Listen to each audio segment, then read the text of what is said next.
What is going on, world of YouTube? My name is Grandmaster Scott.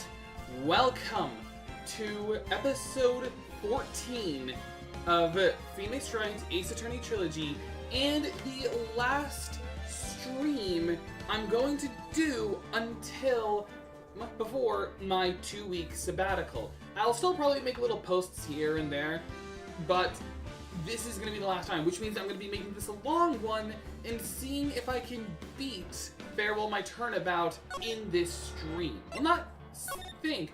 I am going to. March 22nd, 9:47 a.m., District Court, Defendant Lobby, number 3. Which actually reminds me, I forgot one other thing.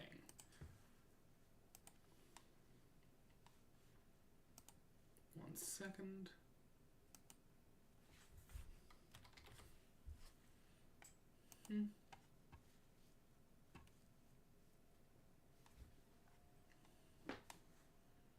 Just getting some stuff ready.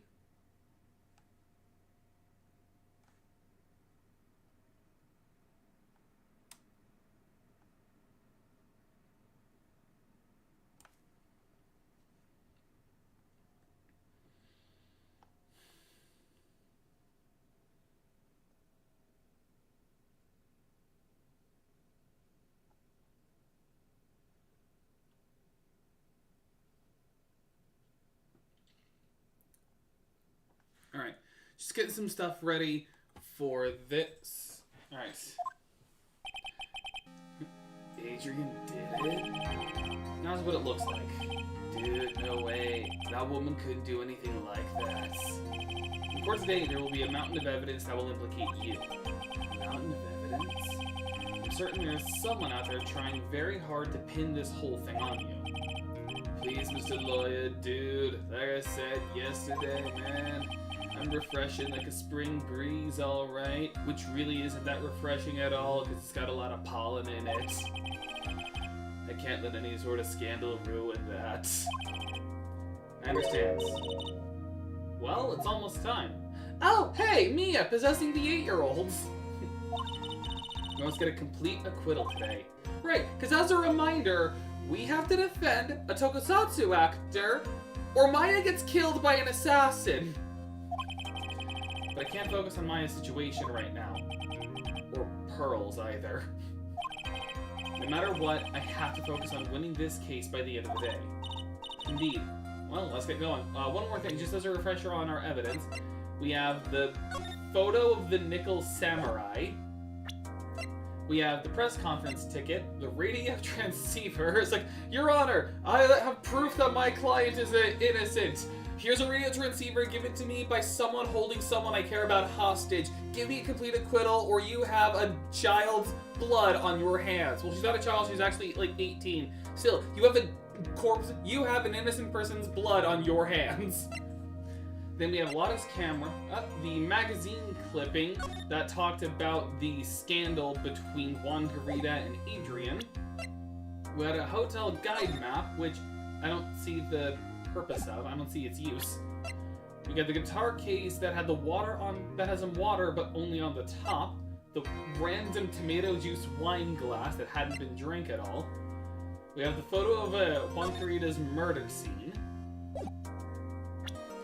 And then we have the suicide report and attempted suicide report. Oh, speaking of the hostage negotiator! I'm over here attempting absolute radiance while you're doing a trial case on Ace Attorney. Tim. It is kind of funny, man. Like, the dichotomy on that. It's I'm here, like, to defend my client on murder trials. Like, what are you doing over there? Oh, I'm just playing Pokemon Pokopia. What's up with you? This is Wright. Good morning. This is it, Mr. Attorney. The day of the trial. Maya, she's unharmed, right? Well, define unharmed. When I checked on her earlier this morning, she seemed a bit, how shall we say, tired. You see, I put her in a cellar with a lot of wine, so she's very hungover right now. Don't worry, people don't die that easily. It's not that easy to die from alcohol poisoning. Besides, what you really should be concentrating on is winning today's trial. Ignore the sword of Damocles hanging over your head, being your fellow spirit medium's life in my hands. For my sake, as well as yours, you must win today's trial, which is why I sent you a little present this morning. Present? What in the world do you want to give me? You see, I've been getting really into Risk of Rain 2 recently, and I wanted to find someone we could do duos with, so I gifted it to you on Steam. I got your Steam information from the Spirit Medium. I've never even played a Risk of Rain 2, I don't know if it has like a duos mode. I like to imagine an attorney situation, a knight over here, Wright is over here, unable to speak. The other person right beside him is translating for him, and Radiance is just over there, this is like a defense attorney, Phoenix Wright. Are you presiding? And it's like, I have to translate for him. Okay, prosecutor Radiance, are you presiding? Ah! You'll figure it out once the trial starts. And even if you don't like my gift, well, you can always just refund it. I expect you to graciously accept it and win the day's contest, if you please. Wait. The kidnapper sent me a present. Mr. Lawyer, dude, who was that? Sorry, I'm really lucid right now from a bong rip. No one. It has nothing to do with you, so forget you heard anything. Dude, did your nose just get longer? It's like, no. Like, let it go long enough, and I can turn it, I can break it off and use it as an improv weapon. Like, imagine it like, oh god, oh god, oh god! Like, on guard, oh god! I can imagine the Radiance is able to speak. The only thing I can't imagine is the Knight being able to speak when his mouth is basically his skull. Yeah, that makes sense. Is it like, well, I mean, in Indie Cross, he did just scream one time. Like, that was the closest to him fighting. It was just like the scene when they're getting ready to square up. The Knight comes in. Ah! It's like not exactly the Void scream, but it was like the close. It was like close. Where's the prosecution? Court is now in session for the trial of Matt on guard. For the prosecution and defense ready. The defense is ready, Your Honor. Where is the absolute Radiance? I say, Mr. Wright, what happened to Miss Von Karma? I don't know, Your Honor. Why are you getting mad at me? Wait a minute, maybe he can make jumbled up sounds because he never attempted to speak using the void or abyss within him. That would make sense. Like, maybe there's like a part of the void. Like, you cannot speak because you're void of speech. So, oh wait, Your Honor. Please be quiet, bailiff. Court is in session. If you must tell me something, please keep it brief. Now then, what is it? Well, Your Honor, Prosecutor Von Karma has, this morning, Miss Von Karma was shot by an unknown gunman. What? Shots? So that's the present. Somehow, I think this is the present that man was talking about. His present. Miss Von Karma is one of the top prosecutors in the country at the moment. If she were to disappear, it would be to your advantage. This is totally insane! It's like, let me help with this murder trial today. Like, whether he accepts it or not, I've already cocked the gun. Miss Von Karma, is she alright? I don't have that answer. She's alive and in stable condition. That's good. You're... I thought he'd show up. Miles Edgeworth is here! Your Honor, due to the circumstances, Miss Franziska Von Karma cannot appear in court today. Sniper, I didn't do it! I just got a chicken sandwich! It's like, Your Honor, it wasn't me! I was just getting a McChicken! Miles Edgeworth, will be taking her place. The prosecution is ready, naturally. Like, why were you on the witness stand? There you go. Miss Von Karma was shot in her right shoulder and is currently undergoing surgery. Like father, like daughter. I believe that that Manfred Von Karma also had a bullet in his right shoulder. Isn't that perfect? Also, I know it looks like I pointed out my left shoulder. For some reason, my camera is inverted a little bit. Like, it's mirroring, so like, this looks like it's my right, this is my left, this is the right hand. Luckily, I have looked this case over and am familiar with the details. The prosecution seeks to prove the guilt of Mr. Matt on Gods. The court acknowledges the prosecution. Right. I finally found the answer I was struggling for on my long journey this past year.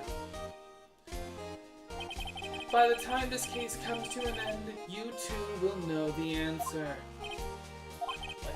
Now then, the prosecution would like to call its first witness. Please bring Detective Gumshoe to the witness stand. It's good to have you back, Edgeworth. Witness, your name and occupation.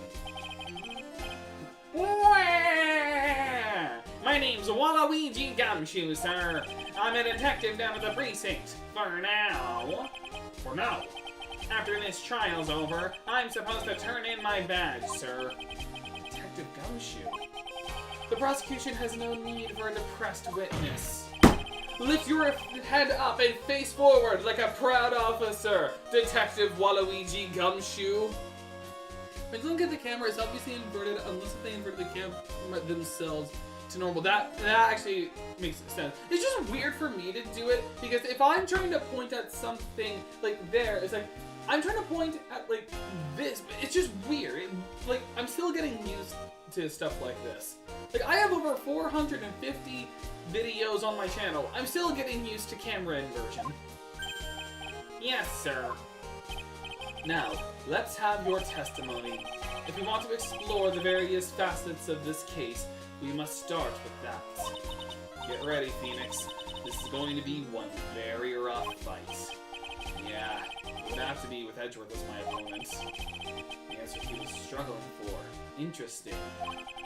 Show me this answer you finally found, Edgeworth.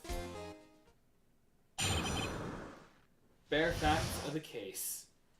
Like, I finally found, like, Edgeworth this whole time. What do you think he was searching for? What answers was he searching for?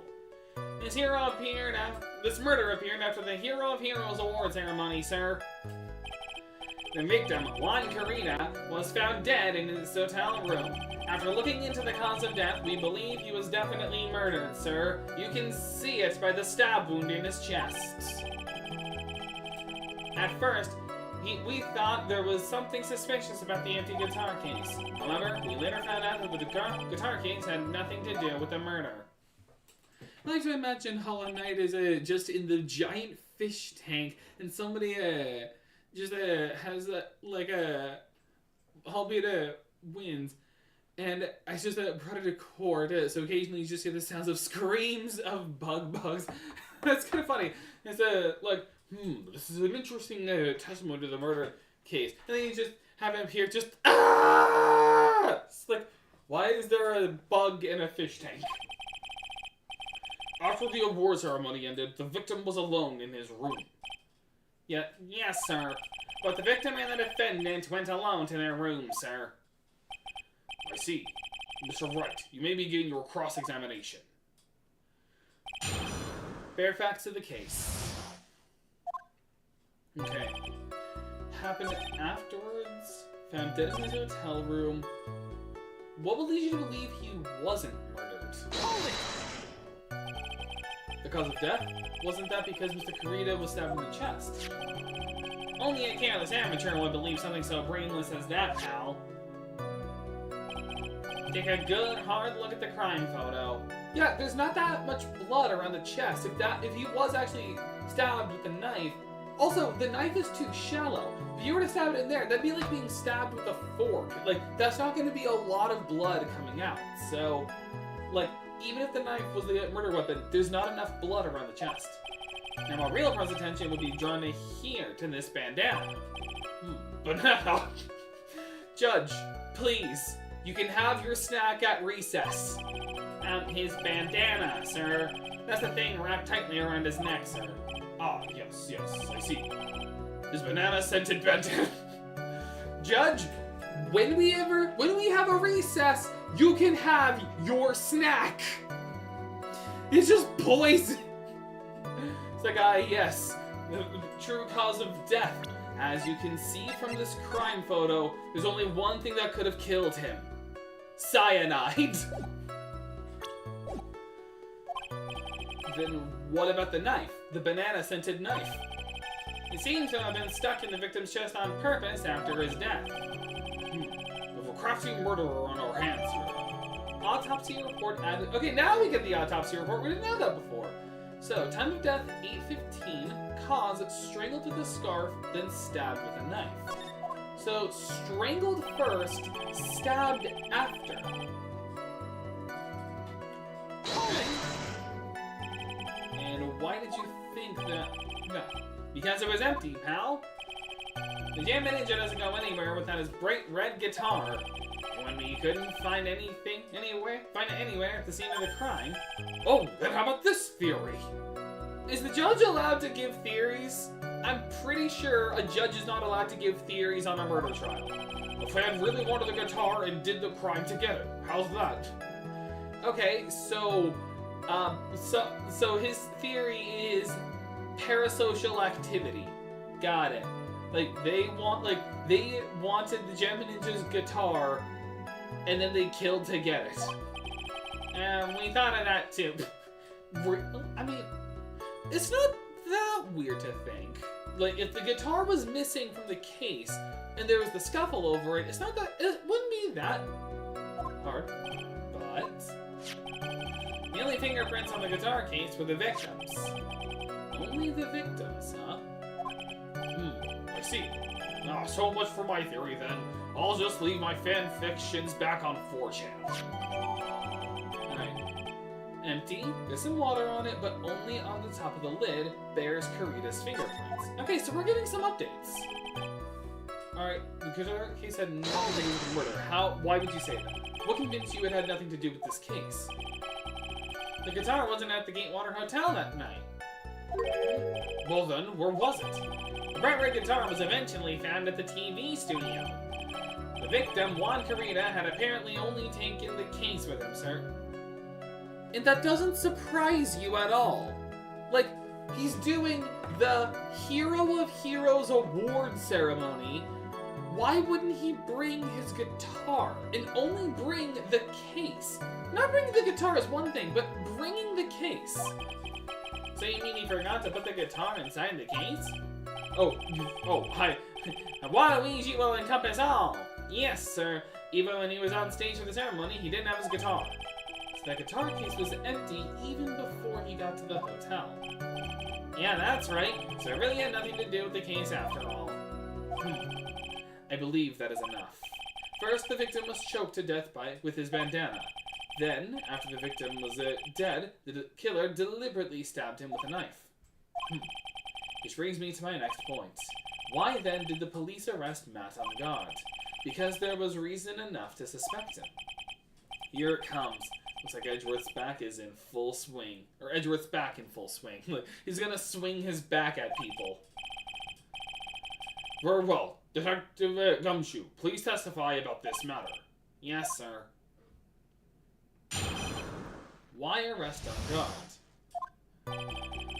Matt on guard and Juan Carita were huge rivals with each other. They each thought the other guy was in his way. That's motive enough in my book. As for evidence, there's the Gem Ninja's button. It was ripped off of the ninja costume that was found in Mr. On-Guard's Hakama. The defendant's fingerprints were also all over the knife. The defendant bought the knife for the crime, which makes this a premeditated murder. He bought it, though, except the knife was property of the hotel. So the defendant's fingerprints were found on the knife used in the stabbing. It was sort of sticky on the handle, so the fingerprints came out pretty clearly, sir. Oh, I see. That's a sword. This knife was made from the same manufacturer who made the gold katana from Danganronpa 1, the first case, the one that kept flaking off. But instead of making it flake off, it's just weirdly sticky. Why is the knife sticky? Bears the victim's blood and on guard's fingerprints. In the grip, gate water is engraved. And there's this button.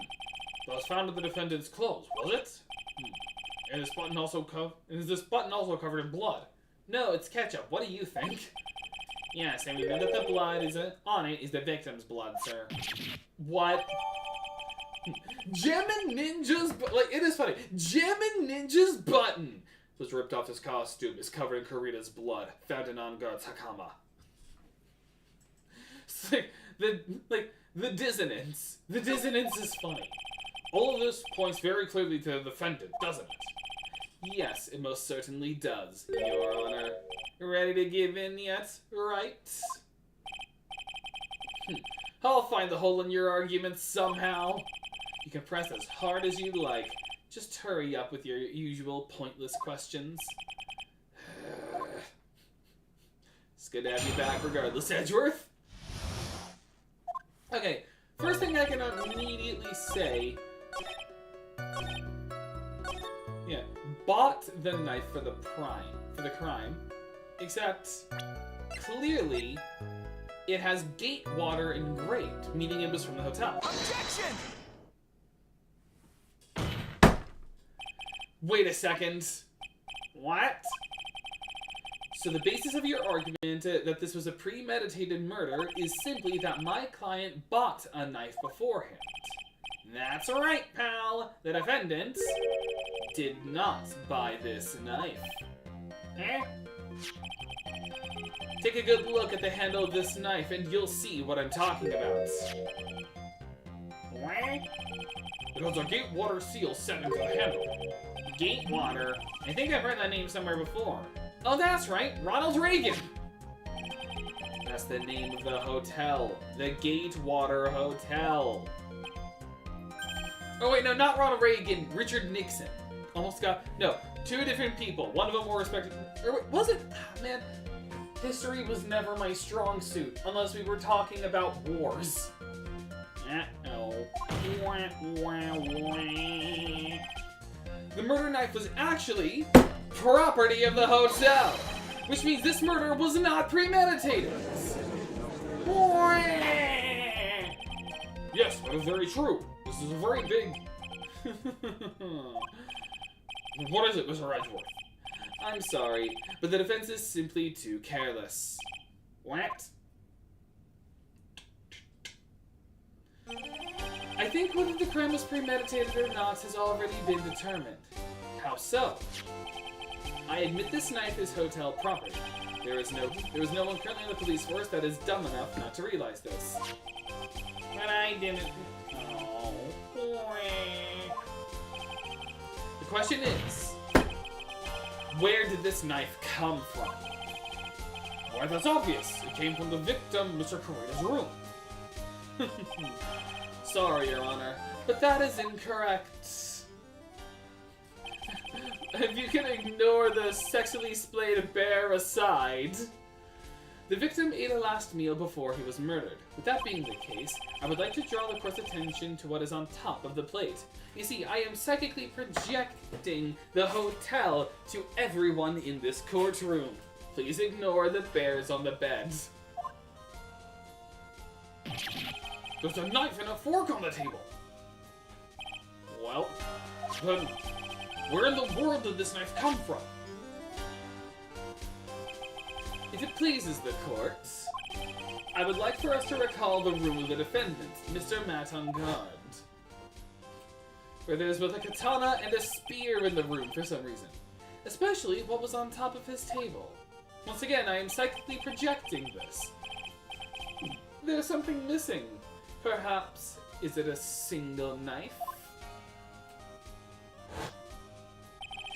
We investigated the leftover dishes for fingerprints, and while we were investigating, we came to the conclusion that Mr. Matt on guard's knife was missing.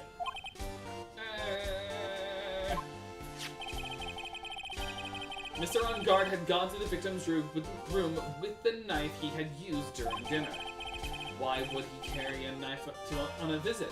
To kill, of course.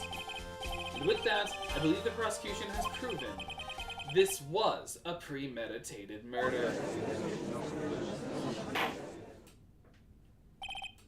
Amazing, Mr. Wedgeworth. Absolutely brilliant. A brilliantly clear deduction. Okay, I would like to argue this. They say, sniper. No, it was a spork. Okay, Your Honor, he was not killed with a knife, but rather with a spork. The most dangerous of all tools. The most powerful utensil in the world. Also, I'd like to argue this by saying, why would he kill Juan Carita? Yes, they were rivals. But Juan did not win the Hero of Heroes tournament. He beat Jammin Ninja. So at that point, why would he kill him? Second point, why would he bring the knife if he was going to strangle him afterwards? Wouldn't he have kept trying to use the knife as a weapon? Those are just some things I'd like to point out. Also, were Unguard's fingerprints found on the bandana that strangled him? It may have said it earlier and I just forgot it, but were they ever said to be, his fingerprints were said to be on the bandana? There are some holes in this case that are never brought up. Seems like Edgeworth had this plan from the very beginning. This must be one of those traps, and I just walked headlong into it. A murder weapon with fingerprints and a button from the victim's costume. There is quite a sizable amount of evidence here. I can safely say that any further deliberation is a waste of Your Honor's time. Although, I wouldn't mind if the defense were to present evidence not yet shown to the court.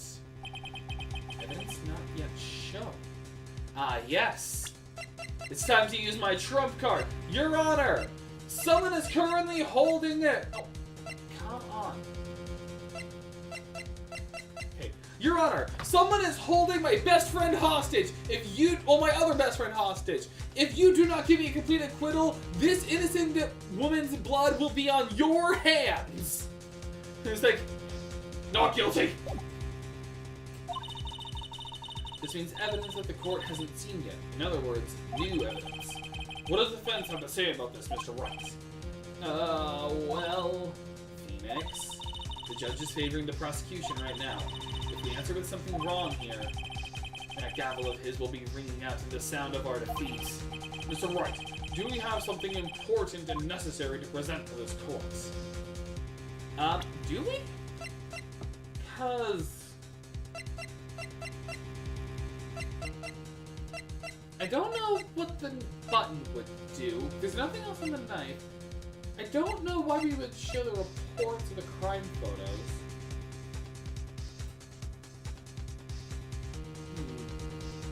Hang on a sec, I'm just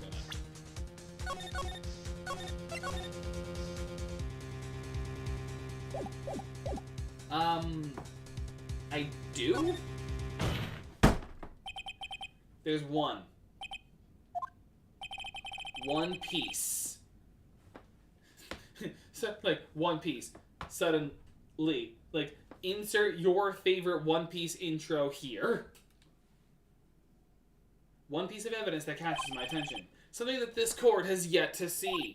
Luffy, Mr. Wright, I will say this one more time. I do not feel this trial needs to continue at all. However, I am giving you one chance, and only one. What the judge is saying, Wright, is don't try pulling one of your usual bluffs here. To mess this up, it's curtains for all of us. You may now present... That's a big penalty! Only one piece of evidence. Now then, what is this important evidence you must show to the court? What hasn't been shown yet?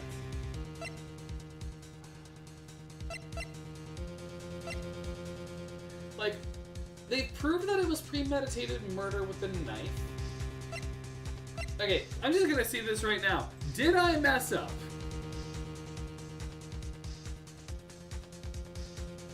No! Okay, I'm just not understanding this. Okay.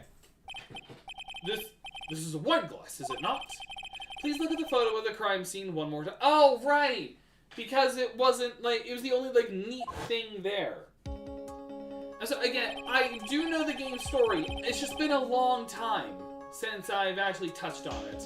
Even though I'm watching the anime as we speak, but I'm doing it on, like, a schedule, so I'm just, like, it's been a little while. The scene is a mess because the victims struggle against his assailants. The vase was broken, his makeup is all over the floor.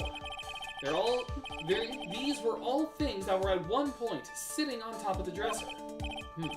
Well, yes, I see your point. However, this glass that is sitting on top of the dresser is mysteriously untouched. The only thing that had not fallen over along with everything else is this wine glass. This piece of evidence is more than strange enough to warrant further consideration. Like, why? Well, what do y'all have to say? Oh, well, yes, it is a little peculiar. Yes, isn't it? I thought it was. You can stop looking at me with those puppy dog eyes of yours now. Mr. Edgeworth? What is it, Your Honor? Your opinion? You don't need my opinion. Form your own opinions. You are your own individual. Because there is no special meaning to that glass. What? It's safe to say that the glass was set there after the crime took place, by the person who discovered the body, Adrian Andrews, for example. She could have easily been so shocked that she set the glass down without thinking. That does sound very plausible. Is it right? Could Miss Andrews really have set that glass down without thinking? No, that doesn't make sense. No.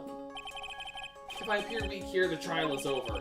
I can look for my proof later. It's like, I'll BS it now and I'll try to find logic later. For now, I should trust my instinct and point with certainty. Just might fall for it if you're thought-provoking enough. The defense would like to challenge the prosecution's theory. We would like to see something that proves it was Miss Andrews who set the cup on the table. You've turned the situation on its head yet again, as usual. Mr. Edgeworth, do you have any proof to back up your claim? There's no way he has any. He's just bluffing. Unlike Mr. Wright, I never say anything unless I have the evidence to support it. What? How dare you? You're not thinking hard enough today, Wright? Did you think this wine glass escaped my notice? Then... Of course it has been thoroughly inspected for fingerprints. Fingerprints? There were only one set of fingerprints left on this wine glass. Only one? Well, whose were they? They were not the victims, nor the defendants. Rather, they were of one Adrian Andrews. What? Bears Andrews' fingerprints. Oh, boy. That is why I said that the person who had discovered the body had left it there. Are we done here, Mr. Wright? Can't believe I fell into another trap. Miss Andrews was probably holding the glass when she went to see Mr. Karita. But upon seeing his dead body, she was stunned and set the glass down on the dresser. What you said, just said makes a lot of sense. No, it doesn't. Who would pour themselves a glass of tomato juice, not drink it, and then set it down? Now do you see, Wright? You can't change any part of my scenario, as it explains everything all too well. I've thought long and hard this past year about what it means to be a prosecutor, and from here on out, I will show you the answer I have come to discover. Wait a second, Mr. Edgeworth! This is not the time for philosophy! I think the prosecution has provided enough evidence for me to enter my verdicts. Unfortunately, I cannot allow you to pass judgment yet. The prosecution has yet another witness we would like the court to hear from. Another witness? Yes. Bailiff, please bring in the next witness. What in the world is Mr. Edgeworth thinking? Old bag! Now then, witness, please state your name and occupation. Old bag's back! Witness, Your name and occupation. I got shot. Gotcha! Old bag is ready for testimony. I always love this, like the vibrating pupils, the keeled over, like a. I love it. I wonder what happened to that calm composure he had earlier. Oh, Wedgie boy, it's been, what, a year since we last met, hasn't it? You should be more happy to see me. He saw the report with her testimony, but who knew that under that helmet, it was the Wicked Witch of the witness stand? Edgeworth has the burns for days. I tell you, this time I know what I'm supposed to do. So today I'm going to tell you anything and everything. Even things that don't have to do with that terrible crime. Miss Witness, this terrible crime is all the court needs to know. We do not need to know your Call of Duty KD ratio. Shush, I'm talking to my dear Edgy Wedgie right now. Don't interrupt us, Gramps. This is our private moment. Yes, madam. No, please, by all means, interrupt her. Please! Poor Edgeworth.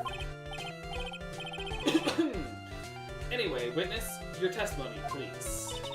It's true what they say, that youth are hot-headed nowadays. Not that I mind at all, Edgy. I like 'em feisty.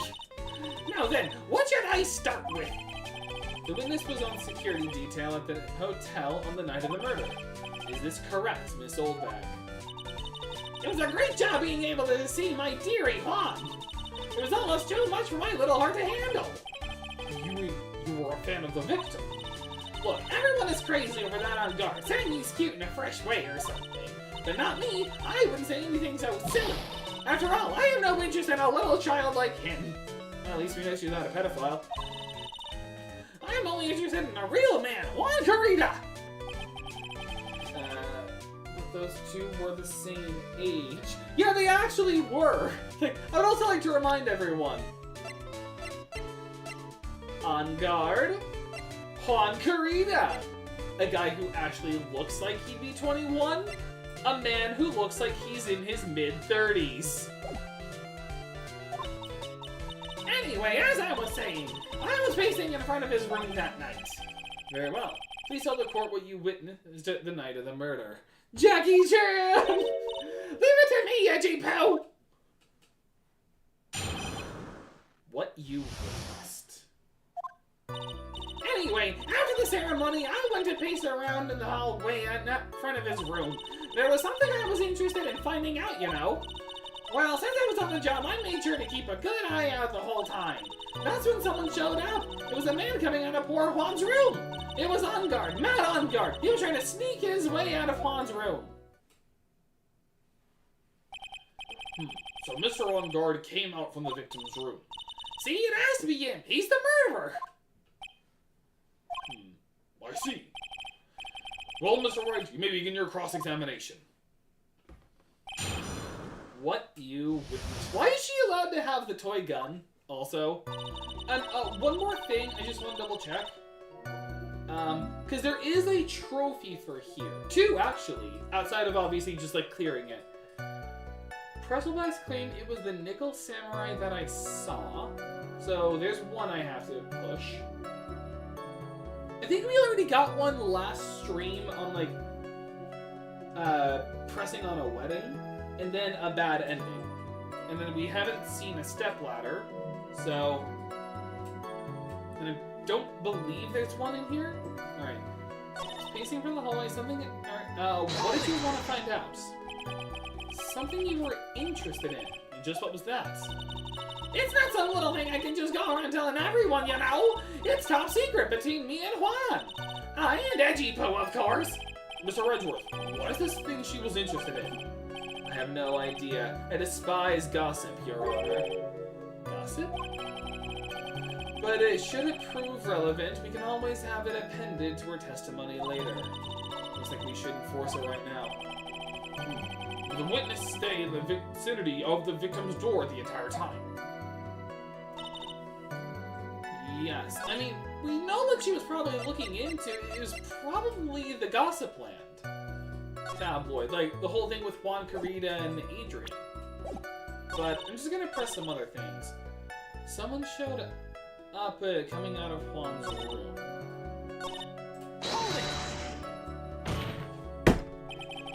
Who in the world was that? I'm not allowed to say. This sort of information has to be carefully guarded from the masses, Sonny. The man that came out of Juan's room. He was. Yes, he was. I'm too scared. I can't say his name out loud.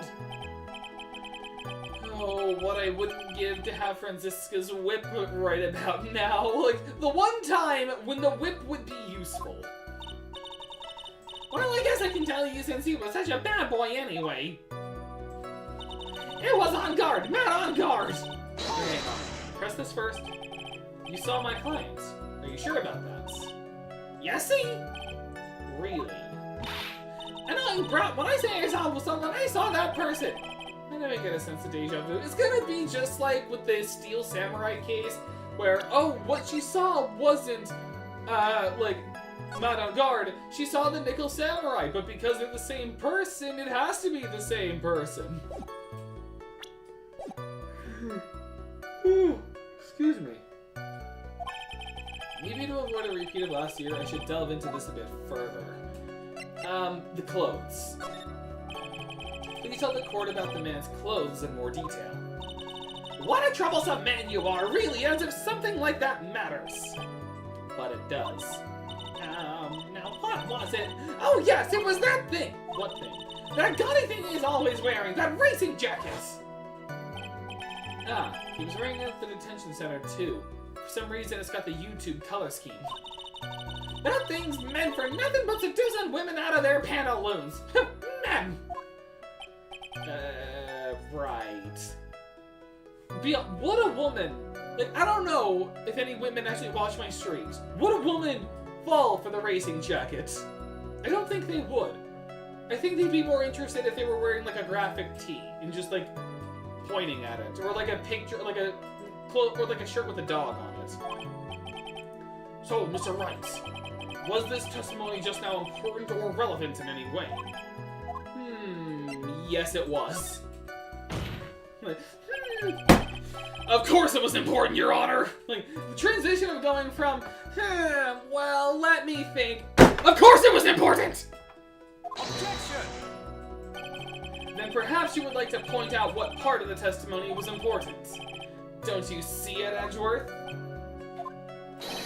Your Honor, I request what the witness said about the jacket be appended to her testimony. I don't quite see where you're going with this, but all right. Witness, please. Ah, well, I don't like to badmouth anyone without reason, but if I must... Yep, we can already prove it wasn't, because this was found in his samurai pants, or hakama. Objection! During his full-body search. Miss Oldbag. What? Don't you say my name for no reason! Do you know what this is? Ah, this button number 2 on the Gemin Ninja's costume! Now I know she's an obsessed fan. She identified in a single glance. Give it here, give it here! If you don't give it to me, I'll punish you with this! Wow, she really is a die-hard fan to want a button covered in blood. It's like, oh sweet, Monkey D. Luffy's hat! Why is there vomit all over it? This button was discovered on Mr. Onguard's body during a full-body search. See? This button proves beyond a shadow of a doubt it was that rascal Onguard!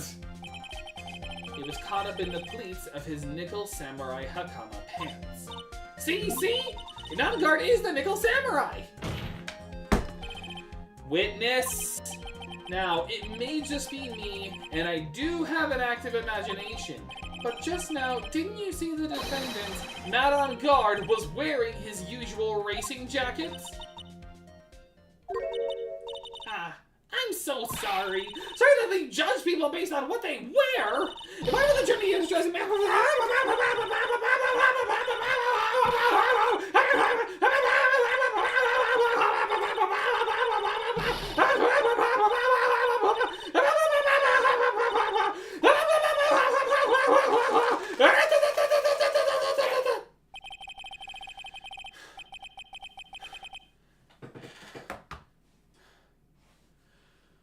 One breath! One take! Oh no, they released the Chihuahua! Nah, that's more Pomeranian. Chihuahuas are more snarly than yappy. Now hold your tongue still there for 1 second. So what you actually saw was not Mr. On Guard, the man, but Mr. On Guard, the Nickel Samurai. But when you think about it, a moron. They're really one and the same anyway. Oh, so she's parasocial. Miss Oldbag, this is a very important point we're talking about. Edgy Poo, do you think so too? Well, it might be something worth considering. Just say it's important and agree with me for a change. Witness, think carefully and try to remember as much as you can before you testify. All right, if you insist. I should be the one sighing, not you. Who I saw. On guard, on guard. Yes, now I remember. The Nickel Samurai. That's right. It was the Nickel Samurai I saw. Yes, it would have been convenient for him to wear his costume during the murder. He had to go to that post-ceremony stage show right after the crime, you know. So he must have worn that Nickel Samurai costume when he was stabbing poor Juan. Except he didn't know he was doing a stage performance. I knew it. I knew you'd say he was inside that costume. What? Did you think there could have been someone else inside that costume?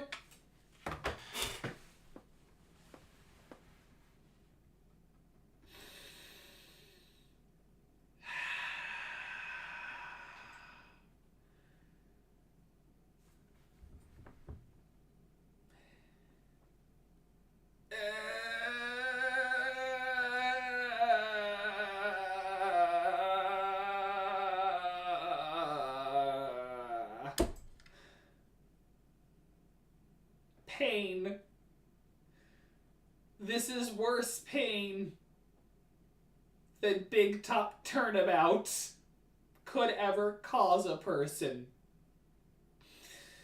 15 people probably, yeah. Like, there's plenty of people who could have been in the costume. Old bag, could you really just use your brain for 1 freaking second? Don't be a bad little boy thinking such rude things.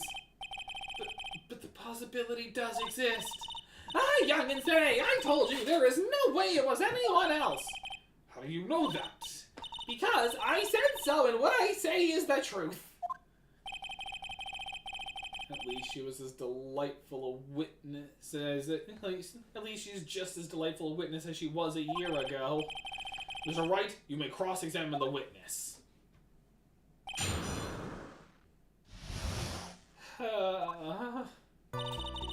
Okay, so remind me, what was the trophy we need to get? It's press the claim that it was the Nickel Samurai I saw. So this. Be a little more careful with your testimony, please. Not too long ago, you said he was wearing his racing jacket, and now he's not? Not too long ago? Then let me ask you this. When you were itty bitty, what was your grand dream? What'd you want to be when you grew up, whippersnapper? Old bag, what does this have to do with anything? Can I cross-examine the witness's brain? It's like, Your Honor, I would like to perform brain surgery so we can speak with the witness's gray matter. It's like, aloud, like, get the scalpel. He's like opens it up. It's like, oh, thank goodness for releasing me from my dementia-riddled prison. Like, we didn't actually see On Guard himself. We just saw someone in a Nickel Samurai costume. Also, old bag, what does this have to do with anything? My dream, huh? Well, when I was a kid, I'm gonna be honest, I wanted to be a helicopter pilot. Like, I'm genuinely serious. When I was a kid, I wanted to be a helicopter pilot. What I would do with that, I'm not sure.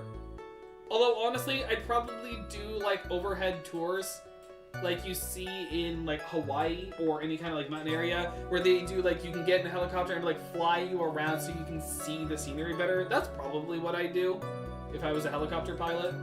Just, you know, just, like, you can make some money off of tourists and you can just take in the beautiful sights and there's nothing dangerous about it. It'd be nice. Well, I wanted to be Judge Wagner, hero of the public's court. So what? That's fun. Maybe drive the president around. Who knows if you're driving a helicopter, it makes sense for you. Yeah, I guess that makes sense too. Although I feel like you'd be at more risk of, like, terrorism. So I'd probably just do, like, overhead tour, helicopter tours.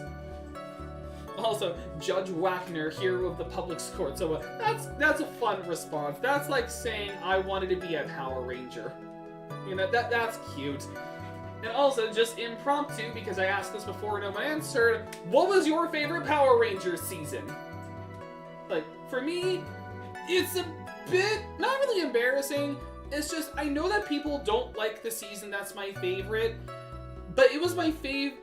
But it was what got me into Power Rangers, so I have a lot of nostalgia blindness for it, being Power Rangers Samurai. As an adult, I recognize a lot of the problems Samurai had, like the bad acting, the plot points that didn't make sense, but at the same time, and of course the bad crossover.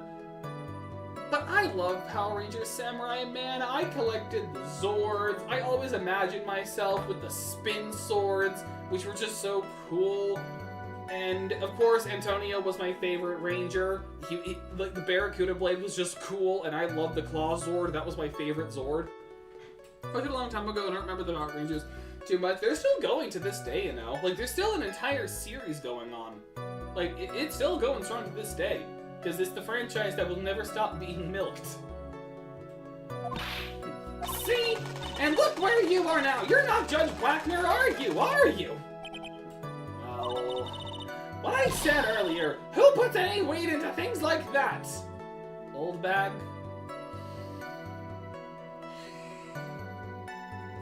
The Scottish Power Ranger is pretty funny. Yes, the Scottish Power Ranger Flynn from RPM. Always! Like, I only know this scene because I've been watching a retrospective series on the different Power Rangers seasons and rewatched them. I rewatched them recently. And Flynn, that scene is always good. Of like, Grease the silly one, Black's the brooding bad boy, Red's the heroic leader, and Yellow, well, she's the girl, so what are you supposed to be? I'm Scottish!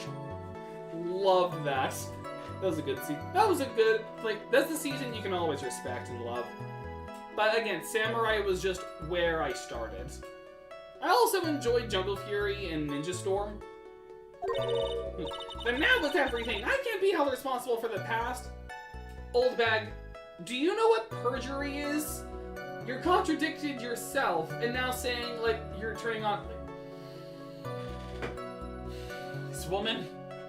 I may have hated Triloquist, I may have hated the Ringmaster, and I may have hated Max, and I may have hated Mo a little bit towards the end, but you are the worst witness of them all.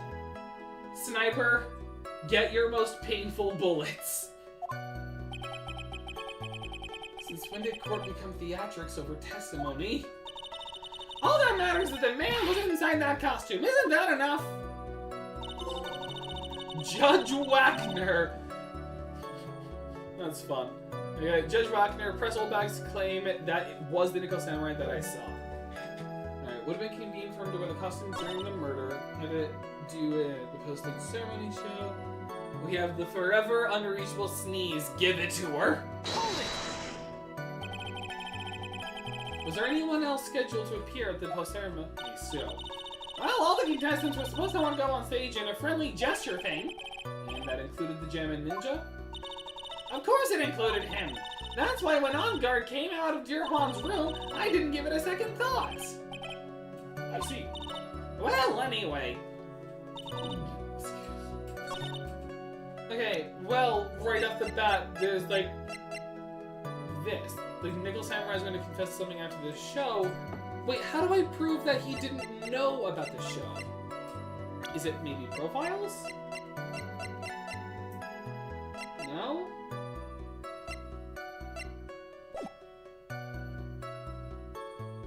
Well, also, was there any blood found on the costume?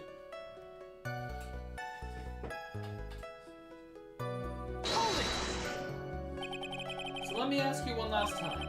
The person you saw, it really was the Nickel Samurai? As showy as ever! Haven't I been saying that from the very beginning? Can I throw in a towel? Can I throw in the towel yet? You don't need to think too hard on this one, huh? There's a contradiction in our testimony, and it's sitting in plain sight. The question is what that contradiction means for us. Well, I have to figure out what you're talking about first. I know what Mia was mentioning. Like, it's the press conference. Do I just present the ticket? Objection! No. Okay, what am I? Alright. I'm doing pretty on a 5-screw absolute radiance at the moment. So I might go for the weaker one. That, alright. Okay, so here. Oh, okay. It was here, and I present the knife. Oh, wait! Oh, I get it now.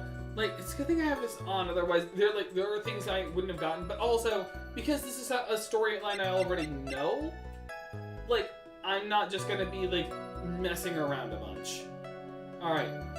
But, I get what it is now. He has gloves on. So we couldn't have stabbed him and left fingerprints at the same time. Objection! Okay. Again, the guide is just there because... Oh, Pantheon 5. Oh, okay. Some autocorrected. Yeah, you always gotta watch autocorrect when you're typing. I've had to go back and edit things I've typed out because of it. But, yeah. Again, the only reason I have the guide is because I know the game story. I'm just using this as the gateway to get me into the other Phoenix Wright games. And this is just there to make it go by a bit faster. And also I'm doing the platinum, so it just makes it, helps it more. Please take a look at this. Oh, yeah, so it's a knife. Big deal. If you're trying to scare me with that, I'll have you know it won't work. No, that's not my intention at all. If I were to use a knife on you, it would just be to kill, not threaten. That's the knife that was used in the murder, correct? Your Honor, do you know why this piece of evidence is important to this case? You don't even have to ask. It's because the defendant's fingerprints are on it. Edgeworth? Is that what you're driving at? Is that what you're driving at? That is exactly what I'm driving at. Where are we driving at? Whose car are we driving? Carpool!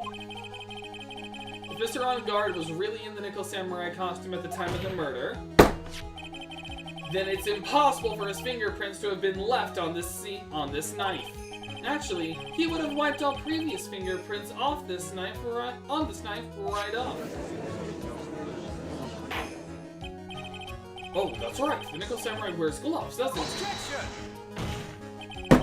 He probably took his gloves off before he began the stabbing. And why would he do something like that? To leave his prints on the murder weapon? There's no way he would do something like that. However, there is one possibility. Then let's hear your possibility. It's very simple. The defendant went to the victim's room while in costume as the Nickel Samurai. At that time, the defendant held no intent for murder. He was probably just going to relax and talk to the victim about the stage show. Which is why he took his gloves off. But the murder still did take place. It's well known that there was bad blood between the defendant and the victim. Yes, I have heard that before. Well, Mr. Wright, what do you have to say about Mr. Edgeworth's theory? It doesn't make sense. So let me get this straight. Edgeworth's theory goes like this. When the defendant went to the victim's room, he had no intention of killing him. Now, up to this point, are there any problems? Yeah, there are. Like, there's a contradiction. This theory contradicts something in their earlier testimony. What are you babbling about? Now, for argument's sake, let's suppose that Mr. On Guard was the killer. If that's the case, I think it's impossible for the killer to have gone to the victim's room without intent. Do I just bring the knife, or well, no? Hang on. What am I missing here?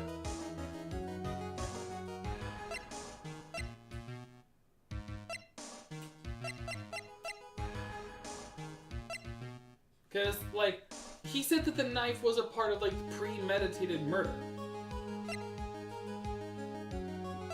Do I still just present the knife there? Yes, okay. This knife. This was used by Mr. On Guard at dinner. Yes, we did establish that. Which means that if my client was in fact the killer, then he brought this knife with him when he went to visit Mr. Kurita. I suppose. However, you just said it yourself. At that time, the defendant held no intent to murder. If that was true, then why would he bring a knife? He wouldn't, would he? Dung defeated. Oh, Hornets down, Dung defeated. Good for you. Which means, Mr. Edgeworth, your theory was flawed from supposition 1. And one more thing. If the murderer was wearing the costume at the time of the murder, then there should be glove marks left on the knife. Which means the defendant's fingerprints shouldn't have been over it like bees on a hive. And that brings me to my final points. This knife was planted by the real killer to hide their identity and mislead us. Order! Order, I say! Order in the courts! Was this knife really planted by the killer? Tiso, no, Tiso died. Oh no. Or why would the murderer do such a thing? It was to frame Matt On Guard. It's to frame my client, Mr. On Guard, of course. To frame. Objection! Aren't you forcing the interpretation just a little too hard on this one? But we just established that the witness saw the Nickel Samurai in costume. And if that were true, then there shouldn't be a single fingerprint on this knife. I got shot again. Witness! Looks like I've made your life a tiny bit more difficult, huh, Edgy Poo? The next murder trial is going to be the corpse of Old Bag, and the suspect is Edgeworth. Plot twist, he actually was the killer, and he admitted to it. Witness, did you or did you not really see the Nickel Samurai? Well, I guess at first I might have forgotten, but... Are you saying you mixed up Mr. On Guard with the Nickel Samurai, his character on TV? Old Bag, do you know how to separate fiction from reality? But I mean, I can't really do anything about that now. Look, I was waiting around in front of their doors because, well, I wasn't waiting around for the Nickel Samurai, that's for sure. She wasn't waiting for the Nickel Samurai. Alright then, who were you waiting around for then? That's top secret to anyone outside of security. I have a feeling that you were waiting for Mr. Juan Kurita. Am I correct, witness?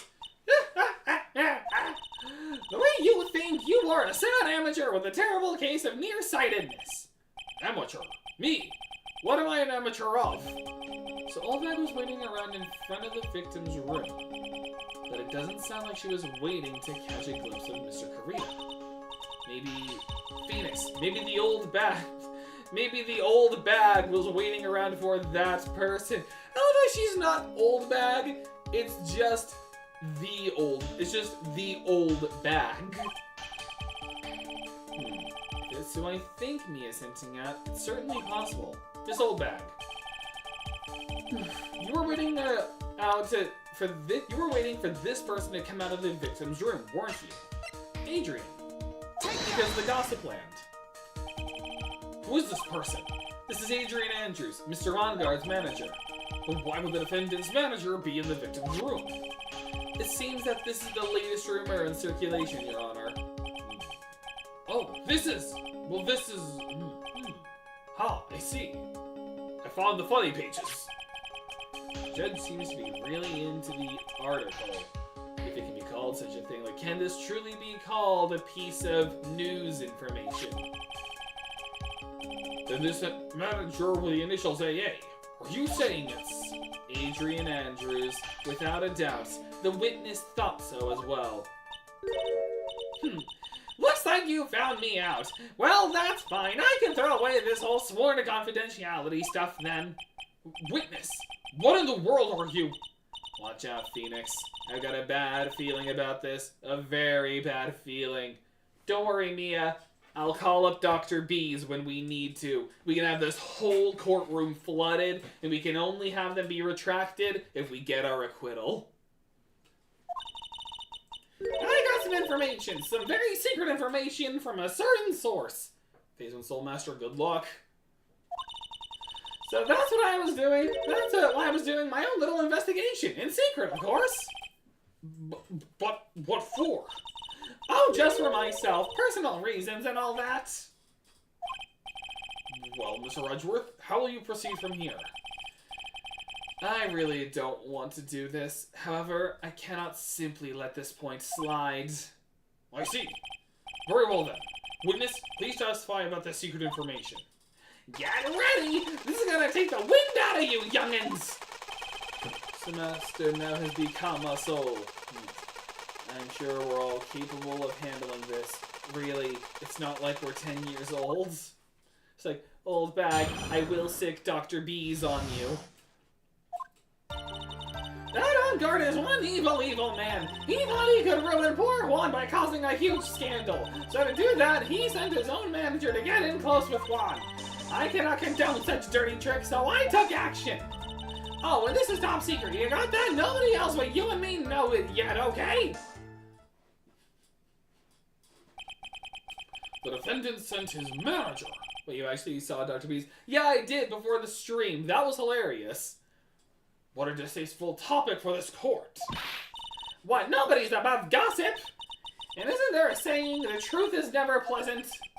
Never heard that one before. I mean, it's true. Truth can oftentimes be like a very harsh one, but you should never keep it from someone either. Like, it doesn't matter how painful or cruel the truth is, you should always tell them, because it'd be more painful to just leave them in the dark. What was your favorite episode? Honestly, probably episode 2, Dr. Bees Returns. That was a good one. With like the whole like Omnipotron thing. Like that was fun. Mr. Edgeworth, what about this Adrian Andrews person? We have looked into this matter and found that the truth the article proposes is in fact baseless gossip. But should this be true, then this proves that the defendant did bear ill will towards the victim. This means I have to smash this rumor once and for all. Now then, Mr. Wright, you may cross-examine the witness. Be careful, the old bag seems rather excited right now.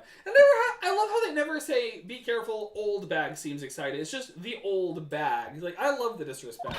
That's right, on guard is nothing but your average foul-blooded youth. Although actually, the whole, like, I will say, like, Returns to my favorite. However, the whole apiary joke was really funny. Well, as the old saying goes, you gotta burn old bags with fire. It's like, yeah, the next murder, like, so that's more on it. Old bag's murder. She was immolated with a flamethrower, and it was actually both Edgeworth and Phoenix. Time to fire up the afterburners and hit the highway to the danger zone. In other words, I'm gonna hit you with my car. I will not go under the speed limit. Okay. Man, that kid ruined upon my causing a huge scandal. So he sent his own manager to get him close.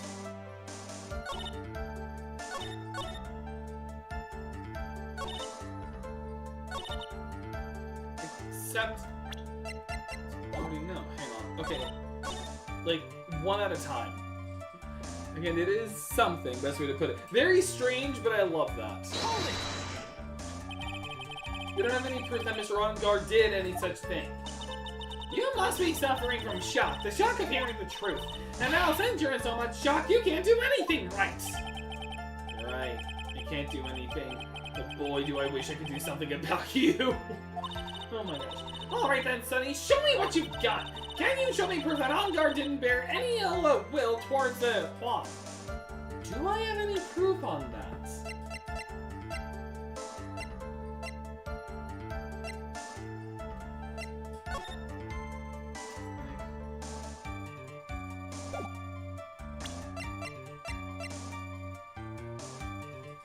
Proof On Guard didn't bear any ill will.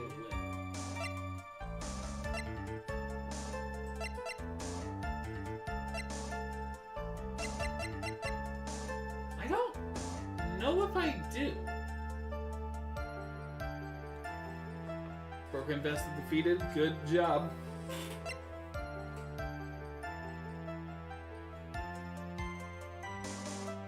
But I'm just gonna just guide. Just do the guide for this.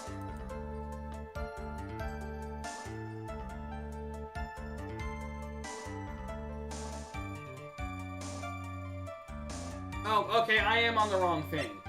I don't have anything to offer. See? Just as I thought. And you were lecturing me about saying things without proof. You've just given me a free pass to say whatever I want, whenever I want, silly boy. Me and my big mouth. That's the way the cookie crumbles for you, anyway. Okay, I was on the wrong thing anyway. It was this. Hold it! Wait. What? I'm a busy woman. Tea time with the kids is over. Secret information that no one else knows yet. Oh, wait! That's right! Lana's camera! Like, the tabloid article about the victim was in the case of the camera. If that's true, then how do you know this secret information? Huh? Well, because I'm a pro! Yes, that's it! It's a secret! Even if you drill the hole into my brain, you'll never find out! How in the world did that old bat get such a secret piece of information? Present evidence. So no one else is supposed to know this secret information, correct? If that's true, then why do you know it, Miss Old Bag? Why are you looking at me like that? Stop that! Witness? I hate to say it, but this is how you came to acquire your secret info, isn't it? You took Lotta's camera. Take that! The investigative photographer, Lotta Hartz. Oh yes, I remember that mischievous girl. She reported that she had lost a certain note she had written to herself. She reported such a thing. On that piece of paper, she had written down some of her impressions about the relationship between the victim and Miss Andrews. What? Outrageous ideas, you say? No, I said impressions. Then everything written on this piece of paper is completely meaningless? Aha! That's it! That's the note! Ah! Ah! No, you see, this is something completely different! This is my top secret list of groceries to buy! You're the one who took Miss Hart's notes. I'm a huge fan of Juan's, that's why! That infamous puffy-haired whippersnapper! She's working with that evil On Guard! She said so herself! On Guard! I'm his sidekick! That's not that nice. She was so happy, smiling like a silly duck, but I was only checking what she had written.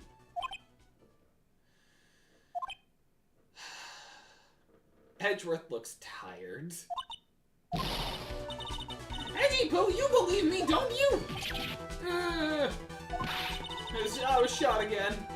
I'm only trying to help out like the angel I am. There's only one little piece of paper. I've never taken anything else before. Should come with a supply of cheese to match your vintage wine. Oh, that's a good line right there. Hang on, I'm getting a screenshot of that. Just one sec, I love this. Nope, wrong button. And save screenshot. I love this line. You should really come with a supply of cheese to match your vintage wine. That's a good burn. Well, it was only a piece of paper. I suppose we can overlook this just this once. Actually, Judge, no we can't. This is obstruction of evidence. So it looks like she's really sorry. Well, technically it's not obstruction of evidence because the paper wasn't important until now. Should I forgive her? Pile on more pressure! If I let up on her now, she'll get away. I have to find some way to inflict a deafening blow to the prosecution. Witness! You said that the only thing you stole was that note. Is this correct? Stole? Why don't you listen more carefully, you annoying brat? I saved this piece of paper from a terrible, lonely trash can, that's all. You're lying, dang it! And I can prove it. Are you putting my credibility under scrutiny again? Miss Oldbag, I don't believe that the note was the only thing you stole that night. Yeah, you also stole the camera itself. Take that! Miss Oldbag, that note was with the camera inside its case, wasn't it? A camera? Yesterday, Lotta Hart was raising a huge stink over her camera. She kept saying something like, my sweetie $1,600 camera disappeared on me. Why? Grim, happy until you notice he's not bowing to you, so he's not ordering your battle. I still love Grim. Why? Witness! What is it, Gramps? If you have the note, then it is only logical that you have the camera, too. Looks like you found me out again, Sonny. Is this the camera you're looking for? I kept it within my space helmet. Don't ask why. That's honoring day. I'm gonna change the most important word. That makes more sense. Autocorrect is a nightmare. What? Even though I look like this, I'm still a person, you know. I still eat meals like you. I fall in love and borrow things from people.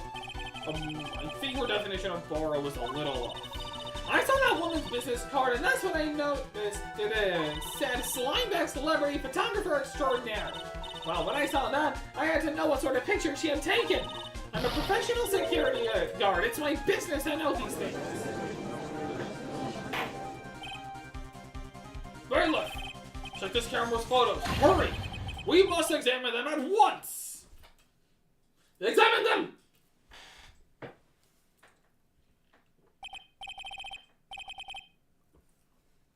Well, Mr. Edgeworth, what do we have? There's only one photo that seems to be relevant to this case. Everything else is a picture of a stray animal, including some abandoned cats, which I shall now adopt. Please present it to the court. Well, that's not the Nickel Samurai, because we can't see his feet. This is the Nickel Samurai. See, I told you, that's the guy I saw. This proves that the witness was not lying earlier about this matter. Grim is dead. Rip Grim.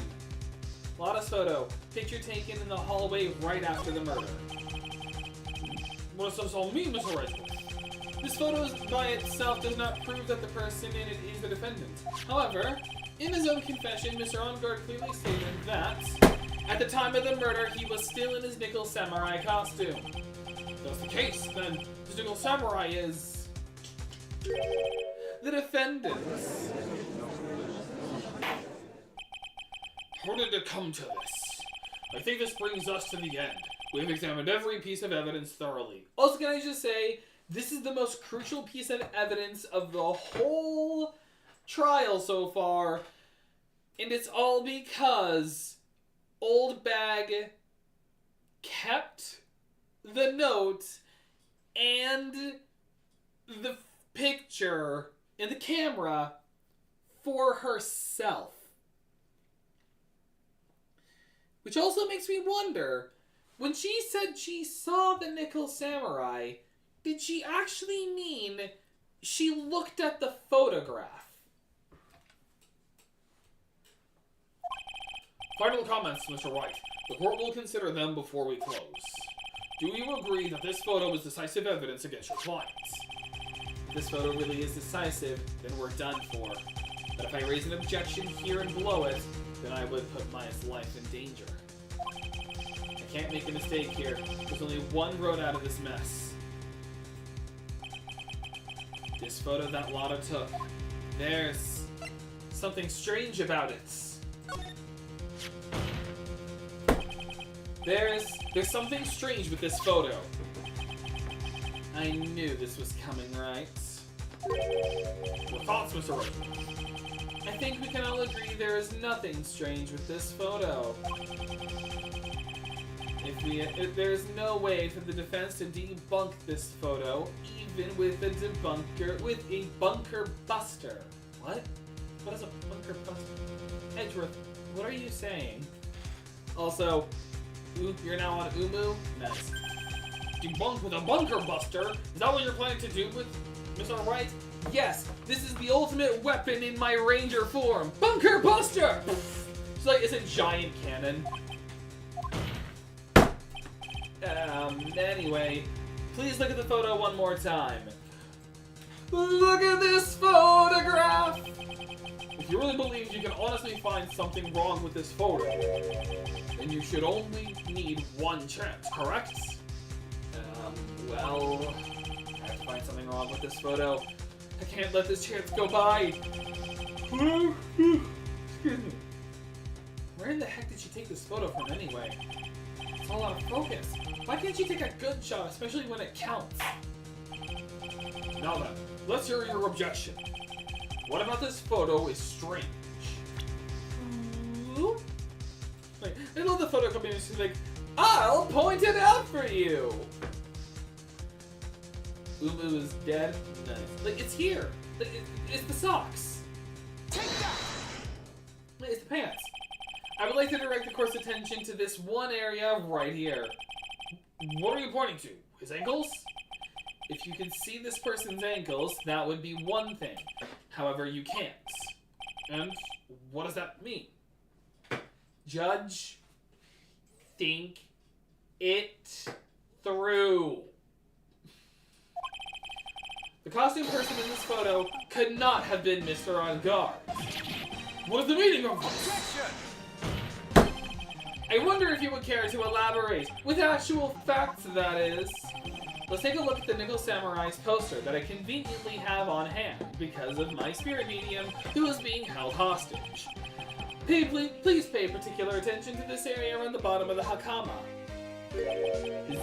His socks. You can see his socks. Exactly. However, in this photo, the Nickel Samurai is clearly holding his hakama up just to walk. There is one explanation for this. The person inside this costume is clearly much shorter than the defendants. Got him.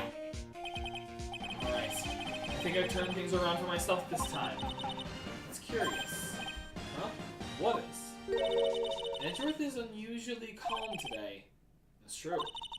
He's just letting the trial run itself, as if he's only along for the ride. Along for the ride? What do you mean by that? I can only guess that perhaps he doesn't feel under attack at all. He doesn't feel under attack? Then I haven't damaged his case at all? Mr. Edgeworth, where does this leave us? The person in this photo was not met on guard, and everything in the prosecution has tried to prove has become meaningless. Excuse me. I figured it would come to this. What? Right. I have something I want to ask you. I think you have proven that the person inside this costume is not mad on guard. In that case, who is this a photo of? Who was the person wearing the Nickel Samurai costume? Don't stress out over this, Phoenix. It's very simple. What you should be focused on is Edgeworth's attitude, don't you think? Yeah. Why is he so calm? Mr. Wright, let's hear your thoughts. Who was this person in the photograph? It's Adrian. It's the most likely. Adrian Andrews. If you want to know who that Nickel Samurai is, it is none other than this woman. And why would you say it must be Miss Andrews? What in the world points you to her? For starters, she's short, and she can freely move in and out of Mr. Enguarde's room. Finally, she had dinner with Mr. Enguarde that night. And how's that all add up? It means that it makes it very easy for her to get a certain item. A certain knife with Mr. Enguarde's fingerprints all over it. The knife that was used as a murder weapon. Why don't you just say what it is you want, Wright? I have to do this now. This is my last chance to turn things around.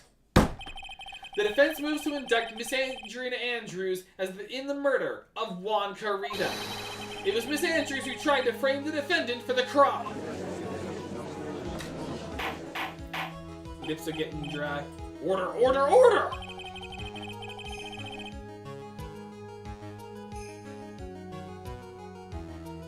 It looks like this trial has hit a most unexpected development. Mr. Edgeworth. Yes, Your Honor? Rage Crystal Guardian defeated. Nice. This court is issuing a subpoena for Miss Adrian Andrews. A verdict cannot be passed without first hearing her testimony. Alright, this is it. This is kind of bad for us. Huh? What do you mean? If Adrian Andrews is summoned to court as a witness, it means that the trial will go on for another day. Okay. Oh no! Maya! If I don't get a verdict today, then Maya... Nothing. We shall set Miss Andrews' testimony for tomorrow. What am I supposed to do?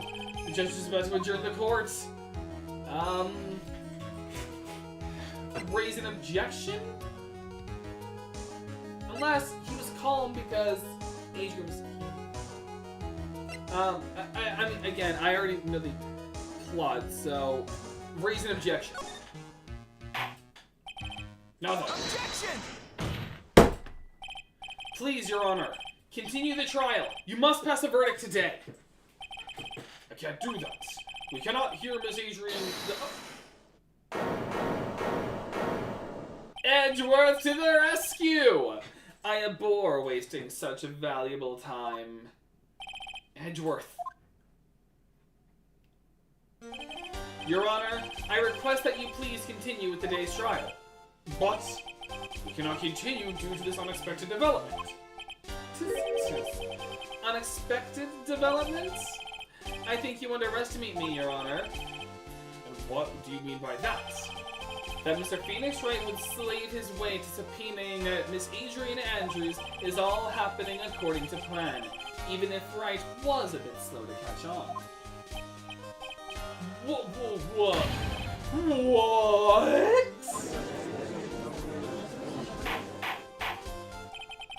What is the meaning of your statement, Mr. Wright? Adrian Andrews is currently waiting in the prosecution's lobby. She is the next witness. Everything was planned out in advance by that man. Somehow, I knew there was no way Edgeworth could overlook Miss Andrews. Looks like this battle is far from over. Exactly. Very well. We will call for the next witness. However, before we proceed, we shall take a 10-minute recess. Please prepare your witness in that time, Mr. Edgeworth. The court will now take a 10-minute recess. To be continued.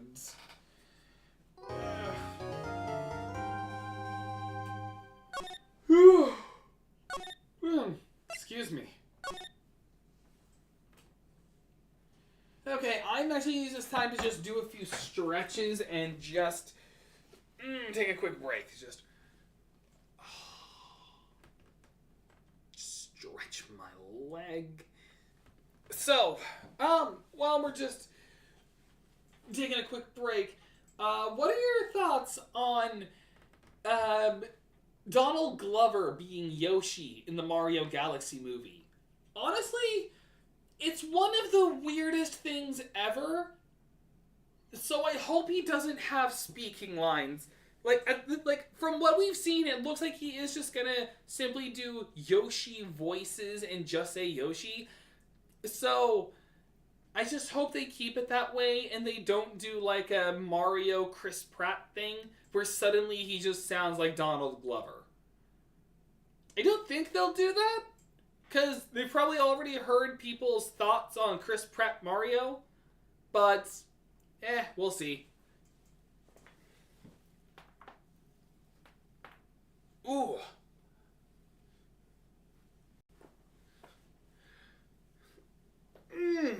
Personally, I just find it funny that we got King Wart before we got Daisy.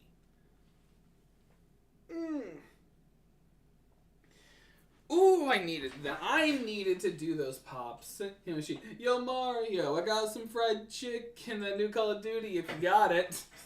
It's like exactly. Like, where we had a Chris Pratt Mario, it was like, Mushroom Kingdom, here we go.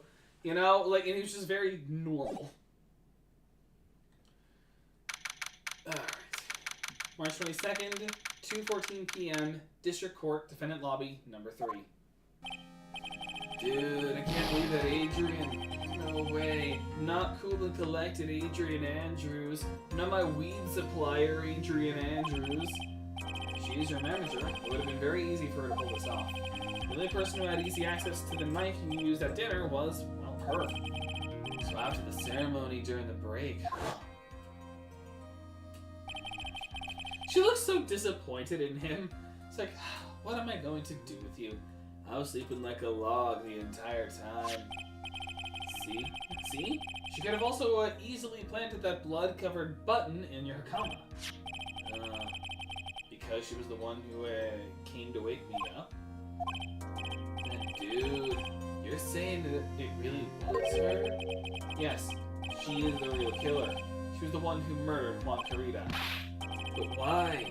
I thought she was buds with Juan. She has her own agenda. Her own agenda?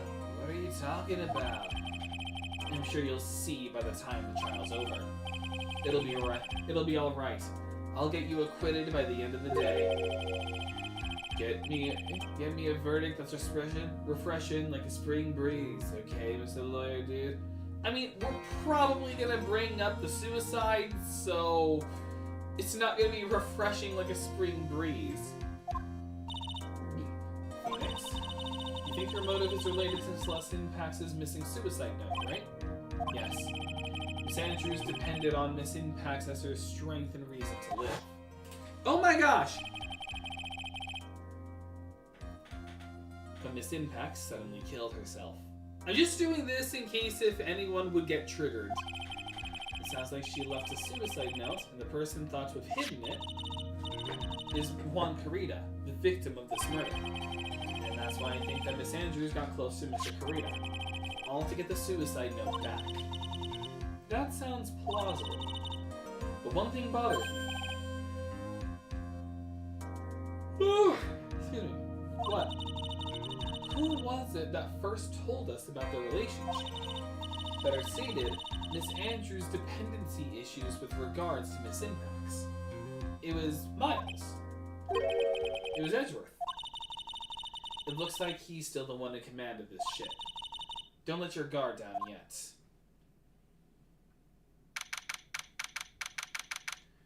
Back in course.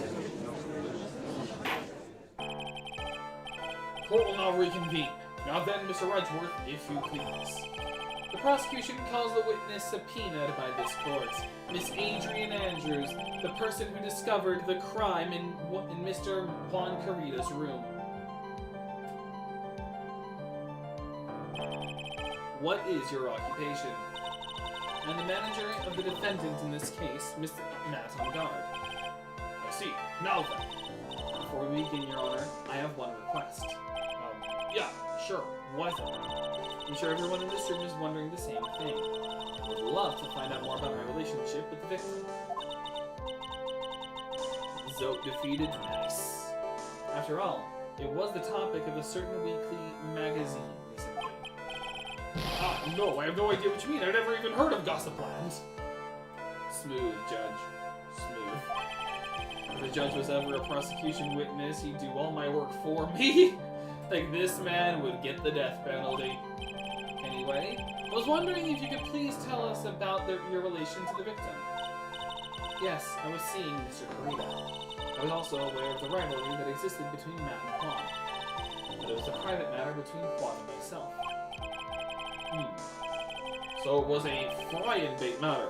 Or was that bait and fry? Reminds me of fishing. Judge, this is not the time. But I didn't kill him. No one is accusing you of that. I think there's someone who would beg to differ. I don't know who you would mean. Good luck, man, on Nightmare King Grim. I think we all understand your relationship to the victim now, Miss Andrews. Very well then. Witness, please testify to the court about what happened when you discovered the murder that had taken place. I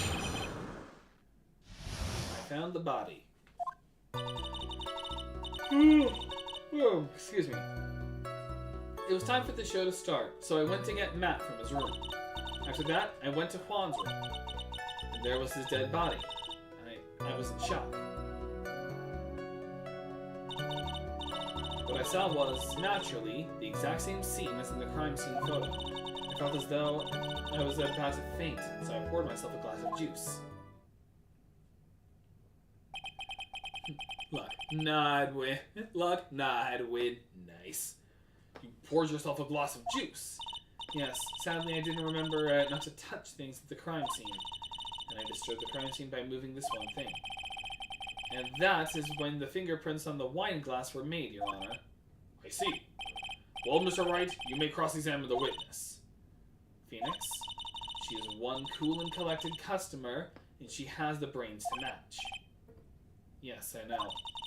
In order to catch a person like her, you have to avoid head-on confrontations. You should disrupt her pacing. Disrupt her pacing? She's the type of woman who is easily thrown off by things inconsistent with her thinking, so you have to attack when she least expects it. The instant you let up on your offense is the instant this trial is over. Understand? Ah, hey! My nephew Liam is here in the stream, as we're in a murder trial. It was time for the show to start, so when I went... Yeah. Let me reread that. It was time for the show to start, so I went to get Matt from his room. After that, I went to Juan's room. There was his dead body. I was in shock. That was it. That I saw... What I saw was, naturally, the exact same scene as in the... Oh, wait, no. We already had seen this. Yeah, okay. So, what? Okay. Juice. Yes, there was a bottle of tomato juice on the table, so I helped myself. But you didn't drink any of it, did you? What? There were no lip marks left on this wine glass to suspect that anyone drank from it. I wasn't feeling terribly great, so I set the glass down without drinking it. It's not like there was any kind of contradictions in her testimony just now. Really, she would not crack so easily. The only way to make her is keep on the offensive and not let up. Okay.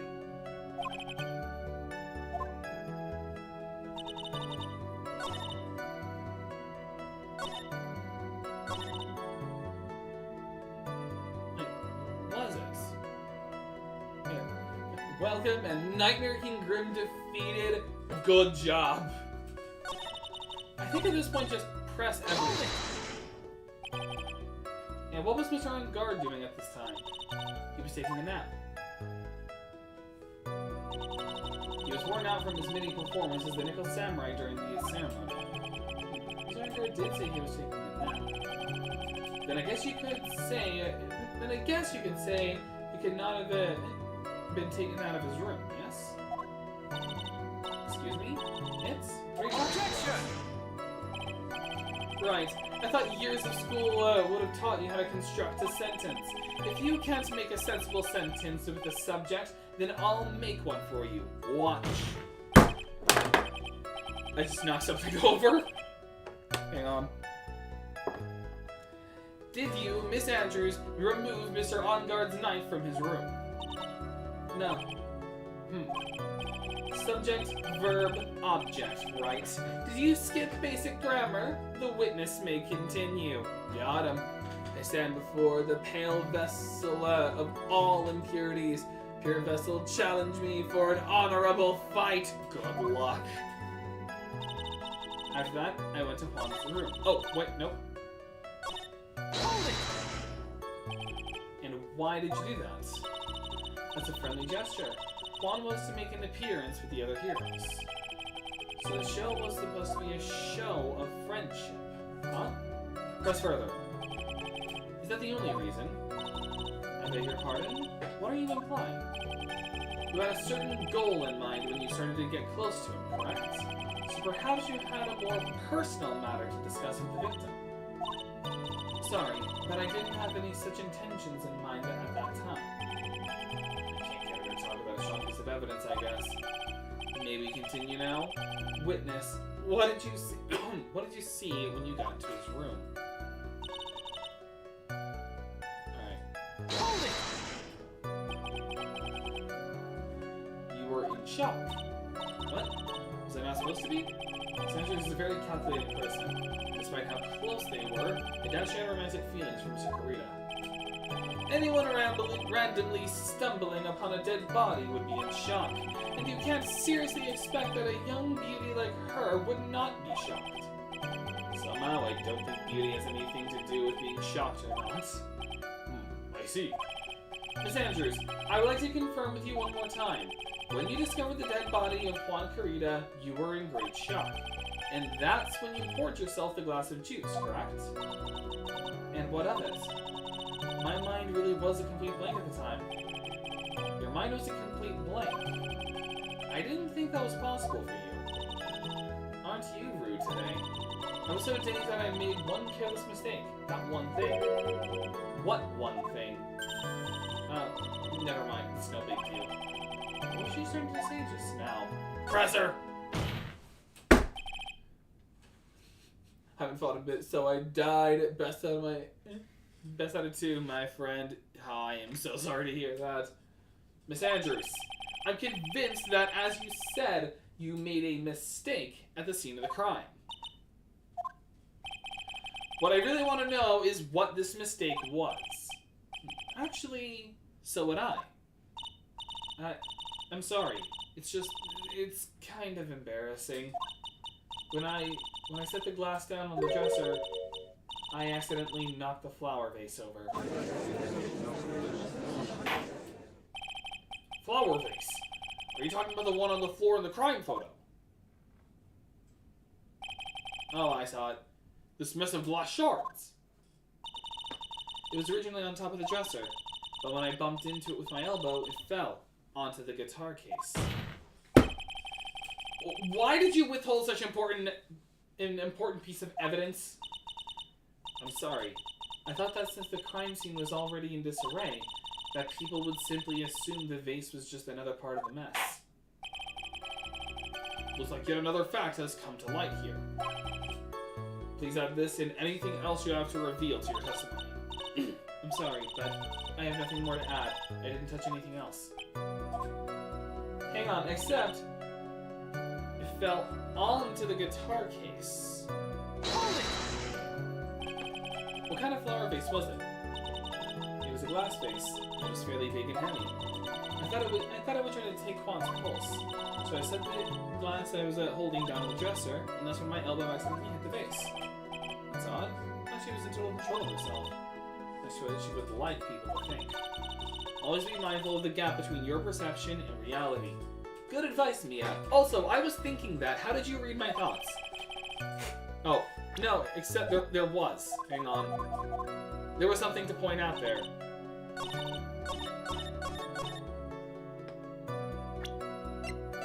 The guitar case. Like, there was water, but only on the top of the lid. Like, it wouldn't have been on the inside. Objection! You testified that you knocked the flower vase over. Is this correct? Yes. And are you sure it fell onto the guitar case? Is there some problem with what I said? It's not some problem, it's a major problem. It's true that the top of the guitar case was wet with water. However, that's exactly what is so strange. Miss Andrews, you testified that the vase fell onto the guitar case. However, If that was true, the case should have gotten wet on the inside, not the outside. Yeah, that's fair. That's very true. Furthermore, there's one other strange thing about this guitar case. And what is that? Let's take another look at the crime scene photo. It's open. The remains of the vase are scattered on the floor. And what is wrong with that? If the guitar case was open when the vase fell, the glass shards should be inside, not outside the case. Got her. Oh. What is your point, Wright? That the case was closed at the time the vase was knocked over? Is that all? No. Think back to what Miss Andrews testified to.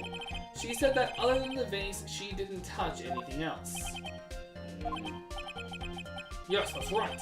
She did implicitly say she didn't touch the guitar case. But this whole matter with the guitar case is dead end. The Bright Red guitar was found at the studio. It has no bearing on this case at all. That may very well be, however, the empty guitar case does seem to have no relation to this case, doesn't it? It seems that there was no deeper meaning to the guitar case. Well, Mr. Wright, do you think we need to hear more details about the guitar case? Nah, make her testify. Go on the offensive. The empty guitar case.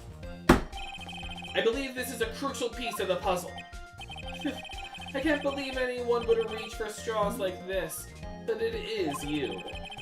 Can't believe I'm doing this either. Alright, I'll follow along, for now. Miss Andrews, please testify to the court about the guitar case. Yes, Your Honor.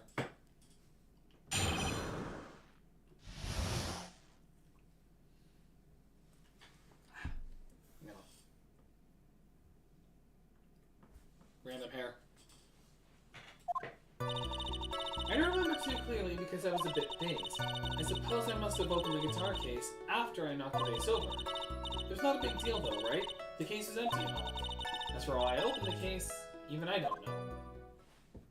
Well, that's vague. Looks like this really wasn't a very important point. This wastefulness is such a familiar feeling by now that it's almost comforting. Anyway, I'll just go ahead and start the cross-examination. Using any way to change the topic, a convenient escape for a weak man. Okay, let's try this again.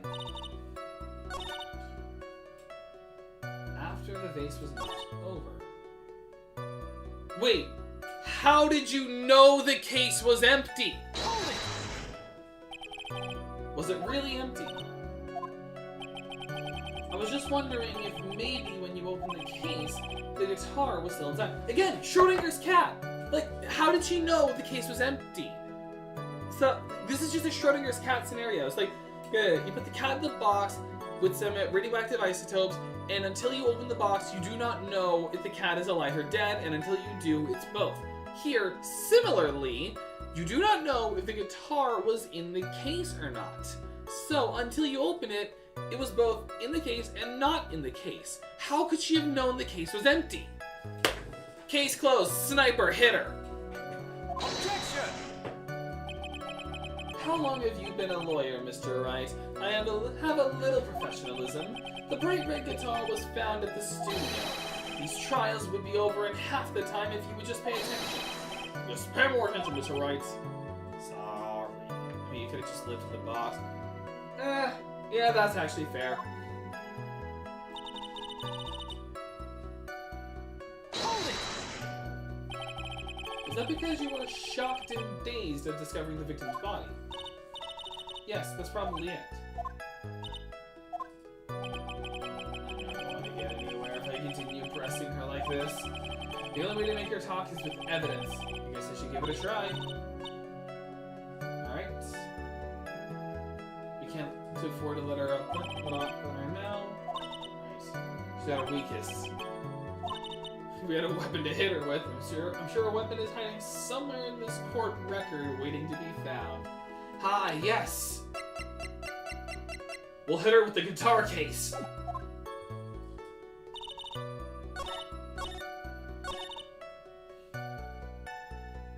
It's like, I'm gonna try present, because most likely,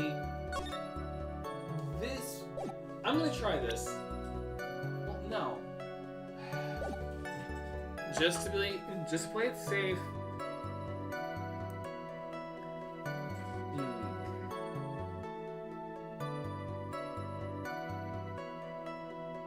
Oh, okay, here it is. Open the guitar case after the vase fell over. Apparently, this is what I was supposed to do. Objection!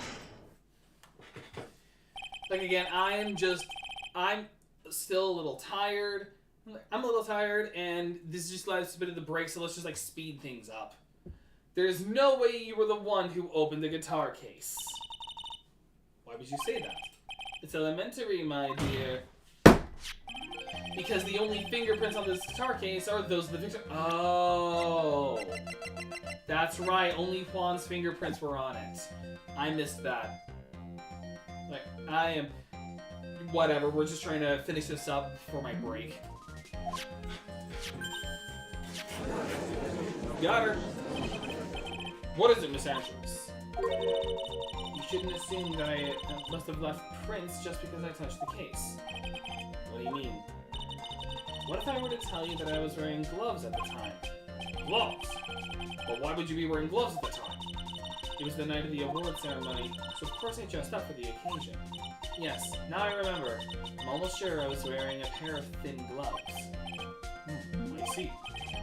Well, Mr. Wright, it seems the witness was wearing gloves at the scene of the crime. Nope, there's something off here, the wine glass. Like, how are you wearing gloves, but you still left prints on the glass? You were wearing gloves. Isn't that a little strange? Why is that strange? Do you have something that would prove I was not wearing gloves at the time? Yes. The wine glass. I have your proof right here. This wine glass. The wine glass? You left your fingerprints very clearly on this wine glass. Ah. Even if you took your gloves off when you poured yourself this glass of juice, wouldn't you think it was just a little strange that you put your gloves back on just to open the guitar case? Oh, okay. Like, her glass just exploded, but she had a spare pair, it's fine. Like, just ignore the broken glass in her face and eyeballs. Order, order, order! Looks like you hit the nail on the head this time. What do you mean? I believe the guitar case plays a very important role here. It's just an empty case. I wonder if it really was empty, though. But the guitar... As someone who used to take guitar lessons, I can tell you, you can put other things in a guitar case. Phoenix, just because it says guitar case does not mean it's only for guitars. You can have a briefcase, doesn't mean you put your underwear in it.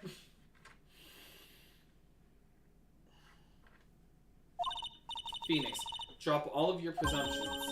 What was in the guitar case that was not... What was in the guitar case was not the bright red guitar.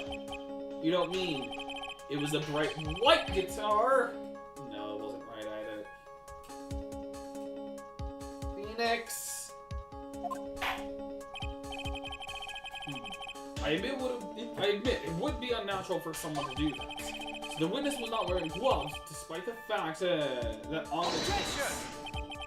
Your Honor, this is obviously the defense's usual misdirection tactic at work. Steer the court towards an unrelated topic and lull us all into his misguided... No, Your Honor.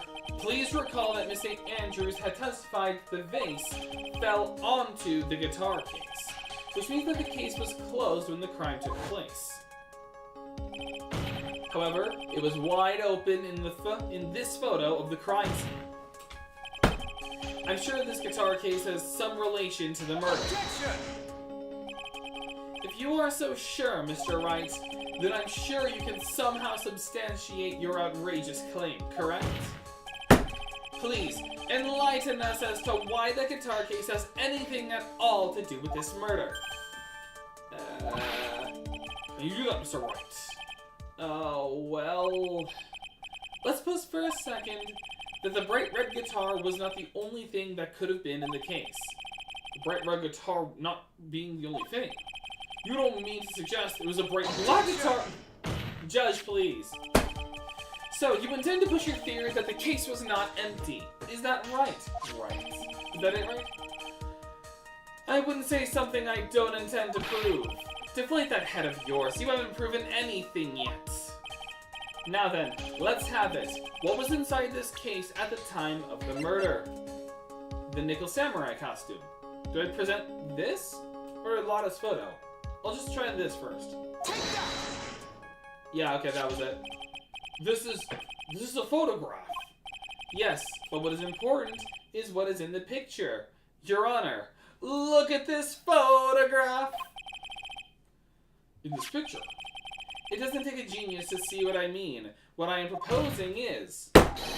Inside the guitar case was the Nickel Samurai, the hero's very own costume. What? I got shot again. Mr. Wright, explain yourself! Right, are you saying that the witness opened the guitar case to take out a costume? What insane point would there be to doing something like that? That insane point would be to wear the costume, of course. Miss Andrews put it on to hide her identity so she could make her escape. After all, you couldn't let anyone see you leave, could you, Miss Andrews? I refuse to accept your theory. Do you have anything to support such a preposterous idea? Just outside the door was an investigative photographer who was starving for a big scoop. And in the end, she managed to get this shot, correct? You mean this photo? Yep. Order! Order! It looks like we wandered into quite another mess again, haven't we? Nice job, Phoenix. Well, you know my strategy. Speak first, think later. So the real murderer was hiding inside the costume. Wait 1 second, Your Honor. The Nickel Samurai's costume would have been Mr. Maton Garn's. Why would something of the defendant's be in the victim's room, and inside the guitar case of all places? True. That is a little baffling. Mr. Wright, the court would like to hear your thoughts. What was this Nickel Samurai's costume doing inside the guitar case? It was a spare. Mr. Ongar did not take his costume off during the break period. In that case, the costume we are talking about was a spare one. What? Then, are you saying that on the night of the murder, there were 2 Nickel Samurai costumes at the Gatewater Hotel? Yes. That is what I'm saying. And how do you explain the costume that was inside the guitar case? It would mean that the victim himself had brought the spare to the ceremony on purpose. But why? The victim, Mr. Kurita, was the Jammin' Ninja. Why would he secretly bring the Nickel Samurai spare costume with him? What could be the reason behind such a peculiar act? And therein lies the sticking point. What are you mumbling to yourself about now? Have you just been rambling all this time without any sense of inner monologue? Huh? No, I just... It's alright. Please explain yourself. Why do you think the victim had the Nickel Samurai spare costume? Phoenix, are you sure you can explain this one? Think carefully before you answer. And then answer with gusto. I believe in you. Alright, this is what I think. The reason the victim brought the Nickel Samurai spare costume to the hotel was the press conference. What is this? On the night of the murder, after the stage show, the Nickel Samurai was going to hold a special press conference. A press conference? Yes, the Nickel Samurai was supposed to confess something at this conference. I heard about this as well. For once, you're not making something up, right? But what struck me as strange was what Mr. Ungard himself said he had no idea he was supposed to be holding a press conference that night. I definitely read the first part of that sentence wrong, but we're moving on. But how can that be? The way I see it, that can only mean one thing. The conference was set up by none other than the victim, Mr. Juan Carita himself. The victim? Yes. The Spare Nickel Samurai costume was prepared for that very conference. Mr. Carita was going to hold a press conference as the Nickel Samurai. He was going to dress up as the Nickel Samurai and hold a conference. But why would the victim do such a thing? That's something I don't quite know yet. However, what I am concerned with right now is what he intended to reveal at the conference. The Nickel Samurai was going to confess something. And by confess, I'd wager he was going to reveal something about himself. Which means that Juan Carita, posing as the Nickel Samurai, was going to speak about Matt on Guard. Yes, I guess that is what it would mean. However, if that's the case, that's not a confession, that's public disclosure. Miss Andrews, I can see why you're pros at what you do. pardon me? Yes, just as you say, the press conference was set up by Juan. Ew. Miss Andrews, Please offer us an explanation for this. I was the one he asked to help set it up. And the person who prepared the second costume for him, that was also me. you. Juan had bet everything on the Jammin' Ninja this year, and if he lost the Grand Prix, he was going to make sure Matt was going down with him. That's what he thought anyway. He was going to ruin him, huh? It looked like somehow Juan had in his hands a secret so powerful that it would destroy Matt's acting career had it been revealed. Oh no, he found the Discord chat logs! What?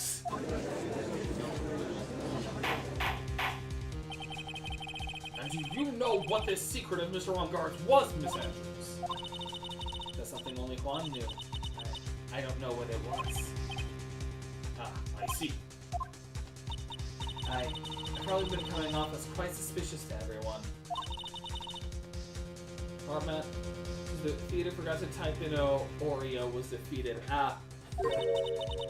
I've been trying to protect Matt after all.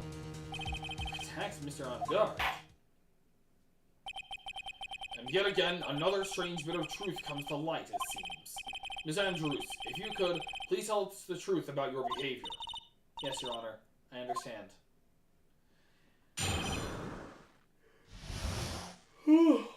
Protecting Matt. From the moment I saw the crime scene, I had a feeling that Matt was the murderer. Matt had to kill Juan no matter what, and he didn't have an alibi for what he was doing at the time of the murder. My thoughts were confirmed by the evidence, of course, the button and the knife. But I'm Matt's manager, so I felt I had to protect him. This does account for everything. Well, I am the logical type. We're finally seeing her true self. She's more nervous than a scared rabbit. If the friends can find no fault in this testimony, I am ready to make a ruling. Please keep that in mind as you cross-examine Mr. Wright. It's like somehow everything has swung to the opposite end of the scale again. That just means I have to put my weight into this and turn her logic upside down.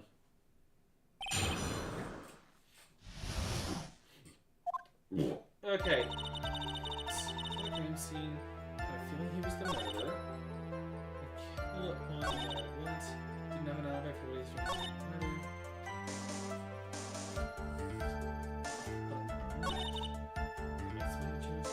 Murder. Wait. The button was found in his pants. But you said that from the moment you saw the crime scene, you had a feeling he was the murderer. Hang on. We didn't even know the button was off and in his pants until the full body search. Do I just present the button now, or...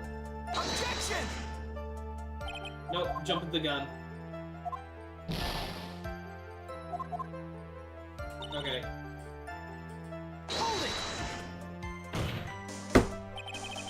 You can hardly call the knife decisive evidence. The fingerprints on the knife could very well be a clever camouflage. Then, what about the button? The button? It's clear from the crime scene that the victim and the murderer fought. during the fight, the killer ripped the button from the Jammin' Ninja's costume. You're talking about this button, correct? That button was found in the police of Matsukama, isn't that correct? I would think that makes it a very decisive evidence. Okay, now she got us. Is outfoxed again. Alright, please fix the testimony. Can't stand the sight of a man who can't gracefully accept his defeat. Goodness me, I can still look at me. With an icy stare, yes. Alright. Miss Andrews, for Mr. Wright's sake, please add this information to your testimony. Okay? Button was a torn off one during his fight with Matt. Okay, now I think we can present, or do we present the crime photo? Because there is the blood that does match up with the button. Do I now present it?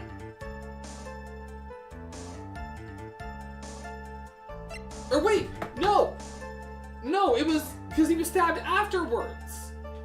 Or do we present the autopsy report here? I'm just gonna...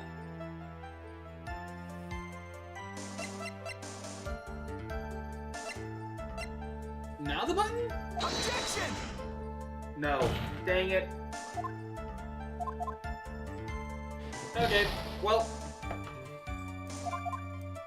Back to the guide. Oh, it was the autopsy report. Okay. Objection! This is the victim's autopsy report. It clearly states that the cause of death was strangulation by scarf. Strangulation? The knife stab to the victim was done after the victim had already died. And what does that mean? Let's examine the evidence. This button has the victim's blood on it, which would mean that it was ripped off the costume. When? After the knife was stabbed into the victim. Exactly. Which means... it is impossible that this button was torn off during the victim's final struggle, because the victim was strangled to death in that fight. You got it. That's right, Miss Andrews. There is no way this button was ripped off during the struggle. This button was consciously pulled off of the victim's already dead body. Order! Order! What is the What is the meaning of this, Wright? So what if the button was torn off of the body after the victim had already died? What does that change? Let me ask you one simple question, Mr. Edgeworth. Why was the button torn off? What purpose did that serve? What purpose? We now know this button was not torn off during the fight. So the murderer took the time and effort to purposely rip this from the victim's body. That would mean that the murderer had something in mind, wouldn't it? Mr. Wright, does this mean that you know what the murderer wanted to do with this button? Or was it? It's been the crime on guard, because they found it on his pants. There's only one logical reason for doing something like that. It was to pin the crime on Mr. On Guard. There is no way anyone would put a bloody button in their own pants. That's right, Mr. On Guard was set up. Either that, or he's a freak. By the real killer, of course. And the real murderer is. Well, Mr. Wright, who in the world is the real killer then? Finally. I can't believe I managed to bring this trial all the way up to this point. Phoenix, you can't let your guard down yet. Not until the very end. The real killer, the person who planned to frame Mr. On Guard, is, even though it feels a little easy, Adrian Andrews. Miss Adrian Andrews. I choose you! Like, go, Pokeball! Like, Adrian Andrews, I choose you! Use Thunderbolts! You are Mr. Karita's killer. What? Oh, her glasses exploded again.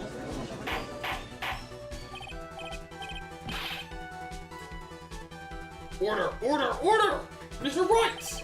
This is a very grave matter. Do you have any evidence that supports your charge? Any evidence? All of the evidence points to Miss Andrews. How preposterous. You can't stick any of that on me. I can't, can I? Would you care to test me? Then what about this knife? The knife was used to stab the victim after he had already been strangled to death. It was used to throw suspicion onto Mr. On Guard, naturally. The knife covered in the defendant's fingerprints could only be taken from his room. And the only one who had dinner with him and knew which knife to take was you. Got her. She screams and explodes but goes, "Tss." Then, what about the button that was found in Nakama? This button was removed by from the victim's body after he had already died. The only people who could have done so were the person who found his body or the killer. However, if Mr. On Guard was the real killer, there is no way he would have put such incriminating evidence in his own Hakama. Yeah, like, why would he have put it in his pants? Unless he was like a freaky freak. The only person who could have put this button into Mr. On Guard's Hakama is the person who went to wake him from his nap, which is you, yet again, Miss Andrews. I see. What about the empty guitar case? That was also another piece of evidence that incriminates Miss Andrews. That costume was used to hide the real killer's identity as they fled the crime scene. Now, who could have known that there was such a costume inside the guitar case? It could only have been the person who prepared the costume for the victim. And that person is you, Miss Adrian Andrews. No, Objection! But Miss Andrews' fingerprints were nowhere to be found on the guitar case, and it was you who proved that she was not wearing gloves at the time. That's right. That's because she did not intend on leaving any prints. If anyone had found out that she had touched the case, they would have asked her why. So to avoid leaving any prints, she used a towel or something else to open it. But the glass of tomato juice is a different story. Miss Andrews purposely left her fingerprints on the glass to show that, yes, indeed, she was the classic dazed discoverer of a dead body. And to top it all off, there's this photo. A photo of the killer as they exited the scene of the crime. No reasonable person on Earth can believe this nickel samurai is Mr. On Guard. He would be much too short for his own costume if it was him. Speaking of how tall people are, Miss Andrews, you're also kind of short in stature, are you not? This has nothing to do with the incrimination. I'm just making fun of your height. Please, stop. Well, how about it, Miss Andrews? I've got her this time. Miss Andrews? I refuse to testify. What was that? There's the law. It says I can't be forced to testify about something if it can incriminate me. It's technically true, but there are, like, specific, like, conditions that have to be met first. I forget what they are, but it's not that simple. You can't just simply be like, I refuse to testify. It's like there's specific things that have to be done. Well, yes. You are absolutely correct, Miss Andrews. The law does provide us with a way to avoid self-incrimination, by allowing a witness not to testify if the testimony can cause damage to themselves. What? Phoenix, you're a lawyer. You're supposed to know this stuff.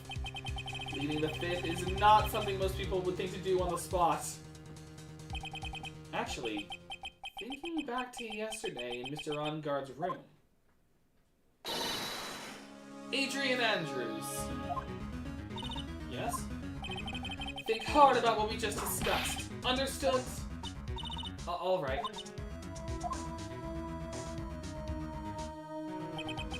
That's it. That's when Franziska planted this idea into her head. She must have told Miss Andrews to not testify if things like that. You did a good job proving everything up to this point, Phoenix. But there's still one thing you haven't done. Something I haven't done. What's wrong, Wright? Are you finished already? Run out of evidence? What is so humorous, Mr. Wright? I'm sure you realize this as well, Your Honor. But everything the good lawyer here has proven up to this point is meaningless. What? Everything you have proven is circumstantial. Substantial. Yes, circumstantial. You have yet to provide a single piece of definitive proof. Proof that Miss Andrews did, in fact, harbor a wish to murder Mr. Kurita.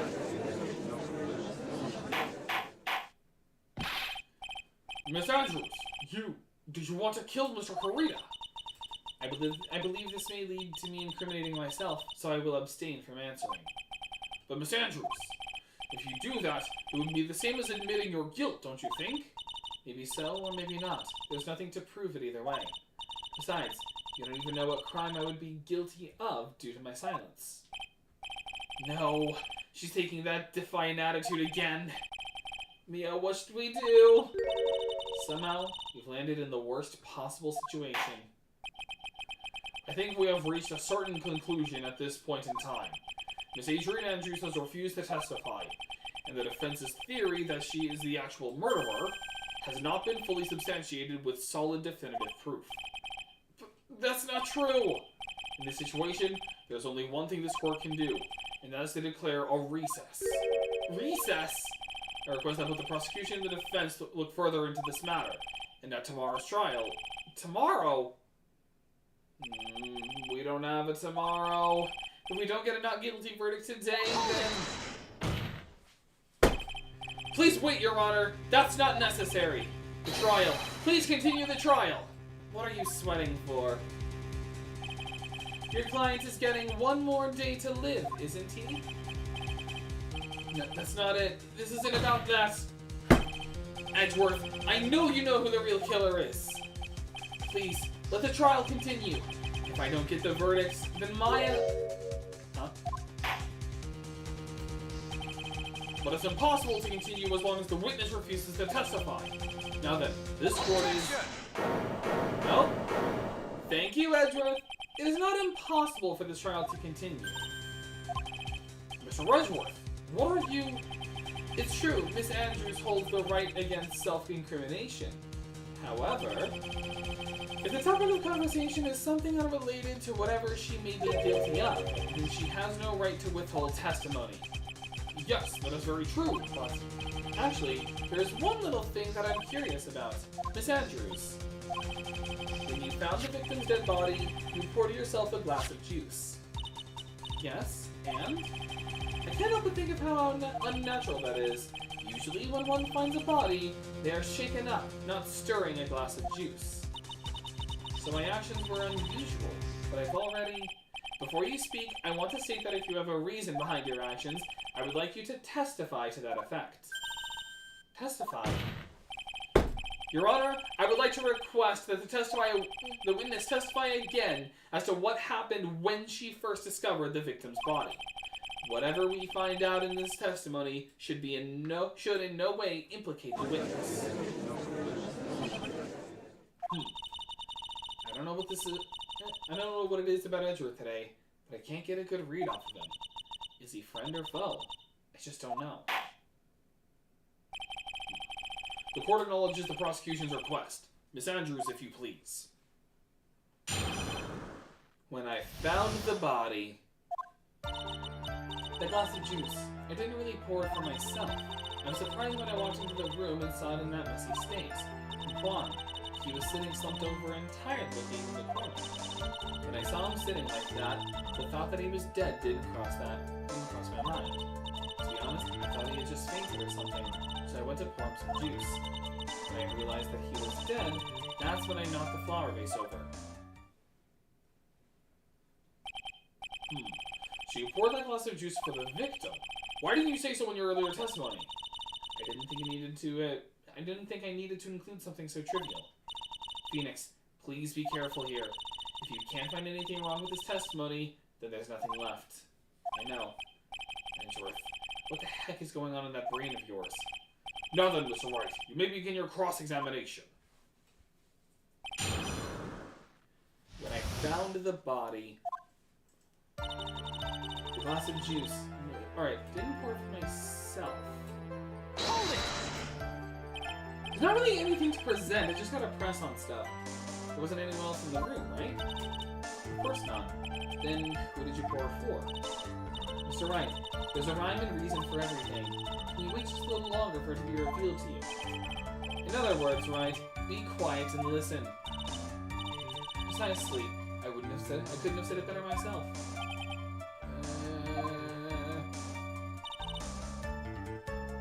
See, and that mess. So, it was a mess. Are you sure it wasn't messy because of your fight with Mr. Karita? I understand your frustrations at not being able to prove your theory. However, before you go accusing people of crimes, go find yourself some evidence. And then, what did you see next, witness? One. Sitting slumped over and slumped over. Yes, he was just sitting there with his head tilted forward, eyes closed. He really looked like he was sleeping. Just me, or did that bit right there sound a little odd? It did a little. Because, like, between the mess everywhere and the bandana around the neck, like, it was, like, tight. Although she didn't know it was strangled, he was strangled, so... Hold it! Then what did cross your mind? I thought maybe he had smashed everything up in anger because he lost the Grand Prix, and then felt tired after his rampage, so he decided to take a nap. Anyway, that's what I thought. I see. So you didn't think he was dead at all? I mean, he just fainted or something, so I poured him some juice. You thought he fainted? I thought he was asleep at first. But then the room was in such a messy state. I thought maybe he had gotten into a fight with someone. And that's when you went to pour the glass of juice. Yes, he always had a hard time waking up, so Kwan always had a glass of tomato juice to drink. I see. And after that, what happened next? When I realized he was dead, that's when I knocked the flower vase over. And how did you come to realize that he was, in fact, dead? I shook him over and over, but I never got a response. So I set the glass down on the dresser and tried to take his pulse. I was shocked and staggered backward. And knocked the flower vase over. So that's what happened. Yes. This is what it all comes down to. Huh? This is the absolute end for both sides, and Adrian is letting her guard down. Phoenix, now is our best chance yet to kill the prosecution's case. Isn't that a bit harsh? Miss Andrews, will you tell us the truth about this time? In poor myself. All I know, found next to the victim, filled with tomato juice, bears her fingerprints.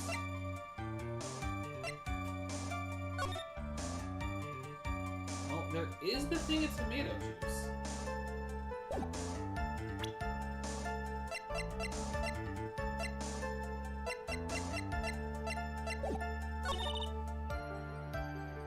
Sitting over and tired looking in the corner.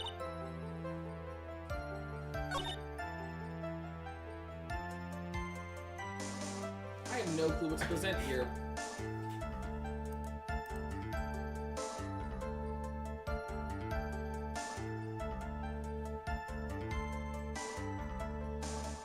Oh, that's it, okay.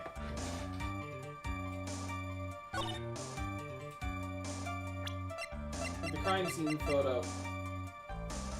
Objection! Because of all the blood. Yeah, the blood and the knife in the chest. So you honestly didn't think he was dead when you found him? No, not at all. Even though this is what you saw when you discovered the body. Like, a knife in the chest. What is the meaning of this? Isn't it obvious, Your Honor? There is a knife sticking straight out of Mr. Karita's chest. Anyone who saw this scene would have immediately thought that here was a dead man. Well, you see, I doubt a single person in the world would mistake this for someone who fainted, and then so nonchalantly go pour something to drink. Your point is, Miss Andrews, your testimony just now, it was all one giant lie. They exploded again. The lie has proven one thing very clearly. That you are the real killer. No!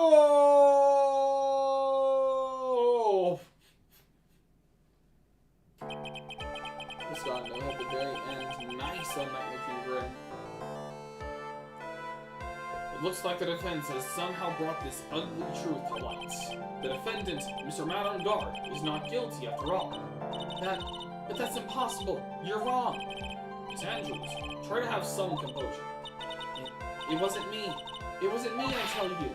It was Matt, I swear it. He's the one who killed Juan. But you were the one who refused to testify, and your reason for not doing so was that you might end up incriminating yourself. That's because... Miss Andrews, I will give you one last chance. What exactly are you hiding that may incriminate you? I refuse to testify. Then there was no need for this court to continue any further. Mr. Madangar's innocence has been clearly demonstrated. Is it over? Have we found the truth at last? What's wrong, Phoenix? Usually the real killer confesses his or her guilt. And now that I think about it, this is the first time someone hasn't. Now then, I would like to hand down my verdict for Mr. Matt on Guard. Objection! Edgeworth! Your Honor, the prosecution feels that it would be premature to pass down a verdict at this time. What? The reason is quite simple. The witness has yet to speak the absolute real truth. The absolute real truth? What are you... Witness, don't you understand yet? Huh? I don't know who planted this silly idea in your head, but as long as you protect yourself through your silence, Matt on Guard will go free, and in his place, you will become the guilty party. That's a lie. I don't believe you. Once, I was told if I spoke, then it would be all over, and Matt would never be declared guilty. What in the world is she talking about? She lost it? I can't speak about it. I'm too scared. It's Franziska von Karma. Huh? Don't you remember, Phoenix? Miss Andrews lives by gripping tightly onto the words of another. Because she doesn't have the strength to believe in herself, then right now, Miss Andrews is... Yesterday, she was tossed a lifesaver by Miss Von Karma. Don't say a word no matter what happens. If you do, Matt on Guard will be acquitted. Miss Andrews undyingly believes in those words right now, and is clinging onto them. What should we do? This is the first time I've ever come across something like this. Then Miss Andrews has to be the killer, right? All we have to do is get her not guilty. That is my only priority. It wasn't me. I'm begging you. Please believe me. I didn't kill Juan. Help, please. Someone, help me. Mr. Wright. Yes, Your Honor? The court can't continue like this. Therefore, I'd like to hear what you intend to do. What I intend to do? What am I supposed to do? What am I supposed to say? Right. I suggest you think very carefully about this. Think about what this witness did and what she did not do. And think about who is the real mastermind behind this crime. Yep, Edgeworth knows what's really going on. Who's the real mastermind? Isn't that obvious? There's no one else it could be except for this woman crying right over here. Right? Come now, what will you do? What kind of man are you, Mr. Phoenix Wright? Nah, there's more going on. I have to win a complete acquittal today. There's no way around that, but I can't bring myself to do it like this. Not when she's making a face like that. Miss Andrews, I would like to know what you are really hiding. Mr. Wright, are you sure you know what you're doing? I hit puberty for a second. Sure, Mr. On Guard would get an acquittal, but in his place, you would be found guilty. Is this how you really want this trial to end? quiet. How dare you? You're trying to trick me. That's enough. I commend you for trying, Mr. Edgeworth. However, it's clear that the defense's theory is the truth.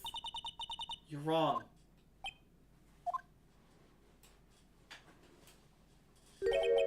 What a shame. I had hoped things wouldn't come to this. However, What is it, Mr. Edgeworth? Miss Andrews, since you absolutely refuse to testify, it falls on my shoulders to disclose this to the course. Stop. Mr. Edgeworth! This witness, how should I put this? She has an illness. That is kind of a mean way to put a dependency disorder. What? And because of this illness, she is trying to commit suicide in the past. Stop. Please stop. This is a really... That is not a sensitive way to say it. No matter how much you want to hide it, it's no use. I have the evidence right here. That's the second part of the suicide report. The attempted suicide report. What will you do now, witness? You know what I am about to do, don't you? I will now reveal to the court the true nature of the pitiful woman known as Adrian Andrews. Andrews is just going for the throat today. The secret of her independent nature. Having other people know about it scares her more than anything else in the world. Please stop! I beg you! If people find out,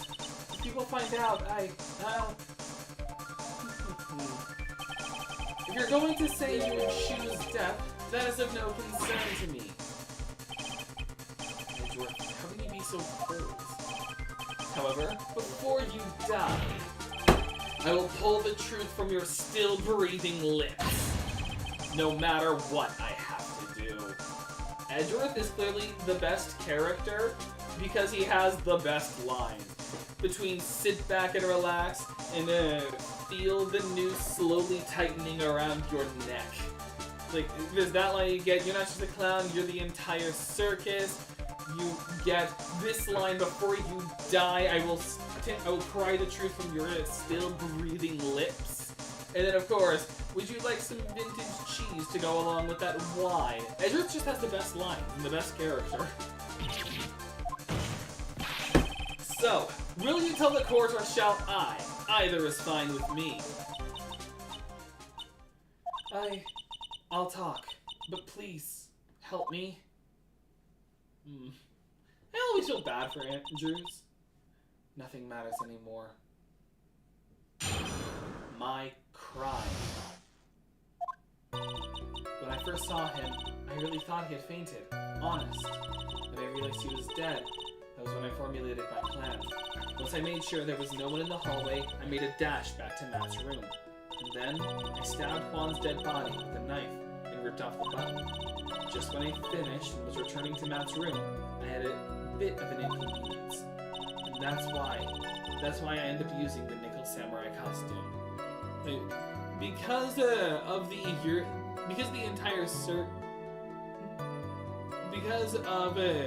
the entire circus, that's the origin of you're not a fool, you're the entire Colosseum. I didn't know that. I didn't know that that's where that line came from. That's kind of neat. You gotta love the little references like that. Also, my throat is now...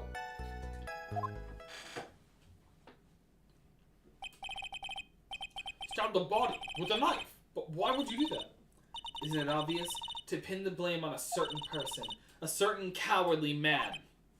What do you mean by all of this? It might take this court a little while to understand, but... this is the truth. When I said that, it's an altered version because a Hollow Knight player made it a meme. That's fun.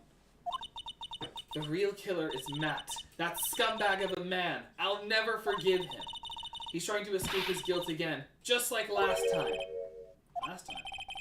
So, Miss Andrews stabbed the victim, Juan Carita, in the chest with the knife. However, she didn't do it with murder in mind. She did it with the intent of framing Madame Garde for the murder. And this This is her crime. What? How is this possible? I mean, wasn't Miss Andrews supposed to be the real murderer? Mr. Wright, please get over your shock and commence your cross-examination.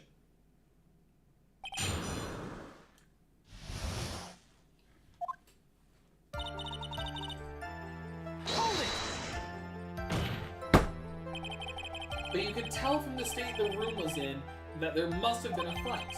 Are you telling the truth when you say you did not know he was dead? He had a scarf tied around his neck, but that scarf was a part of the gem manager's costume, so I didn't think anything about it was strange. His head was also tilted down a bit, so I couldn't see his face that way. That's why I thought I'd just wake him up and went to pour the juice.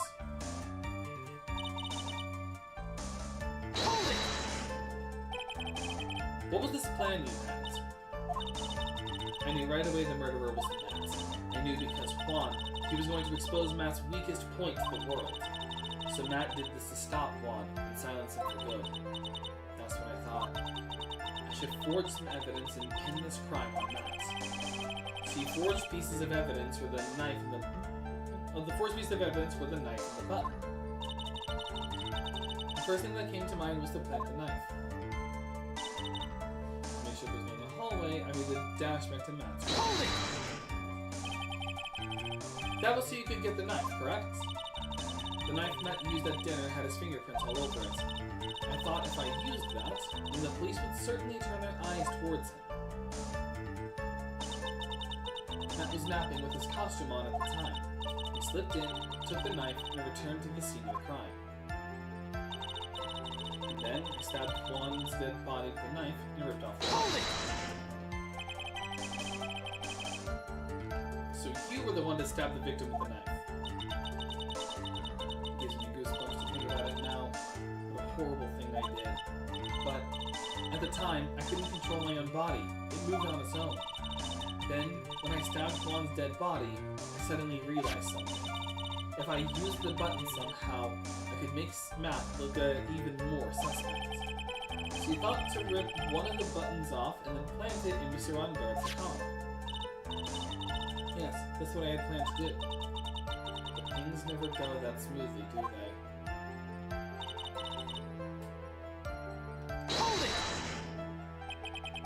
An inconvenience. There's a woman with a camera at the ready, loitering in the hallway. Well, bet my spikes it was Lada. There's also a woman with a ray gun at the ready, pacing back and forth. That's Miss Old Bag for ya.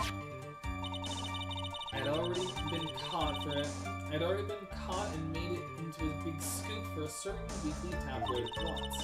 So I couldn't very well go out looking like myself and get caught again. And that's why I ended up using the nickel samurai costume.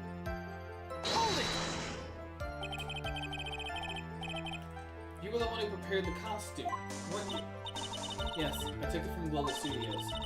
I had also put it in Juan's guitar case the day before the award ceremony. You did this in preparation for the press conference, correct? Yes. Juan wanted to wear that costume and hold a press conference in it. He was going to disclose Matt's big secret there. And what is this secret? That I don't know.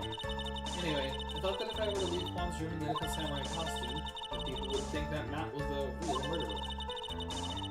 I was very careful not to leave any fingerprints when I opened the guitar case. I absolutely did not want anyone to know about the costume. I think we've heard enough. So, after that, you went back to Mr. Ongard's room and planted the button. To Matsukama? Yes. After that, I folded up the costume I was wearing and put it in the bag. Then I snuck it out of the hotel and got rid of it. My word! What does all this mean? Mr. Edgeworth, is it? The real criminal is Matt on guard. Yesterday, that woman prosecutor sat me down for a talk. Franziska, huh? She said that I should, under no circumstances, confess to what I had done. That if I just kept quiet, then Matt would be found guilty for sure. I had no choice but to believe in her words.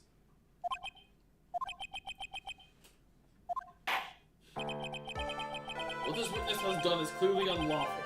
However, as long as her testimony stands, we can be certain she is not the real killer. Wait, Your Honor! The defense still... Right. It's pointless. At this point in time, it is not possible to indict Miss Andrews on anything. Yes, exactly.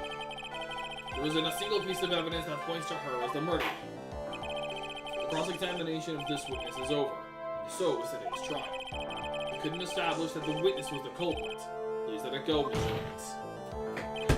But, Mr. Edgeworth, please place Miss Andrews under arrest for further questioning.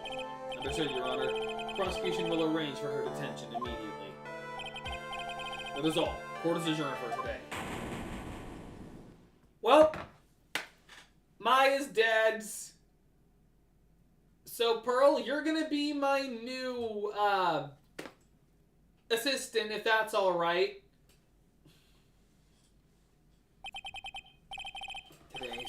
Today's trial. It's over.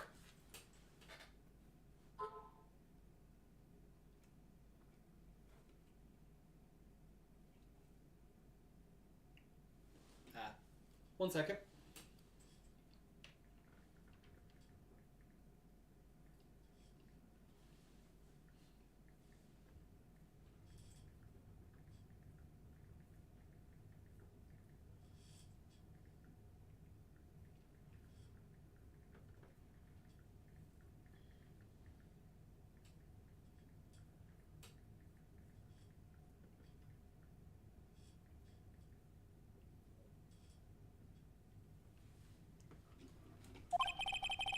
And I didn't win an acquittal. Well, at least we got Pearl, so we still got a spirit medium partner. Witness, would you mind if I ask you something? Edgeworth? What is it? Before you leave court today, I wondered if I might look at one thing. The card in your hand. I had my interest for quite some time now. What exactly is it? Oh, this? Mr. Wright also asked about this. It's also the same card that we saw with Maya when she was kidnapped. Although I don't remember at the time. Well, I didn't remember at the time you asked me about it, Mr. Wright. I remember just now. I found this in the room on that day. The room? That day? Yes. Oh, you can actually see it. You actually could see it there. I found this card when I discovered Juan's body. It was lying there right next to him. Pearl, what is an assistant in crime, Mr. Wright? Like, no, you've got it mistaken. Like, you're not a you're not a crime accomplice. You're just gonna be my legal assistant so we can put more bad people away. Like, we gotta get you we gotta get you a little bit of training, but you should do fine. We also gotta teach you how to steal so you can truly be like Maya. You found that card next to the victim's body. I suppose I must have unconsciously slipped it into my pocket. But it's not as if this card has any relevance to Juan's murder, right? Yeah, I guess not. But it's still a strange card, if you ask me. But as far as a clue to this case, I don't see what... The keel over. Witness that card. Give it to me. Hurry! Edgeworth? Do you have any idea what you have stupidly yet inadvertently done? Miss, I can't believe you hid this from me all this time. I didn't mean to. What is this all about? Never seen Edgeworth so emotional before.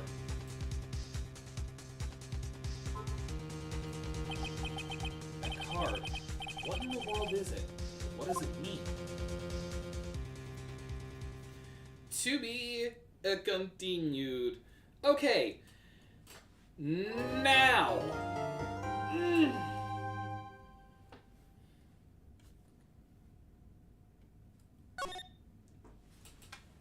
I am going to save.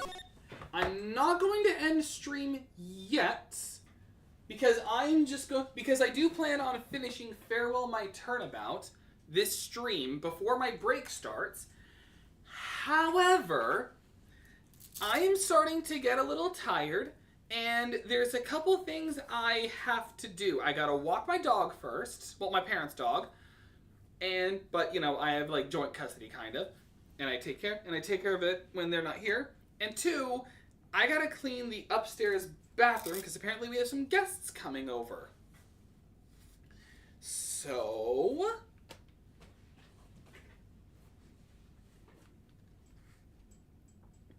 I'm going to take a little bit of a break.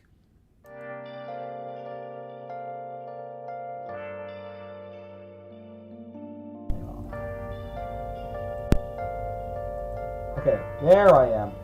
When I come back, I will continue. So this is going to be a long stream. I just wanted to wrap this up before my break started. So I'll be gone a little while, but I will be back.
Okay, then. I've returned. Let us continue. I finished everything I had to do, and then a little extra. And now, March 22nd, 5:24 p.m., Wright & Co. Law Offices. We open up on a crying 8-year-olds.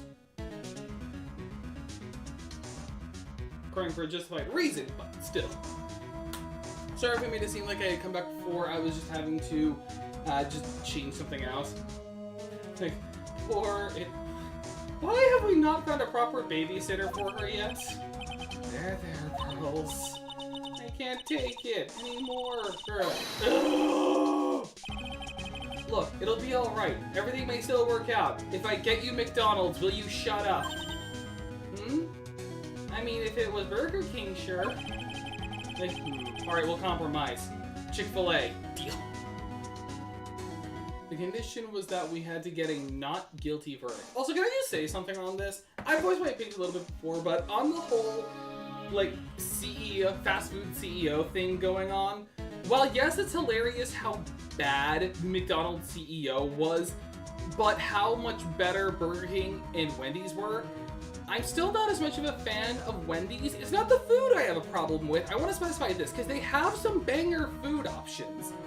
The problem is the price. At least the one I went to recently, it was expensive for a meal for one person.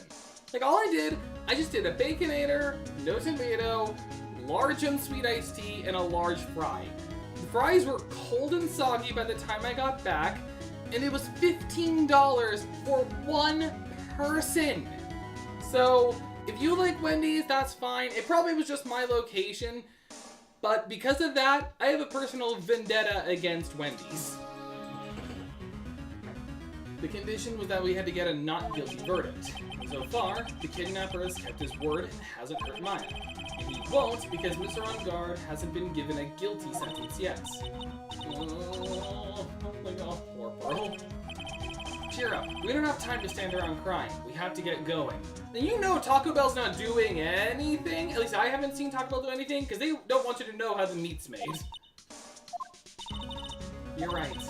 Mystic Maya is in much more pain than I am. You're right. She's probably being tortured as we speak. Meanwhile, we cut to her and she's just having like a nice burger. She's actually having like a peaceful time. He's not like hurting her at all. He's just saying that just to get a reaction. But in actuality, she's just like fine. Yes, that's right. So, why did it look like a flash? Maybe I just blinked and didn't realize. Hey, you guys! Glad I caught you, pal. Mr. Scruffy Detective? Oh boy, looks like Detective Waluigi Gumshoe has been dubbed Mr. Scruffy Detective in Pearl's book now. It's just plain old Mr. Waluigi Gumshoe now, and I came to talk to you, pal. Okay, I died a second time to Pure Vessel, but this time I'm already at Absolute Radiance, and I have trained for this. Godspeed. But we're kind of busy right now. Why are you here? So, what are you going to do from now on? What do you mean, pal? Well, you've been fired, right? So do you have a new job lined up yet? Oh, that's... what am I supposed to do now, pal? I don't have anything coming in at all until my next payday. What are you talking about? You don't have another payday? You don't have another payday. I guess that means I'm just gonna have to work here at your place, pal. Say what? Like, okay. Oh, I didn't mean to hit that. Like, you'll be searching for things that'll prove Mr. On Guard's innocence all day, right? Well, yeah. So yeah, I'm going to help you, pal. Okay, so let's just clarify what our party looks like right now. So, Phoenix is a bard. Like, let's just be honest, Phoenix is our bard. Not bard, fighter, multi-class. He's literally just a bard. Then we had Emma Sky, who left the party, but she was our rogue artificer multi-class. At the moment, we have two necromancers. One is a necromancer rogue, and the other one with Pearl, I'm gonna label her as just a pure, just necromancer. If she was gonna be anything else, I'd say cleric. Just because she doesn't look like she'd ever want to actually hurt someone. She just wants to help people. So she's our necromancer cleric, which feels redundant.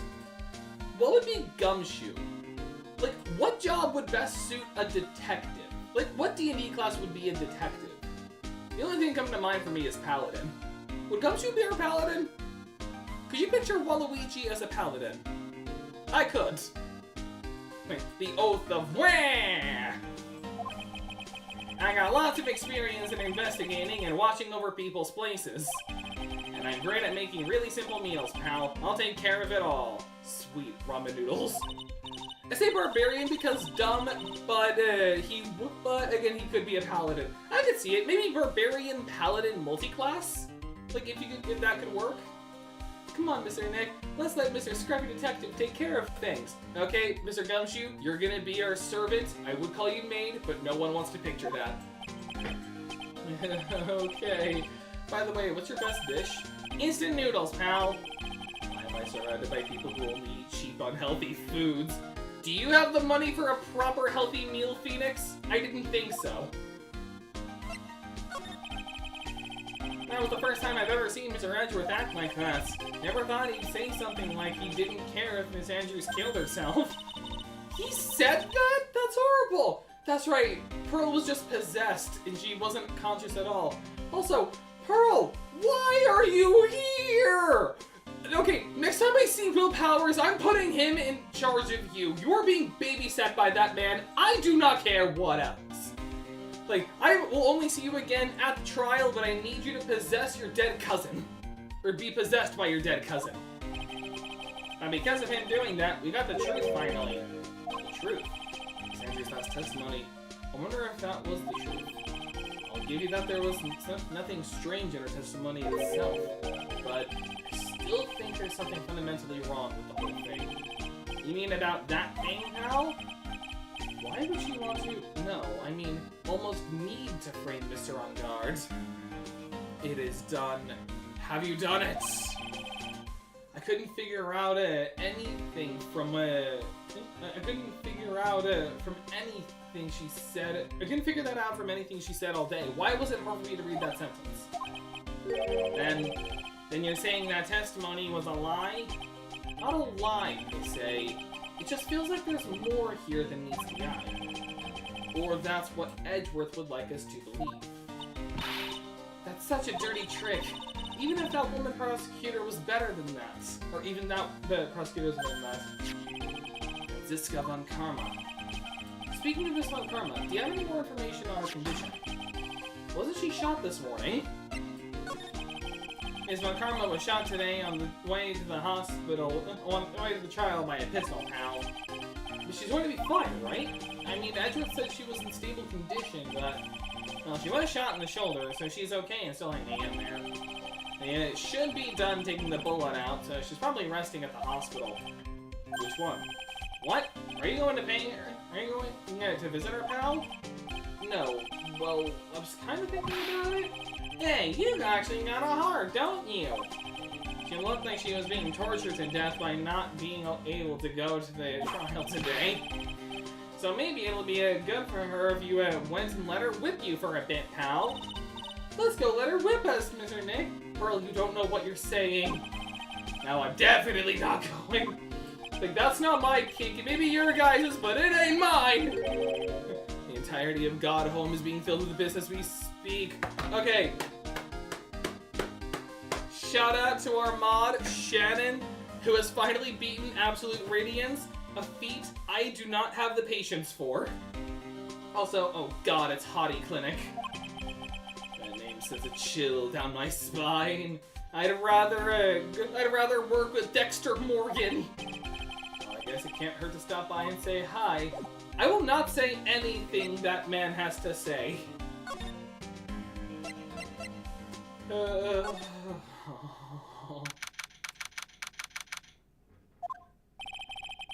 never thought I'd ever come back to this place. No, no, no, no, no, no, no, no, no, no, no, no. You know what? For brevity's sake, I'm going to make him voiced by Animal. I'm gonna do the Animal impression from the Muppets, and I'm just gonna scream. Ah! Hi. Wait a second, you're... Ah! Why are you still here? Ah! Director Hosey. Thank you, Edgeworth. Thank you. And yet I'm not done doing Radiant Hall of Gods and all binding, so my work is not over. Continue.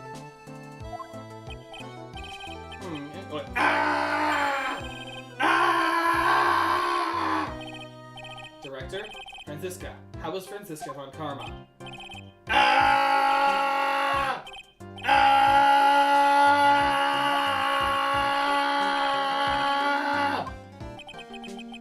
You have my gratitude.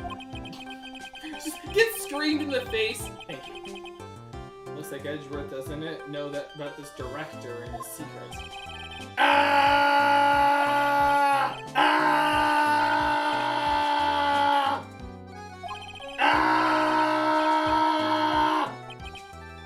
not gonna lie, I thought you were gonna do a Blackbeard impression. Unfortunately, I have not gotten to that part of One Piece. I'm still in Skypiea.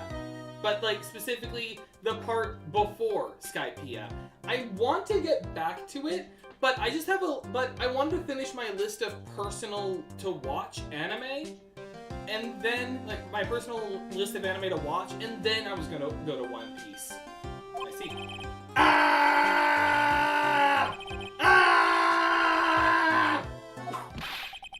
Thank you. Thank you, Franziska. Go back to your room. Thank you.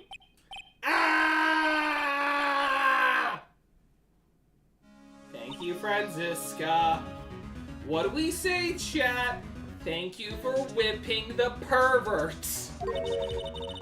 And what are those tulips doing in your hand, Mr. Phoenix, right? Wait, Blackbeard is before. Oh, that's right. I forgot. To be fair, he had such a small role in that episode. I remember the episode when he and Luffy got in the eating contest. I didn't remember it that well. It's also been a long time. It's been like a couple years since I'd seen One Piece, so. And also, do you want to know what my anime to watch list is right now? Because I will share it with you. Like, if I just simply go to here and here. Here's what my list is right now. I'm currently watching Go-Go Loser Ranger, which is an anime that's like a parody of Power Rangers and Tokusatsu. So that's what I'm watching. It's actually pretty good.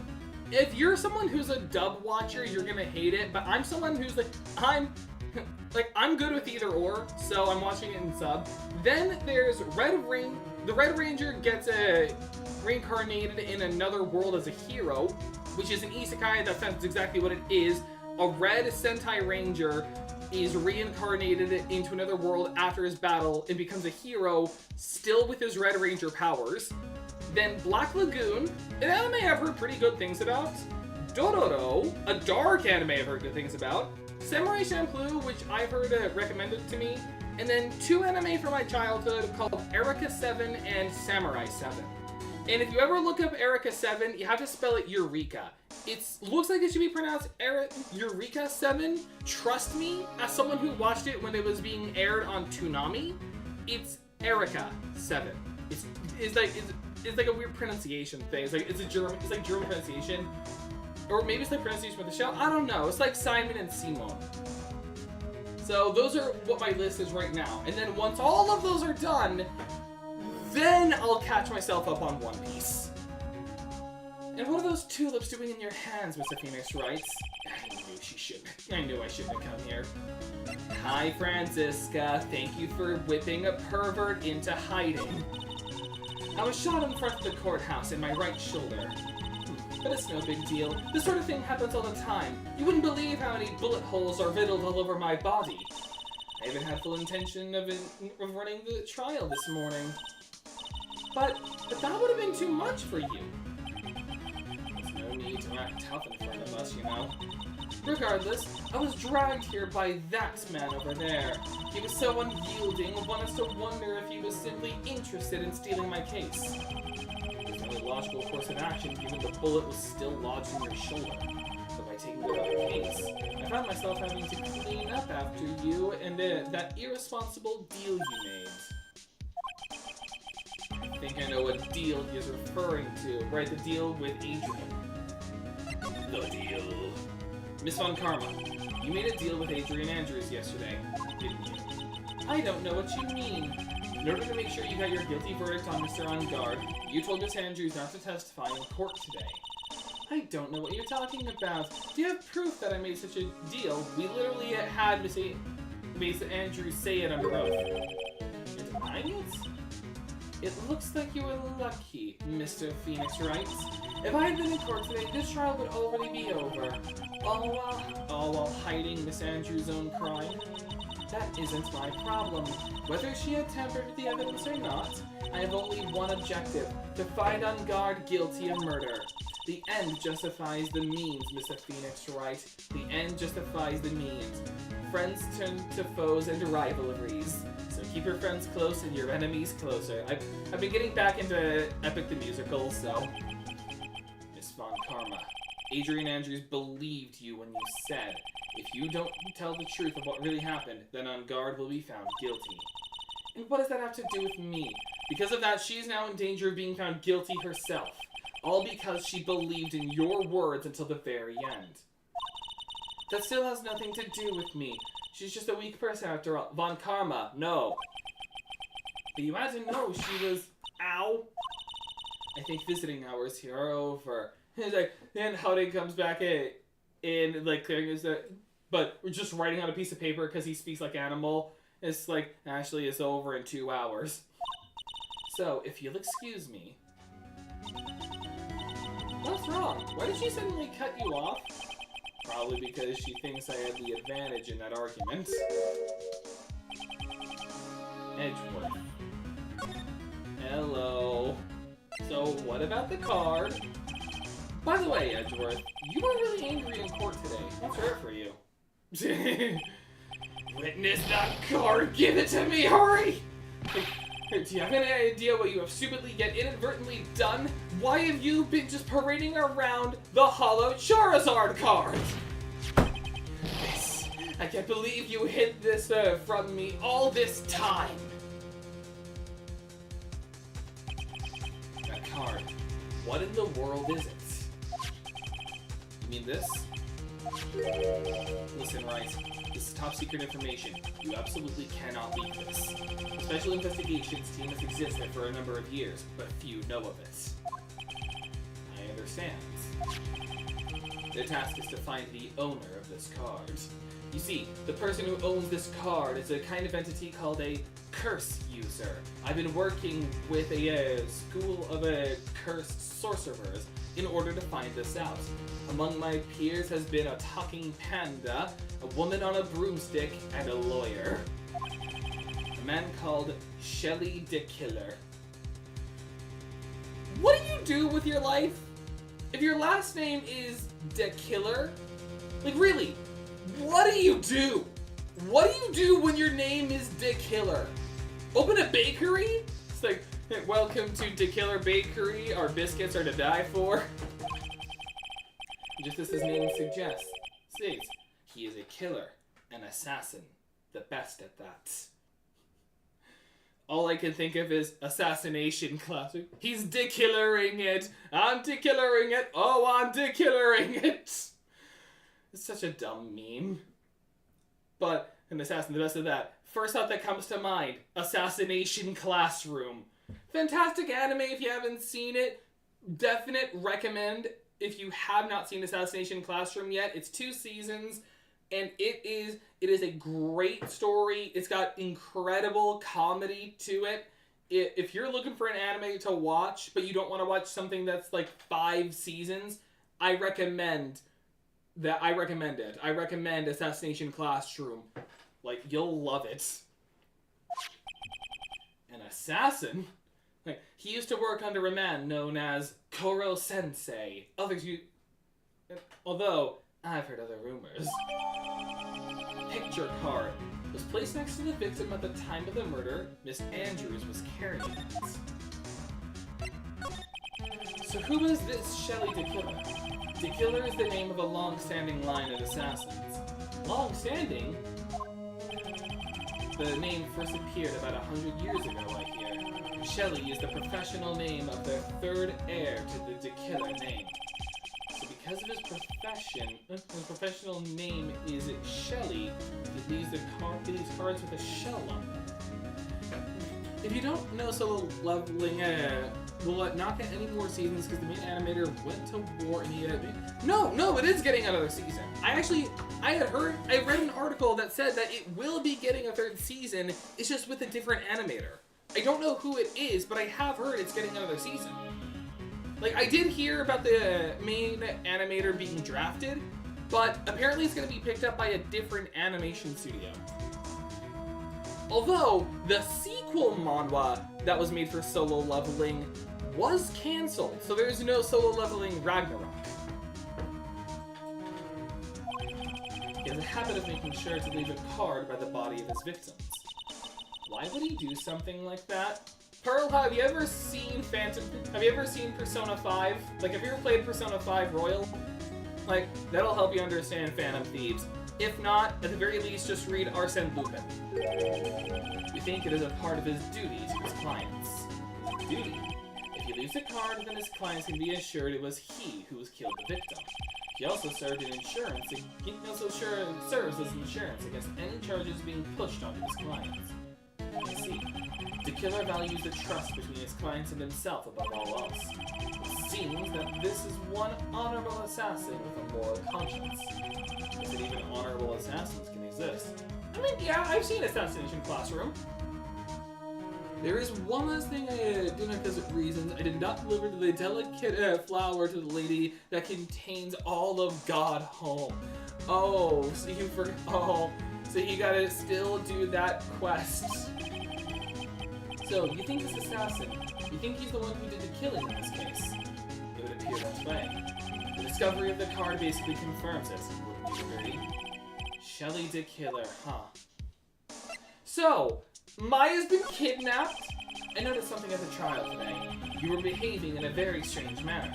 Is something the matter? I guess I should just tell him. Compared to what I did, that's gonna be easy. True. Maya, she's been kidnapped. Kidnapped? What does the kidnapper want? An acquittal. I see. I had no idea. Also, something I just thought on, when they explained that the killer is a line of assassins, one of the thoughts that came to mind, this is how much of a weeb I am. The first thought that came to mind as the killer line is the Kenpachi line in Bleach. How there have been multiple different Kenpachis, and like the one we're on, Kenpachi Zaraki, he's just like another one in line. We also learned that the one before him was, well not the one immediately before him, but one that was before him was Unohana. Captain Unohana of the Medical Corps. I guess spoiler alert if you haven't seen Bleach or the 1,000-Year Blood War, Unohana used to be a Kenpachi, and it has one of the coolest Bankai ever. Like seriously, it's epic. I will prepare a rescue team as soon as possible and resolve this by tomorrow. Really? Did you hear that, Mr. Nick? Mr. Edgeworth is going to... Stop trying to console me, Edgeworth. I don't need your pity. Mr. Nick? There's no way you can find her. We don't even have a single lead to go on. There's only one way to save her. I have to get an acquittal somehow. It's the only way. Right. Listen, you need to know something. Juan Carrito was killed by Shelly the Killer, and the client who ordered the job is Matt on guard, your own client. Please stop! I can't listen to you. I can't believe that! I see. Well, if you want to continue your investigation, you will need this. What is it? The hotel right now is restricted to police personnel only, as we are looking for any clues that might lead us to Shelly the Killer. But if you take this with you to the hotel, I'm sure they will let you enter. Letter of introduction allows bearer to freely investigate the crime scene. Sweet, I can pee in the toilets! In any case, I must attend to the preparations for Maya's rescue. Imagine you do that, like, you do your investigations like, ah, right, you're back. Are you here to do more investigating? No, I just really had to pee. I drank a Baja Blast on the way here. Like, on the way here, I was actually just heading somewhere else. Hey, I see. We'll meet again, if anything should happen. Now, if you'll excuse me. Mr. Nick? Do you think Mr. On Guard hired an assassin? No way. I mean, he doesn't have a psych lock. Yeah, I guess not. Maya. I mean, technically, if he hired an assassin, he technically didn't kill Juan. It was the assassin. Although that is still illegal, you actually will still get arrested for murder. That is actually, believe it or not, still considered a murder charge. Specifically, it is conspiracy for murder. So, Bond guy. He'd not hear the name of a weapon, but a clone of the night appeared. I love... Bankai is a great power system. Like, I love... Zanpakuto is one of my favorite power systems alongside Vital Instruments, Stands, and Devil Fruits. I don't know what my fifth would be. Actually, I do know what my fifth would be. Tegu. That would be my fifth favorite power system. So, like, Tegu... So Zanpakuto's from Bleach. Tegu from... from Akame ga Kill. Vital Instruments and Givers from Gachiakata, Devil Fruits from One Piece, and Stands from JoJo's Bizarre Adventure. Those are my 5 favorite power systems. I would have put Chakra there, but honestly, if I had Chakra, I would just do Shadow Clone Jutsu and leave it at that. So it's not my favorite power system, it just has my favorite technique. Please, all I ask is you make it home, safe and sound. But yeah, I love the concept of Bankai. I almost said Bondkai. But like, Bankai is always cool. Because it is cool, especially in sub, when it's not Bankai, it's Bankai. And it's just, like, the pause makes it better. And then there's some good Bankai, too. I guess even kidnappers can be a little clumsy. Clumsy enough to drop a card like this for me. And even though he said he was an assassin, I bet he's just making that up, like how Nick does with everything in court. I like the fact I'm over here just making Hollow Knight be able to use all the special abilities, but I don't think the knight would be able to call out the name of his weapon when he has no thoughts. I just like, no thoughts, head empty. Except it's not empty, it's just the void. Like, what's in your mind anyway? The void. It's like, hi, I knew it, nothing. No, I meant the void. Takes off mask, tendrils just shoot out. As everything just turns monochromatic around him. Anyway, let's try out the card trick with this card I just found. Sounds like I got the door open. Okay, time to take a look around. Oh, alright.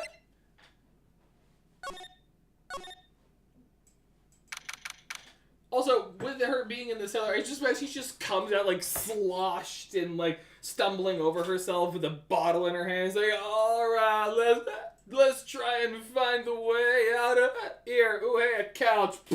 He's like, spoiler alert, that wasn't a couch, that was a fern. Oh, there was a couch and no fern. And satellite dish. Why is there just a satellite dish in here? Also, can we just enjoy the cafe music real quick?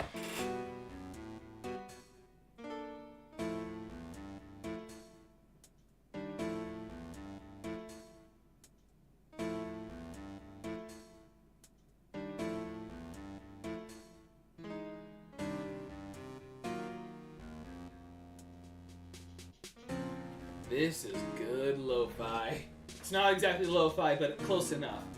What is this place?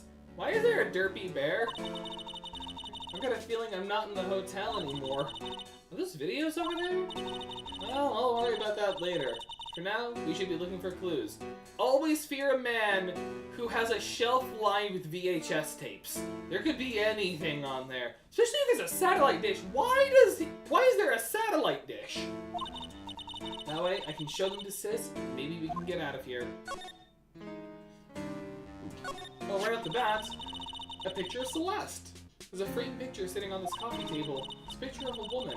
She's kind of pretty. Hey, because you wouldn't know that this is Celeste. Hey, it looks like something's written here. Let's see. I think it says, with love, Celeste. Ah, there we go. I bet this could be a clue. That's weird. What's the figurine doing on a sofa in a place like this? I think it's a bear. Aw, how cute. He has no thoughts. His head is very empty. It's hollow. Like the Hollow Knight. But it's got a lot of cuts and slits on it. I wonder if it's some kind of puzzle or something. So, why? What is this thing? An antenna, I guess? This is a VCR? Sure, a lot of electronic gadgets here. But what is an antenna doing here? Ugh, locked. Of course. It doesn't look like I can use the card to open this door. There's a little hole at the bottom of the door. If only I was a little skinnier, then maybe I would be able to crawl through here. Oh, this simply will not do. I cannot have you wandering around at will. Yeah! Like, it seems that your Mr. Wright is truly concerned about you. I feel like he has to be British. You cannot look like this and not be British. He is? For now, I would suggest he remain cooperative. Plus, with Miles in the picture, I can't really do the voice without, like, it being impossible to tell the two apart. Except for, like, adding more flair to one. But then that's just, like, cheesy. If you cannot, there are ways in which I can help you. Ways? You mean, dead men tell no tales is how the saying goes, correct? I learned about it from Pirates of the Caribbean. Dad! I'm almost certain I told you on our first meeting. I am an assassin. No way. You're lying. I mean, an assassin? People are not always who they appear to be. Nick! So it doesn't sound like I say the N-word. No. Please tell me he's not. Okay, I don't think Hottie's gonna be here. Mr. Nick? Oh, yeah, Pearl? Sorry, I got caught up in my thoughts about my situation. Like, sorry, I was having a flashback to a scene that we can't see. Mr. Edgeworth has left, you know. I guess for now I have no choice but to leave him Mr. on guard. But I think I should listen to his story one more time. Alright, let's get going too. Okay. Hi, Gumshoe. So is he out of questioning? I'm sorry, but visiting hours are over for today. Huh.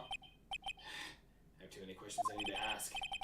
Sorry, but I'm Phoenix Wright, a lawyer for what is it? You're Mr. Wright, you say? Oh, yeah. There's a message here for you. A message? It's from Matt on guard. Ah, here for you. Here you are. Like, this is my voice. What did he write? Is it something really important? I don't know. Well, let's see what it has to say. Mr. Lawyer, dude. I got something really important I need to tell you. Delete my search history, bro. There's nothing inappropriate on it. I just bought weed from a lot of sketchy sites, and I didn't want any of that to leave a virus. I feel uneasy all of a sudden.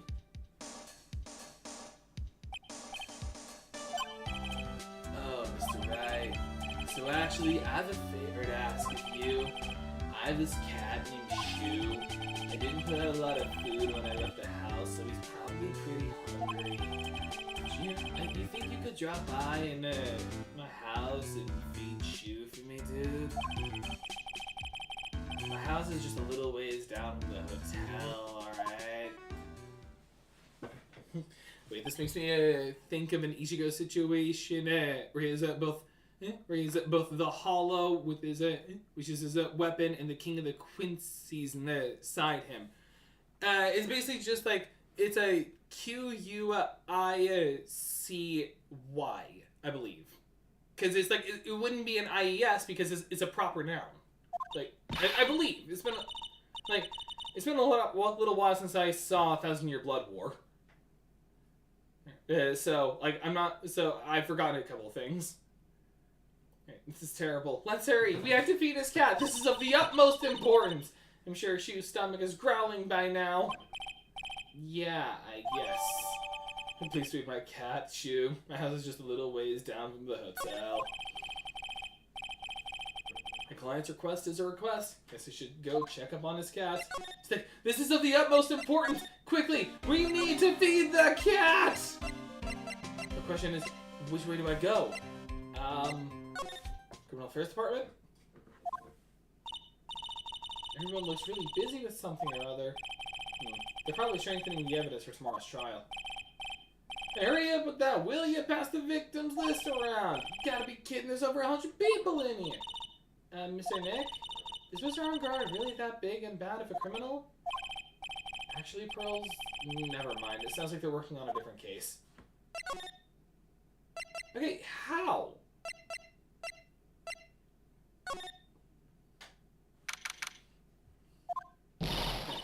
Alright now, Mr. Nick, let's go look for clues. We have to, for Mr. Client's sake. You shall not pass! Ah, Miss Oldbag, I thought you were Gandalf. Don't evaluate my name and turn it into a gaspy, spiky-haired pettifogger? Pettifogger? Because of you, I've been made to look like the bad guy again. Although I did get a piece of gum from Reggie Boy just as he promised, but what?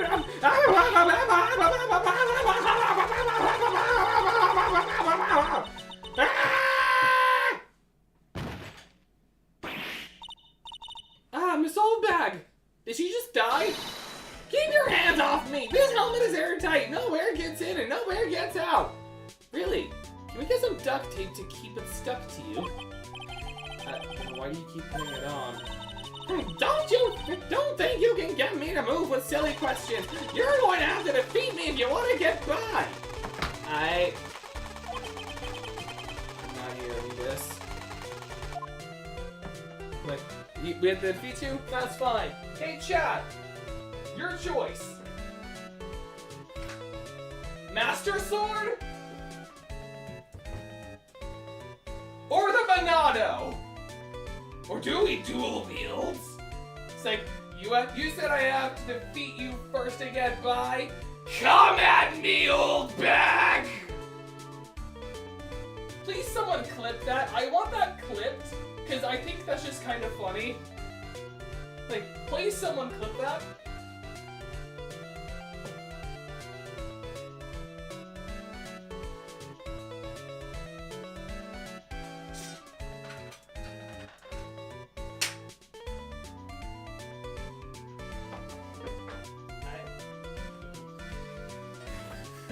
Both she's evil and needs purging. Yes. Okay, now we can go. Like, we can deal with you later, old bag. For now, I need to go to On Guard Mansion so I can feed a cat. Like, this is the most important mission of them all. Sure is dark. Gonna turn on a light. Why is there a motorcycle just suspended? Also, as for the faces on the wall, like, I recognize Pink Princess and the Steel Samurai. What is the third face? Is that the evil magistrate? I was trying to clip it, but I can't see it at the moment. Just, like, you can clip it in the VOD. Wow, so this is what a star's house looks like. Must be nice to be rich. Come on, Mr. Nick, let's find Shoo, the kitty cat. Shoo! Kitty! Kitty! Hang on, my face is covering the ears. 1 second. I'll clip it and put it under the video. Nice. Kitty! We have found the kitty! Oh, what a lovely cat. Hello, Shoo. Bless. Bless your soul. Cat seems to like pearls. Pardon me. Alright, the cat's gone. I'll go back. Oh, hey, it's the killer. Who's also the bellboy. May I help you with something, mister? Oh, we're lawyers. Actually, I'm Mr. Ronguard's lawyer. Master's... Then you must be Mr. Wright. Yes. It's a pleasure to meet your wonderful self. I am the family butler, John Doe. Nice to meet you. Unidentified corpse? Because that's what that means. Fluke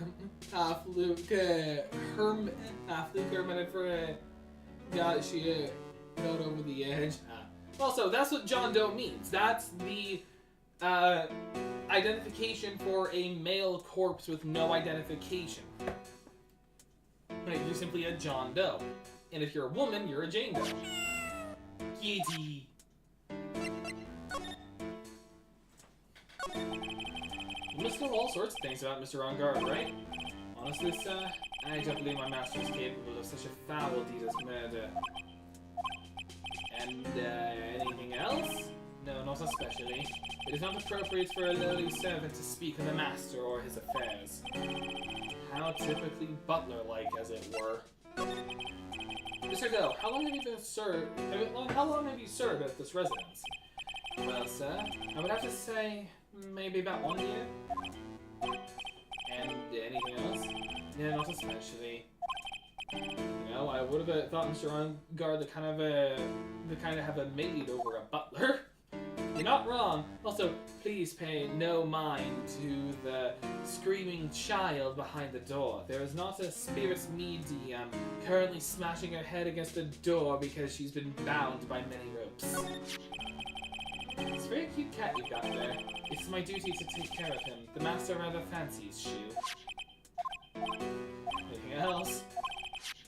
Well then, I guess I don't need this piece of scrap paper anymore. Whoop-de-doo! Not something that could be used in a helpful court of law! Whee! Well, I'm afraid I must take my leave of you now. Oh, we should probably get going ourselves. So young and yet already so accomplished. A master of law. There's also a lot to be proud of in being a butler, being in charge of the house and all. I mean, look at Joseph in the Bible. He was the head of a house. He was the head of Potiphar. That was it. He was the head of Potiphar's households when he was a slave. Like, he was in charge of the house. He was in charge of the house when Potiphar wasn't home. Thank you for the compliments, sir. I do rather fancy the story of Joseph. People are not always who they appear to be. For example, I shall open my head and turn into a boss monster from Go Go Loser Ranger, which is an actual scene in that anime. There's an actual scene where a guy has the stitching just like he does, and it just opens up and he turns into a boss monster. Now, if you'll excuse me. Kitty. Seriously, why the motorcycle? A giant bicycle is flying through the air! Hagrid, is that you? That bicycle, Pearl, is one where you don't have to pedal, and it moves on its own. Really? Wow! But sorry to disappoint you, it can't fly. Oh, that's too bad. Hagrid was awesome.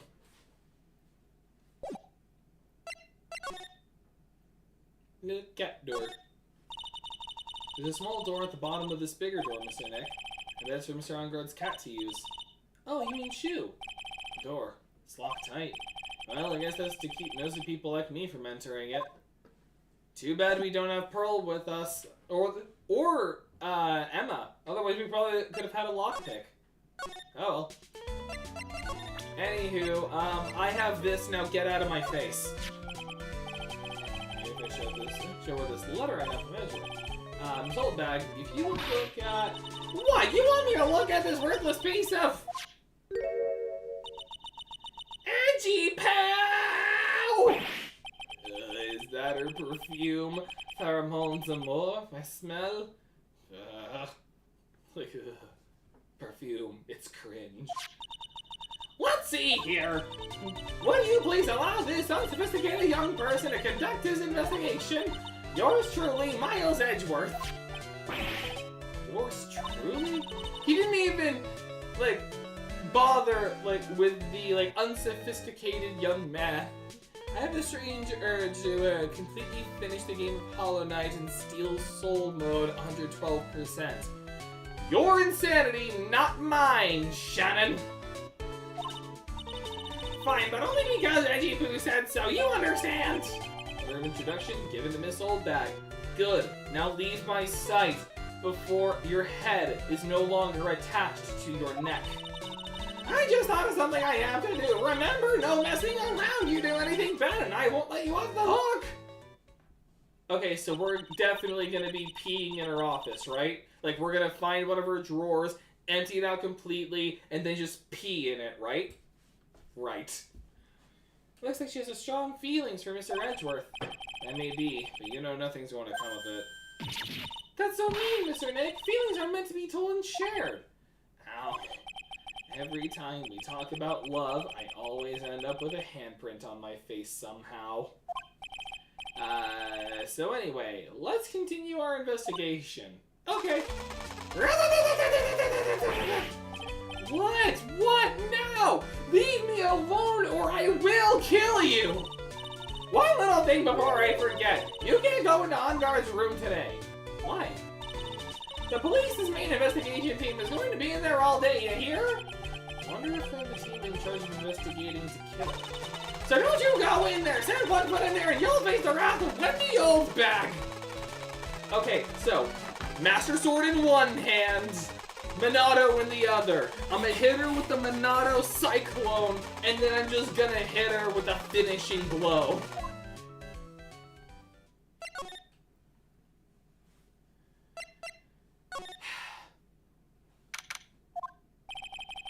Looks like we're the only ones here. And yet the hotel seems so busy somehow. Probably because of the police team still scouring for clues about to kill her. Quick, while no one's looking, Pearl, let's just eat a bunch of food. It's like, look at all the food that's still here. Chicken legs, sausages, lobster, cake. That's just any cake. I think that's bunt cake. That's one of my favorite kinds of cakes. We can even leave the display if we want. And you know what, Pearl? You may be 8 years old, but in France, that's legal drinking age. Let's get wasted. It's what Maya would have wanted.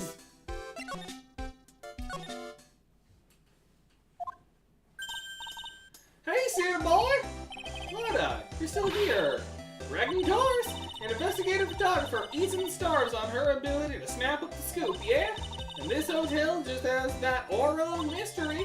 You know, like something's always going to happen. Pretty sure I saw Nixon in the other room. But, do you have a camera? Red and given. A photographer's gotta have cameras out the ear like corn to be a real pro, you know? So I'm hanging around here. Speaking of cameras and feeding the mouth, do you have mine or your bread thief? Why can't you drop that thief thing already? Alright. I want to ask you about the night of the murder. What? You're really going to share out the bucks for the info I got? Lada, you were loitering in this hallway the night of the murder, were you not?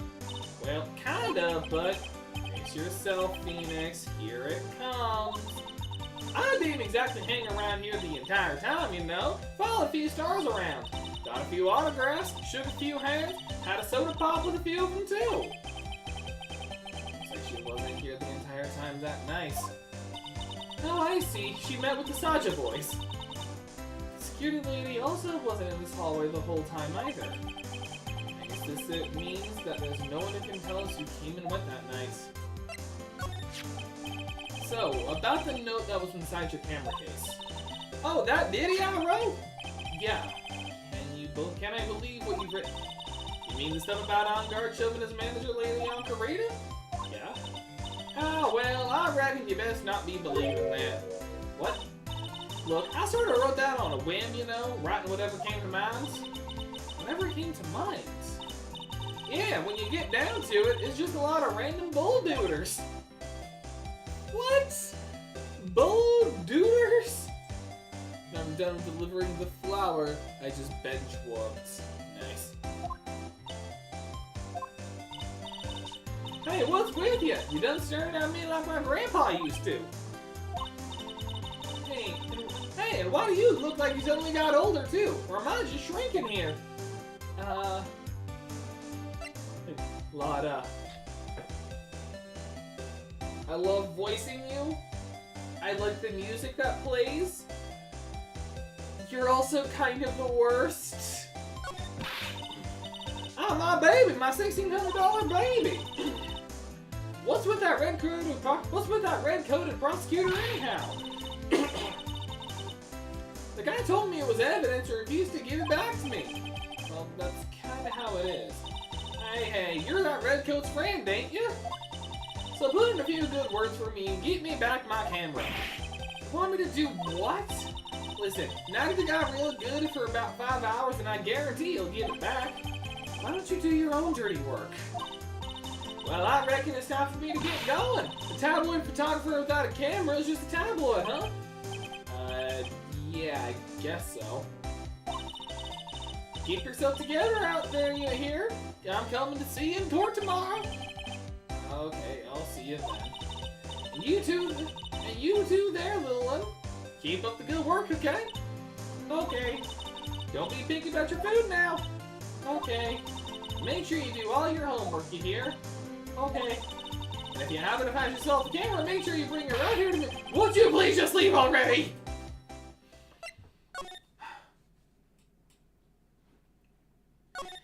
So, Karita's room.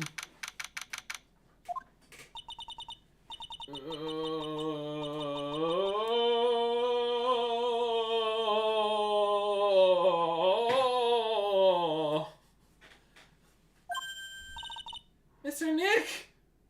What's happening? Is this something that's allowed to be rated teen? I was saying that, Hard, whenever you deliver the original flower to the graveyard, you can pretty much bench warp to every location that'll accept the flower, even or like, oh, I didn't know that. What is that otherworldly, ghastly moaning? I may have an inkling of what it is, but it's not appropriate for teen rating. Oh god, now that really sounds wrong. Also... Oh, okay. I hate evil ghosts! I don't think it's a ghost. Maybe it's a demon!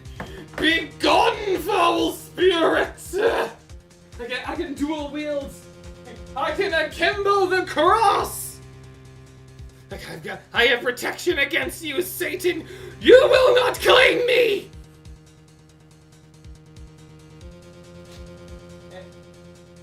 It's actually a neat little cross. My grandma gave it to me after she did a missionary trip once. You can actually still see it says Jerusalem on it. You know, if it'll focus. What is it focusing on? It's focusing on it. Share? I have no clue. Anyway, it does say Jerusalem on it. Nice. By the way, you can't do it with the original because the original sets your spawn point at the house. So after you deliver the flower, you can just bench warp to every location. Huh, neat. Excuse me, what are you calling a brat? A demon brat? Ah. Zoinks! It's an alien, Scoob! Who are you calling an alien?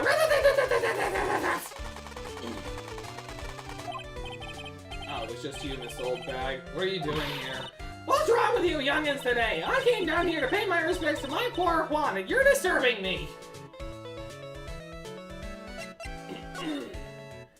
So, please talk to me about the night of the murder just one more time. I talked about it plenty at the trial. I was fooled, tricked, deceived by that fraud of a photographer and her note. She was learning around here with that imbecilic look on her face. With that imbecilic look on her face? Okay, got it. Now hold on for a sec there, you little pipsqueak. If you're going to take notes, at least make me sound better than that. Oh, alright. I've seen everything. But you know, I was working that night too, doing my job, minding my own business. So it's not like I had time to waste standing around here the whole night. Except you did have time to chase down a photographer and steal her camera. I was wondering if you could tell me a bit more about Mr. Karita. He was the most popular star, you know, especially where it counts, in my book. I heard that he was lagging behind in the polls against Mr. Algar. Well, that's just the recent thing. Bad luck and all that, you know? But he was already become an even bigger star than he used to be. Look, just look at this mountain of presents!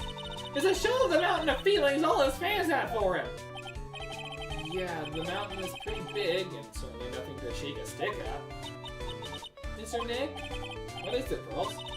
The presents. They're all bears, right? You got a point. There isn't a single thing here that isn't a bear. All of Sakurita's presents from his fans seem to be bears. Oh, that's because you can't think of one without thinking about bears. Bears? Why bears?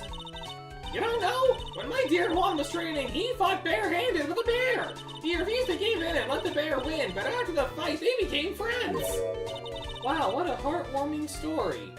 Why does that sound like something you'd hear in Record of Ragnarok?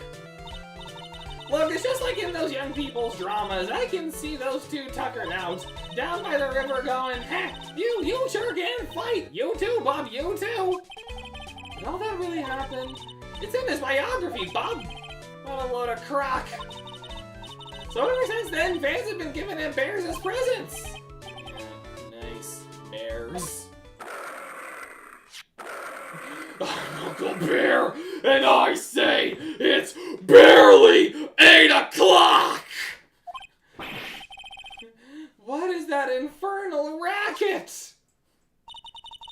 It's one of the presents going off. Sounds like it's already 8 p.m. Way past your bedtime. That startled me. Thought I was going to die for a second. Yeah, I am sorry about screaming like that, but the thing growled loudly, so what else was I supposed to do? 8 p.m.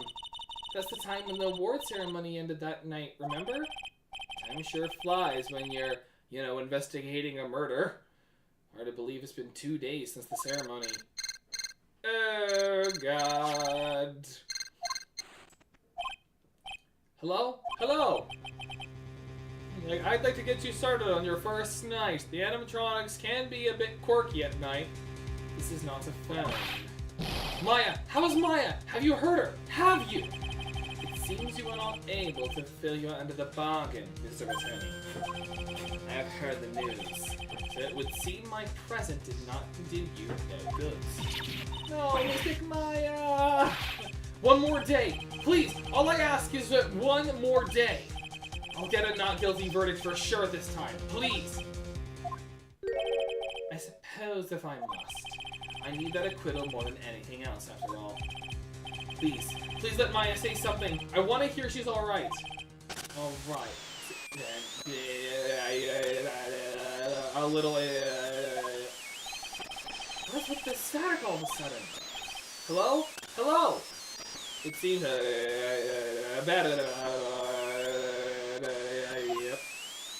connect,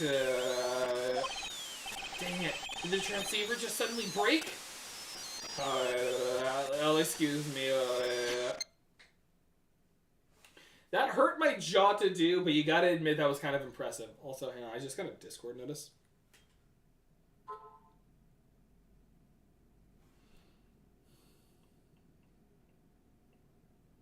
Yeah, I can definitely talk on it later. What happened? I don't know. All of a sudden, it became nothing but static. Mystic Maya! Why did the transceiver suddenly break like that? Should probably have an electronics expert look at us. The sooner the better.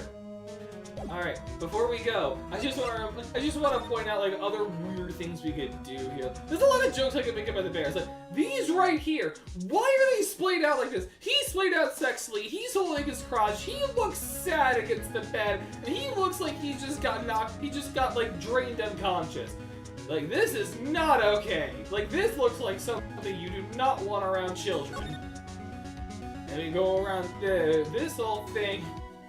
This guy just looks stoned. Like, this dude, I don't even want to talk about what's going on here. This looks like all sorts of wrong. Oh no, I just noticed this bear right down here. Oh no. And then what were these two doing underneath the table? Why are your hands on his butt? Why are you sitting like that? There's a lot of immature and inappropriate jokes you can make about everything going on in this hotel room with the bears. We're moving on.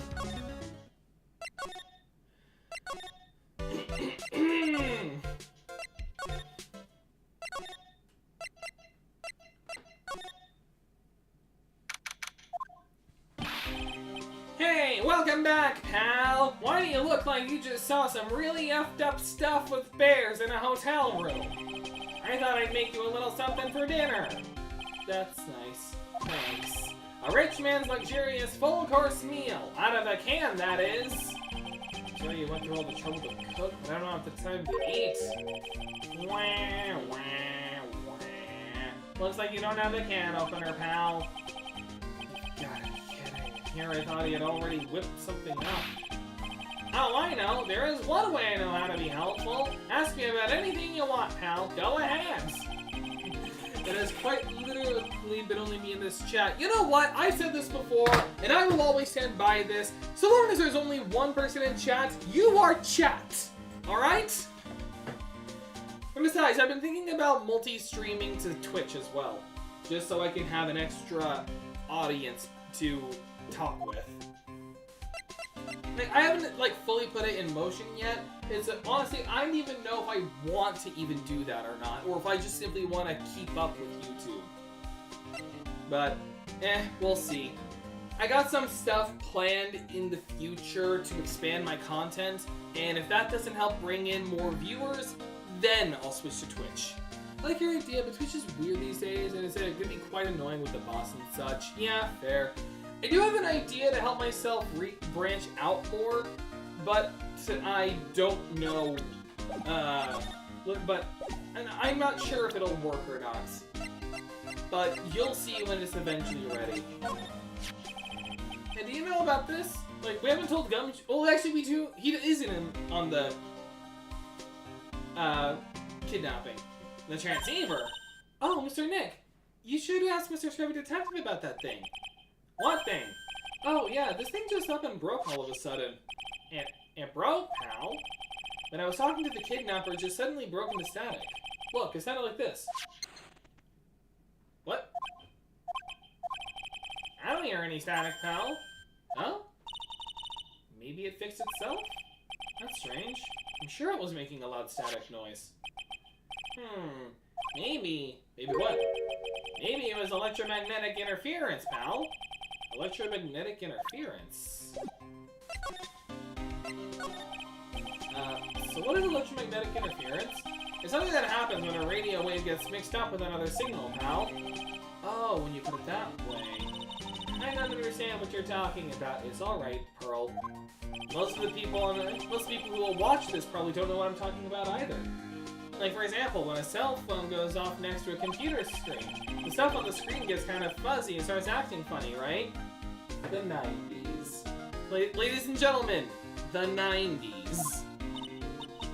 Huh? Computer?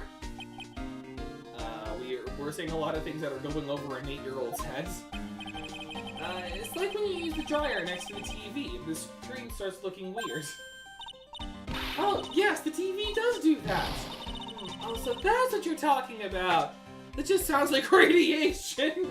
I mean, old CRT TVs used to have a radiation thing going on. Like, that's how they worked. Like, a lot of them were just, like, radioactive coils. So that's one of the reasons you were always told, never put your face directly against the screen. It's not just because of, like, the static and, like, the bright light in your face. Like, that was also, like, some people's, like, worries. Obviously, not all CRTs had that. It was just, like, some of the, like, oldest models. She seems amazingly happy at being able to understand this. Like, yay, I understand technological problems of the 90s!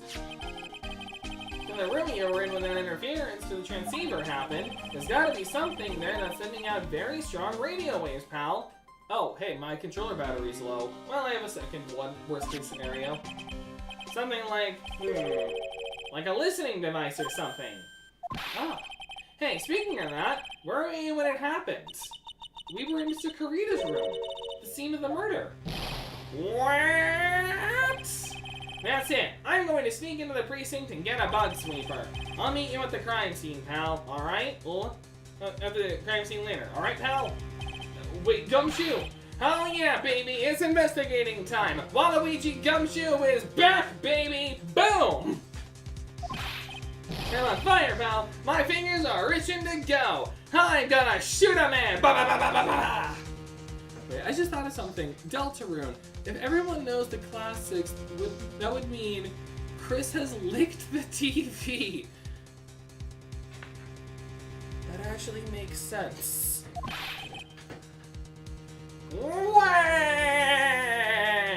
I licked a CRT TV. Wait, actually, was there a radiation thing, or am I mixing it up with something else I learned? Like, I looked up. Hang on a sec.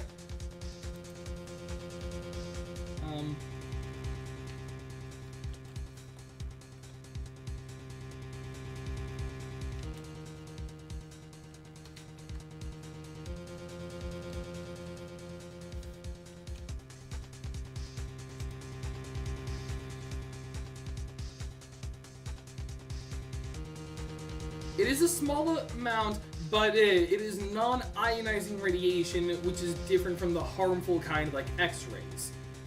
So, okay, never mind, they didn't. The technology's radiation mainly consists of low-frequency electromagnetic fields, which are generally considered safe for human exposure. In fact, levels emitted are typically much lower than those of general household appliances, like microwaves and cell phones. Okay, so I was like half correct. And you know what's weird about that? Yeah, we do. Like, maybe that's why maybe that's why Chris is blue in the Dark World. That's just what happened. Alright, let's go. Oh, well, okay, I was wrong. Okay, detention center? Okay, so he's still not available. Oh, wait, maybe it's just the hotel. Because he said he was going to meet us at the hotel. That's right.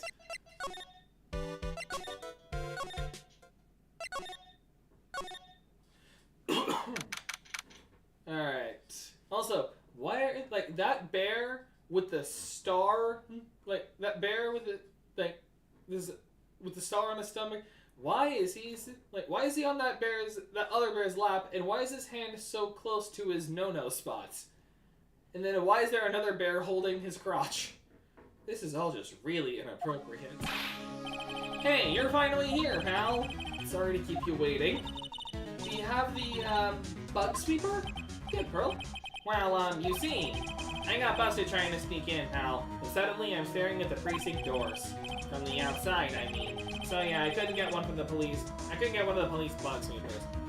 Chris is basically just like Tenna's face and couldn't do anything about it. It gets weirder if he liked it. Oh yeah, I didn't even think on that. Because like Tenna knows about them all watching him on the TV.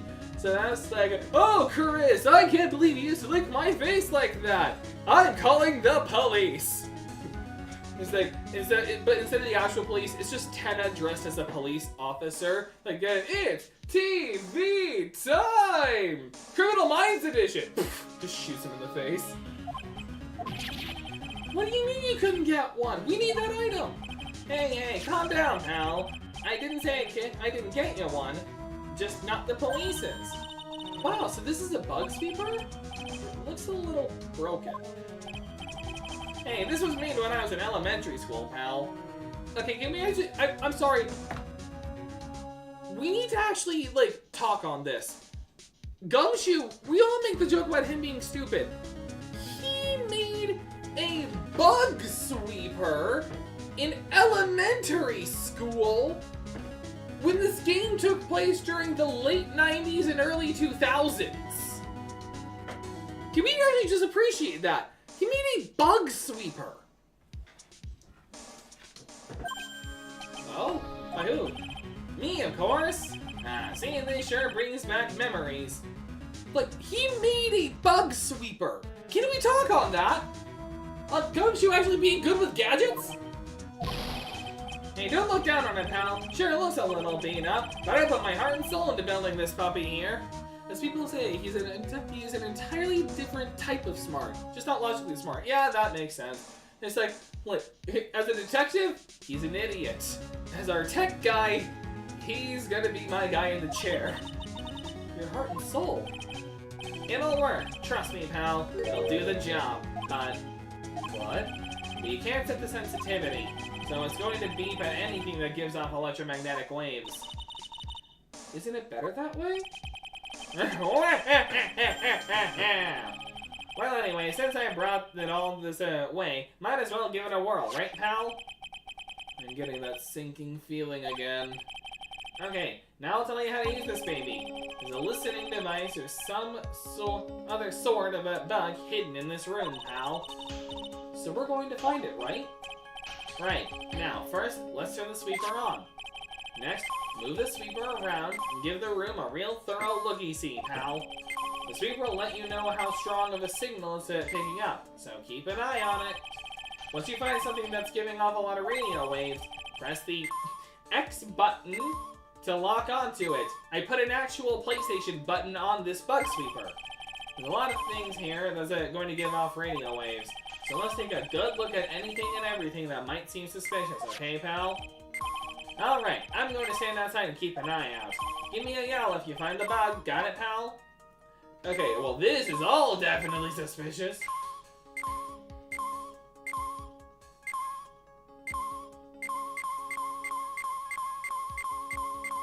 Oh. Lamp? Check. Listening device? No. There are a lot of lamps in this room, aren't there, Mr. Nick? Yeah. And they're all on. You shouldn't do that, Mr. Nick. Don't you know that's wasteful? Yeah, I'll be more conscientious from now on. Sorry. Well, this isn't suspicious. Like, there's a Detroit telephone. A cell phone. Nope, no bugs in here. Cell phone? What? Don't tell me you don't know what a cell phone is! You ignorant child! You ignoramus! Sorry, I've never seen one before. Now that she mentions it, my cell phone couldn't get any reception while I was staying in Korean Village. My brothers never lived outside of that village, so... Well, I guess I can't say it's impossible to live without one. I mean, people used to not. And then... Why is the bear... That's the question. Yes, this does. Like, obvious... Well, that clock doesn't. This one does. Why the bear? This is just a giant stuffed teddy bear, right? It's the biggest one I've ever seen. Hey, so did you guys find it yet? The listening device, I mean? No, not yet. But this bear's eye is... Let's see. A perfectly normal stuffed bear with some really strong radio waves. Sounds like you found the device to me, pal. Let's dig this big fella's eye out and see what we've got here. No, you can't! Such a violent act! Like, don't worry, Pearl, I'm just gonna gouge a bear's eye out. No problems here. She, like, pulls out, like, a scoop, like, a spoon, like, get out! Pull it out!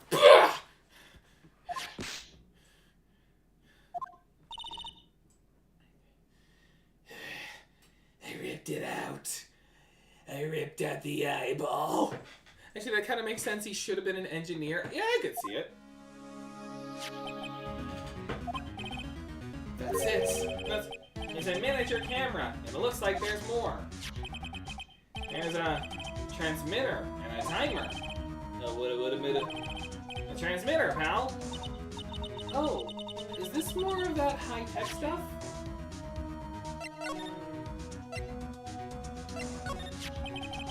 So this tiny thing is a camera.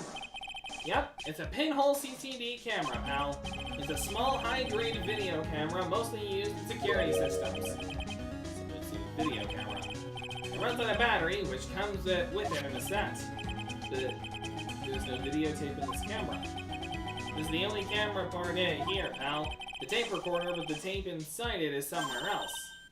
Somewhere else.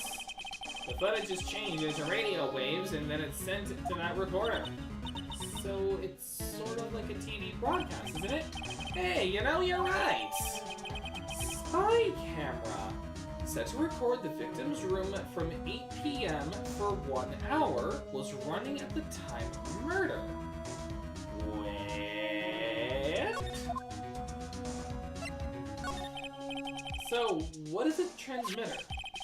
is a device that sends the footage the camera took to a specific destination. It's like a video version of a listening device, pal. It looks like it's attached to a small clock-like thing. Oh, that's a timer, pal.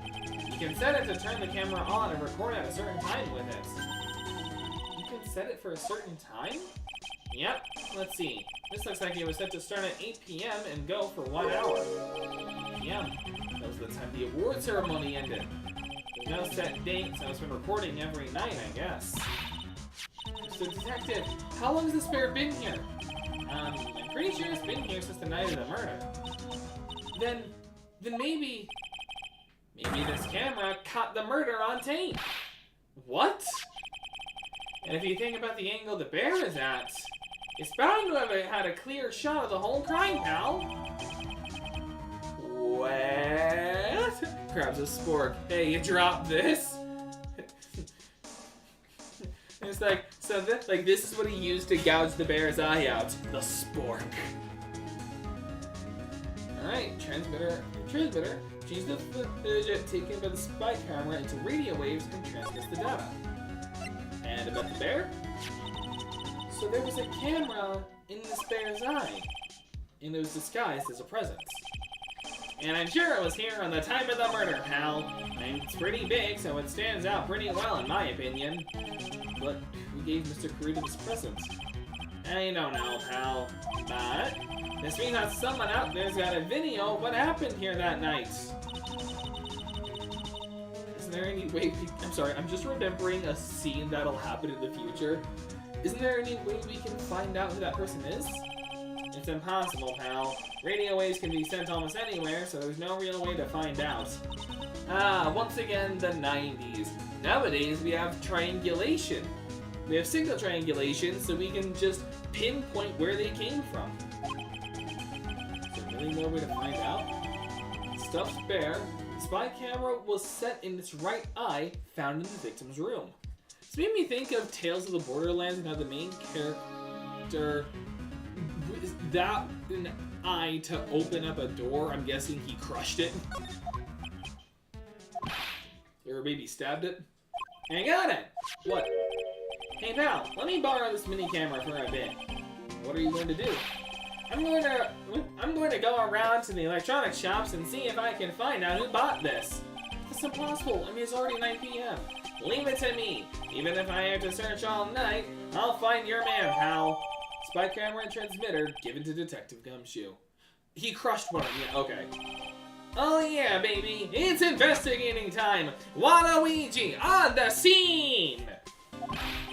Hell on fire, pal. My fingers are itching to go. It's like, hey, I could see that Gumshoe as a Power Ranger. It's morphin' time! Wah! Ranger, wah! Wah! It's like, Waluigi. It's like, if Nintendo won't give me my own solo act, I'll just make my own. Proceeds to pull out a morpher. It's morphin' time! Wah! It's just suddenly, Waluigi Ranger. I could see it. I could see him doing his own Power Rangers thing. Okay, I read his name and thought it said Gunshoe. And it said, like, my ultimate technique. Wah! It, like, kicks, but then, like, obviously misses, and then, like, a gun comes out of the shoe. Like, a tiny little, like, pistol comes out. It's like, gun kick, like, bullet kick. Whack! He's gone. Yeah. Mr. Discovery Detective sure is a nice man. He's pushing himself so hard, all for Mystic Maya's sake. It's a mystery how you always manage to do things in the most inefficient ways, right? Yeah. You'll have to excuse me. I heard your conversation just now. Edgeworth, what are you doing here? A rescue team has been created and deployed. I can't say I'm optimistic, but we have to move forward, one step at a time. See, thanks. Don't thank me yet. We still have to find her. So, there's a spy camera hidden inside this stuffed animal, huh? You're one lucky man, right? Do you know this stuffed bear, little girl? I have no idea. Of course not.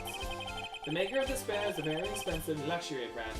Oh wait, no. I gave him the killer. I gave him the killer's voice. Like, it's completely handmade, and only a small number of these are exported here. What? The camera and the transmitter that Scatterbrain Detective took with him are dead ends. Things like those can be bought anywhere. However, this bear is different. By tracking how it got into this country, this bear can tell us who the buyer is. Can you really do that, Mr. Nick? Can you really do that? Mr. Nick, can you really? Well, I guess so. It's 9 p.m. I think I can still make it in time.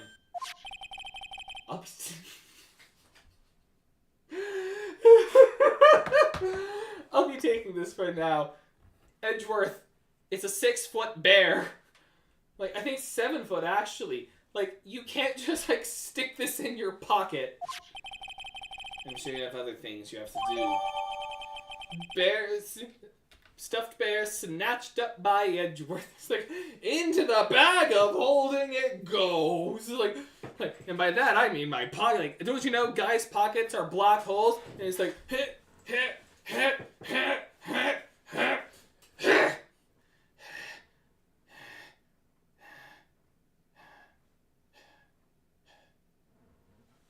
Edgeworth took the bear. Apparently you can. It's just a massive bulge in his pocket and walks away casually. It's just like, there's just like this giant thing like sticking out of it. Hang on. There's like this giant like thing just like sticking out of the pocket. It's like, if you'll excuse, wait, hang on, this looks wrong. Like a giant like thing sticking out of the pocket, like, if you'll excuse me, hum ba bum ba ba ba ba bum bum ba bum ba bum. So it's like, he's just walking out like a bulge, like leaving like a hole in the wall, like knocking people over. Like, he gets in his car, there's just like the bear sticking out at like the door. It's like, hum ba bum ba ba ba bum. Like, excuse me, like, what's up? Do you know who bought this bear? Also, do you know a good tailor? I think I just ruined my pants. Like, that's the storyline I want to see. See you soon, Wright. The bear is also still here. Wait. What? Why are you doing this? I have no word. Oh god, I just felt a yawn. I have no interest in explaining myself to someone who cannot comprehend. And besides that, Wright, until the court reconvenes tomorrow, you should concern yourself with this question. Who was the person that murdered Juan Carrillo? The real killer? Do you really still think it was Adrian Andrews? To be honest, I don't know anymore. You still have a little time left. Find the truth, Wright. Everything begins with the truth. I want to see the story where he brings it to a tailor, and the tailor just asks, how the heck did you manage to put the entire bear into your pocket? Oh, once again, oh my gosh, stop. Oh my gosh. Juan Carrillo's real killer, Miss Andrews, passed. The kidnapper whose sole condition is an acquittal for Mr. Abdard. And this card, Shelley the Killer. Maya, the only way I can save you now is to find all the answers to this case tonight. I don't understand what your real intentions are, Edgeworth. But as you said, all I can do for now is find the truth. To be continued. Once again, now, because I am finishing this trial tonight. Even though it's already 5 o'clock for me.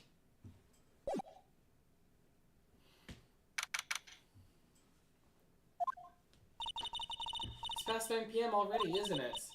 I wonder if Mr. Edgeworth has already found Mystic Maya. These things take time. I'd say probably not. The police are professionals, Pearls. They'll find her, so don't you worry. And if we can win a not guilty verdict tomorrow, then everything will be okay.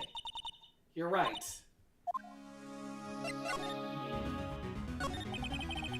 So the real person who killed Mr. Frida was that assassin, Mr. Chili the Killer, right? part Miss Andrews found at the crime scene seems to be proof of that. But if that's the case, then a new question comes to mind. Who was the one that hired DK to begin with? Who was his client? You mean, who asked for the murder? That person didn't want to dirty their own hands in blood. So whoever this client is, they're still a killer. Legally, they still are.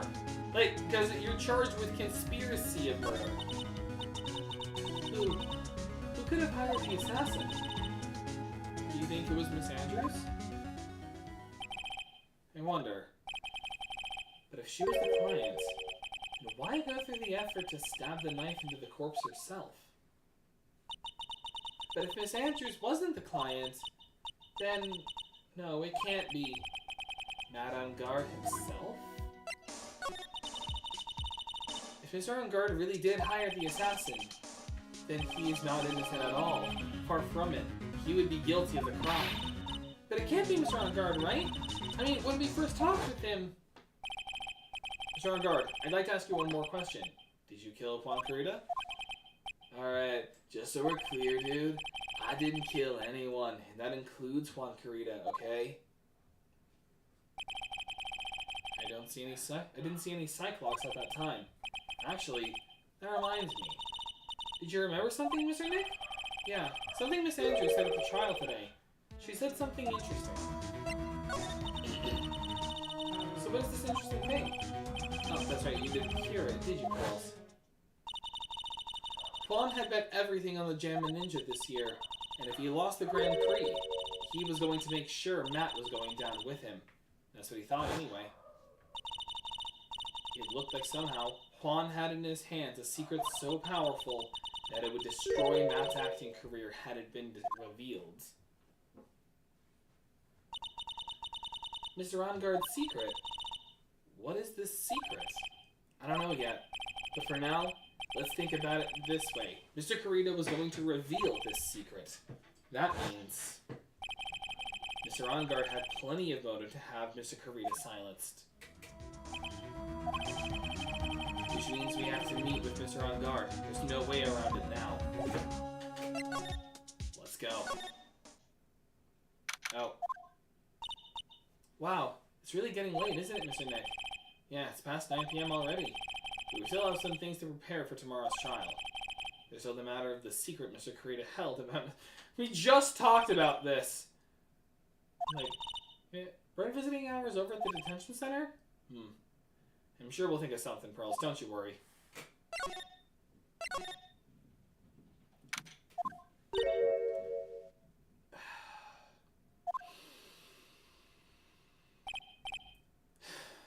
No, Phoenix, don't say, hey, wait, just leave, let her leave. What is it, whippersnapper? All I know is nothing to, all I know is nothing that has anything to do with you is ever good. Just like now, I was handed this strange device for who knows what reason, and I was told to use it to search the whole hotel. It's the bug sweeper, isn't it? The one Gumshoe made. I don't know, and frankly, I don't care, but the request came from Edgy-Poo, so... Edgeworth? And he said... If you feel angry, direct your anger at that unsophisticated lawyer. So I'm going to feel free to direct all my anger towards you. Gee, fix a bundle, Edgeworth. What a pal you are. From watching many reactions of people playing Silk Song, the words were the same. I hate the game because it makes me want to experience pain, and that just fits perfectly in my opinion. Yeah, that is a very accurate way to explain Silk Song. This is absolutely top secret, so you'd better keep it to yourselves. I heard they found a spy camera hidden in one of the presents. Very interesting. I'm sure it was, you know. It was a catch for one in the middle of a scandalous meeting. Scandalous? What's that? Pearl. No. Like, here's an iPad. Go watch Power Rangers Lightspeed Rescue. It means, oh, you know, that gossip's been going around, my dear Juan. Oh, you mean that thing about Miss Andrews? I'm sure she must have had some reason for getting close to Mr. Carita. I'll let you in on another secret, youngin'. I know what. Who planted out a spy camera? It was that obnoxious puffy-haired photographer girl, the nerve of some people. Spying on people by herself, as if I wouldn't want to see it for myself too. Wow, the alien actually admitted her true intentions for a change. I don't care what you're exactly thinking, but I can bet that it's nothing good. But I didn't say anything. Also, hang on, I just heard something upstairs. I'm just gonna send a little text real quick.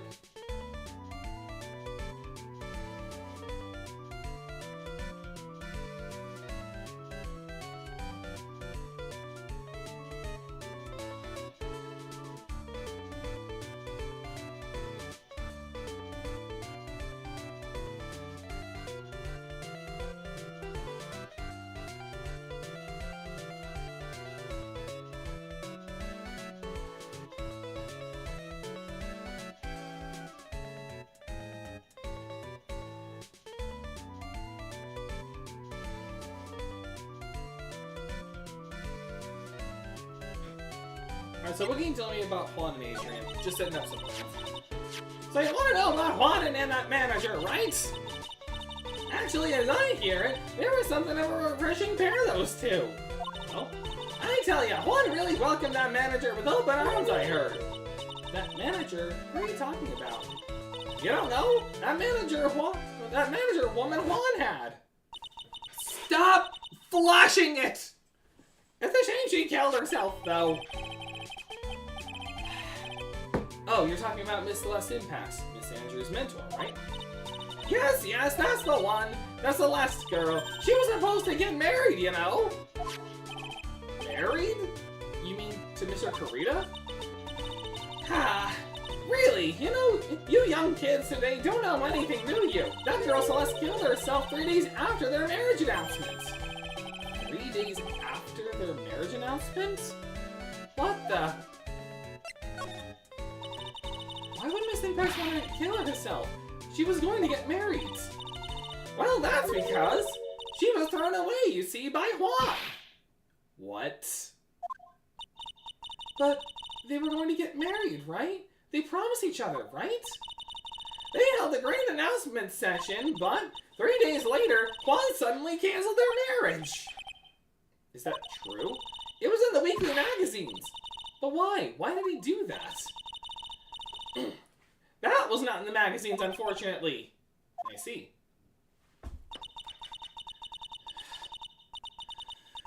Stop flashing it!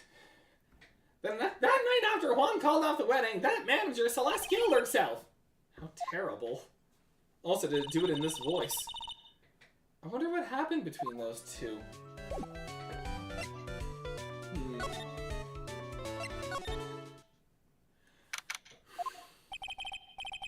On that night, there must have been at least a few hundred people here. Hey, welcome! We're actually going to be streaming for a long time. We're going to be finishing up this chapter, so that way I can start my sabbatical with a finished bit of content. I guess the police are done with their questioning and investigating. Looks like things here in the lobby have finally calmed down. Okay.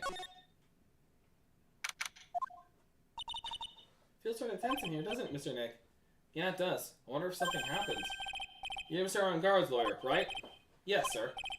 Well, we finally found just the person we've been looking for. A real decisive witness. Decisive witness? You mean the On-Guard's case? We're taking the witness's statement right now. Gotta hand it to Mr. Edgeworth. What's Edgeworth up to now? Who is this witness? I think you know this person quite well, Mr. Lawyer. Mr. Nick? So the kidnapper's demand, and now this. Can't see any way to win here.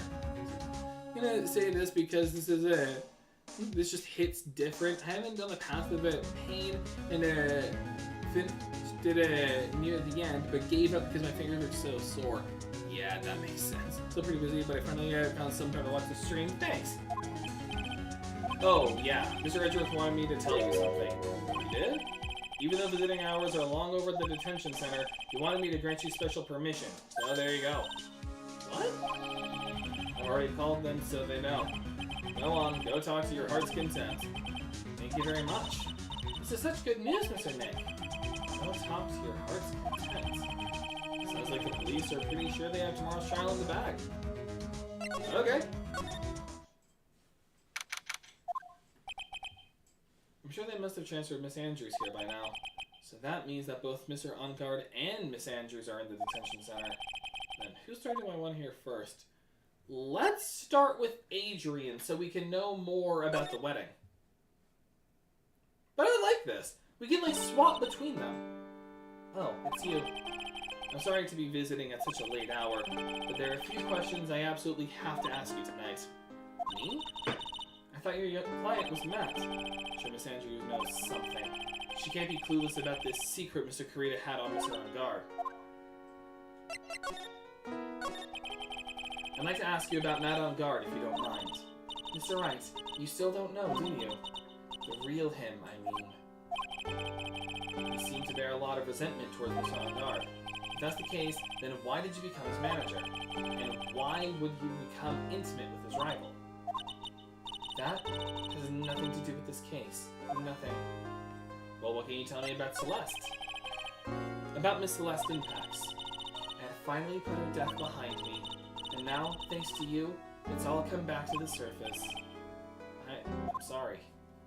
Stab! Yes, I was shocked by her suicide. And it's true that when I heard the rumor that Juan was the one who had hidden her suicide note, I began to draw close to him. I wanted to get her suicide note back, and to burn it. You wanted to burn it? But why? I didn't want it to spread just like another piece of gossip.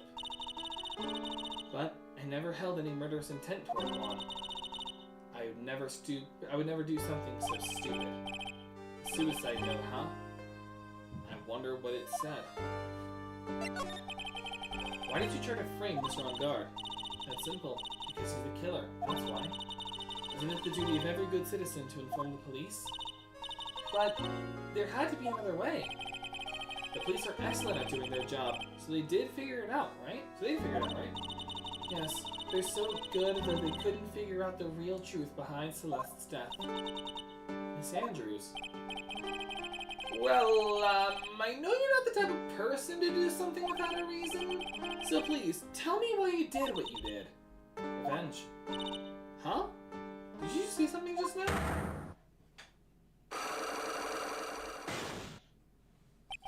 A Cyclock, huh?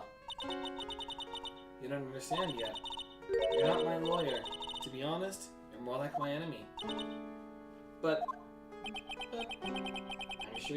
I'm sure I just heard Miss Andrews say revenge.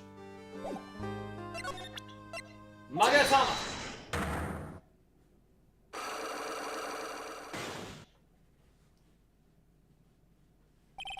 Why frame him? Can you please tell me why you framed Mr. Ungard for the murder? I've already told you countless times. It's because I thought Matt was the killer. No, that's not it. I know you have a personal reason to dislike Mr. Ungard. Miss Andrews, you may think I didn't hear it, but I know you said something earlier. You said revenge. So are you saying I was taking my revenge out on Matt, and that's why? What an absurd idea. I don't have anything I want to take revenge for.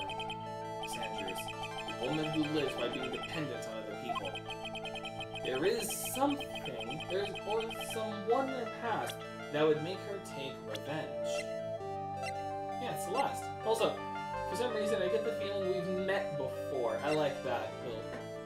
Time for me to acquire the last piece of the puzzle, the Path of Pain completion. Good luck. Take that! Celeste. There's only one catalyst that could cause such strong feelings, and even revenge. And that is Miss Impact's suicide. What are you trying to say? Celeste was Juan's manager. My gosh! On top of that, the one who hit her suicide note was also Juan. What does all this have to do with Matt? You're right. You haven't mentioned him. Yes. But for you to hate Mr. Ungard, it would mean that he must have had some relation to Miss Impact and her suicide. Can you explain to me this relation between Celeste and... I... don't. Back out. let's talk to Matt. Do I just simply leave and come back? Doesn't look like it. Okay. We'll make some salad for him for dinner. Looks like Pearls really appreciates what gum she was doing for us. Mr. Nick? Yeah? Where's the lettuce? I don't think I've ever bought lettuce before. Aw, I guess I have to give up on making a salad then. Guess the lack of lettuce is kind of a problem. Alright, let's talk with On Guard now. Dude, it's Mr. Wright. Hope you can get me off the hook tomorrow. I'm counting on you. I hope so too. Edgewood just dropped a bombshell on me by saying that Juan Carita was killed by an assassin, and that assassin's client is this man, Matt On Guard. Getting separated, good luck. Mr. On Guard, there's something I must know with 100% certainty. You seem kind of different. You're totally not like your usual lawyer self, dude. About the press conference. You mean the one where Juan was gonna dress up as the Ninja Samurai? Yeah, I heard a little more about it from Miss Andrews. It looked like somehow Juan had in his hands a secret so powerful that it would destroy Matt's acting career had it been revealed. Could you please fill me in on what this secret is? Please.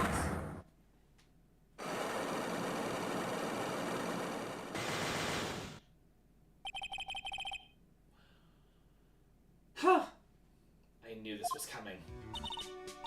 Mr. Nick, don't tell me. Cyclops. You said a secret, right? But I don't have any idea what it is. Do you, dude? Okay, what can you tell me about Paul and Adrian? Do you know about Mr. Carita and Miss Andrews' relationship? Well, it's all over the tabloids, dude. But I don't know any of the details, if that's what you mean. Look, I know how many times I have to tell you. I don't care what Juan did with his life. Miss Andrews, she had a purpose in mind when she started seeing Mr. Carita.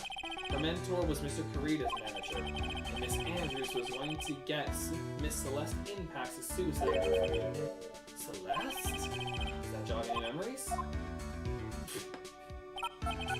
Dude, I suddenly just got really hungry. You up for a pizza? My treat. Mr. Nick?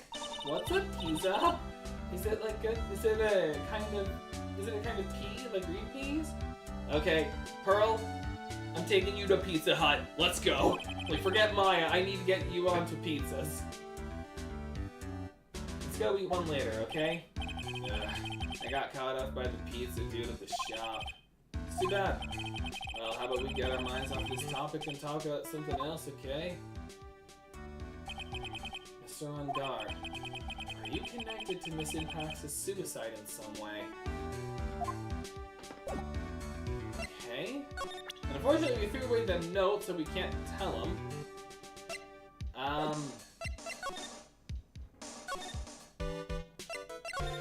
No.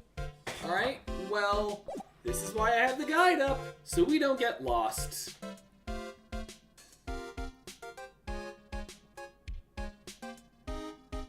Alright, I've done the whole stuffed bear stuff.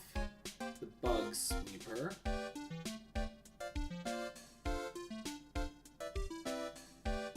Oh, wait, there was a bit more I could do here. Oh, yeah, okay, there we go. Oh, Mr. Wright, please, you have to help me? Uh-oh. Mr. Powers! What happened? Why are you here? Little bro, you see, I got roped up into this somehow, bro. What? And now I'm gonna testify at tomorrow's trial, bro. The decisive witness is Mr. Powers. I was talking with the detective until a little while ago. I was on my way home, and all of a sudden, you're under arrest, and I was brought back here, brah. He said my face and whole self in general looks suspicious or something. Well, I guess I can see how they thought you looked suspicious? I'm just a normal guy on an exercise show for kids. Is that a crime, brah? Poor guy. So about this testimony you're giving, what are you going to talk about? I really don't know yet, brah, but it sounds like I saw something pretty important from what they tell me. You saw something important? What was it? Oh, well, the detective told me not to talk about it. You can't tell anyone, especially not that lawyer, brah said. Who do you think that lawyer the detective was talking about? I'm gonna take a wild guess and say it's me. Yeah, you got it, brah. Listen, Nick. Mystic Mine and myself are your only two allies in this whole world, but it's alright. Ouch, I don't really have a lot of friends, do I? Poor Phoenix. So, what do you know about Matt? This is going to do a lot of damage to Matt, you know? Because he's got that refreshing, like a spring breeze image going on. But what is he really like? Well, let's see. Matt's always been kind of a player with women, brah. He would never really turn a pretty face away, if you know what I mean, brah. But he is not a true member of the surfer community, brah. He'd always say it's just a game to justify himself. What? How horrible! That's unforgivable! Yes, it is, bro. Like, it is horrible when you see women as just a game to you. Sorry, I didn't mean to offend you, little bra. But you know, he said once that there's only one person in the world who won't swoon over me. One person who wouldn't swoon over me. This manager, you know, Adrian Andrews. Why is Mr. Powers looking suddenly kind of energetic? Is there something you'd like to say about your type of woman, Will Powers? Because I'm not gonna lie, I agree with you there. You see, I'm actually a sucker for gossip. I mean, celebrities in the world have this dazzling sort of image, right? The dazzling sort of image? But aren't you a part of that dazzle, Mr. Powers? I'm more of a hairy, sweaty, smelly, brutish kind of guy, you see, brah. But it's okay, really. I get to hear plenty of gossip about a lot of the other stars around me and all things that. I get to hear plenty of gossip about a lot of the other stars around me as things happen, brah. Well, that's true. Oh, hey, so did you hear about this one, about Miss Andrews' mentor and her suicide? Are you gonna make me... You mean Miss Impacts? We heard something about how her wedding was cancelled. Yeah, that's what I'm talking about. I thought about it a little the other day, about that mysterious death, brah. Hey, Mr. Wright, why don't you ask me about that? Go on, go ahead. Is so charged up, his skin is practically glowing with energy. Electricity. Hey, so have you heard this? Celeste left a suicide note. And they say that Juan went and hid it. Yeah, we know. We heard about that in court today. But there wasn't any actual proof that she had left a note. Well, this is what I think. I think that something bad was written on that note, brah. Excuse me. Something bad for Juan, that is. Something bad for Mr. Kurita. Why do you figure so? Well, before she died, Celeste talked with a few of her friends, and she said, it looks like I got caught up with a truly insidious man, brah. A truly insidious man? Did she mean Mr. Kurita by that? Well, there's no one else that fits the bill, right? And that would be reason enough for him to hide the suicide note. You see? Well, that's some good info. Thanks. You're welcome, brah. Mr. Guard and Miss Andrews were both at the detention center right now. There's still things I don't understand or know about, I'm sure. I have to get the two of them to tell me everything. Oh, at least it's not the transmitter. Nick, your phone! Hey, that's the Steel Samurai theme song, isn't it? I like the sound of the ringtone right now. Sounds kind of ominous. Yeah, I know. Hello? We're in trouble now, pal! I'll be back at the office really soon. Something really unexpected just happened. Mr. Edgeworth, Edgeworth? Anyway, hurry up and get back to the office, pal. I don't know what's going on anymore. It's no good. The end. I'm dead! Hello? I got cut off. What's going on, Mr. Nick? No, she said we need to go back to the office right away. We should hurry back. I'm scared to go back. What are you talking about, Mr. Nick? Pull yourself together. Maybe it'll be good news, brah. Somehow I doubt that. Someone kick me in the nuts so I can snap out of it. He's like, Pearl, got it! Thank you. Alright. Won't take you so long, pal. Mr. Edgeworth couldn't stick around forever and had to go. Well, what happened? We got him. We know about that spy camera.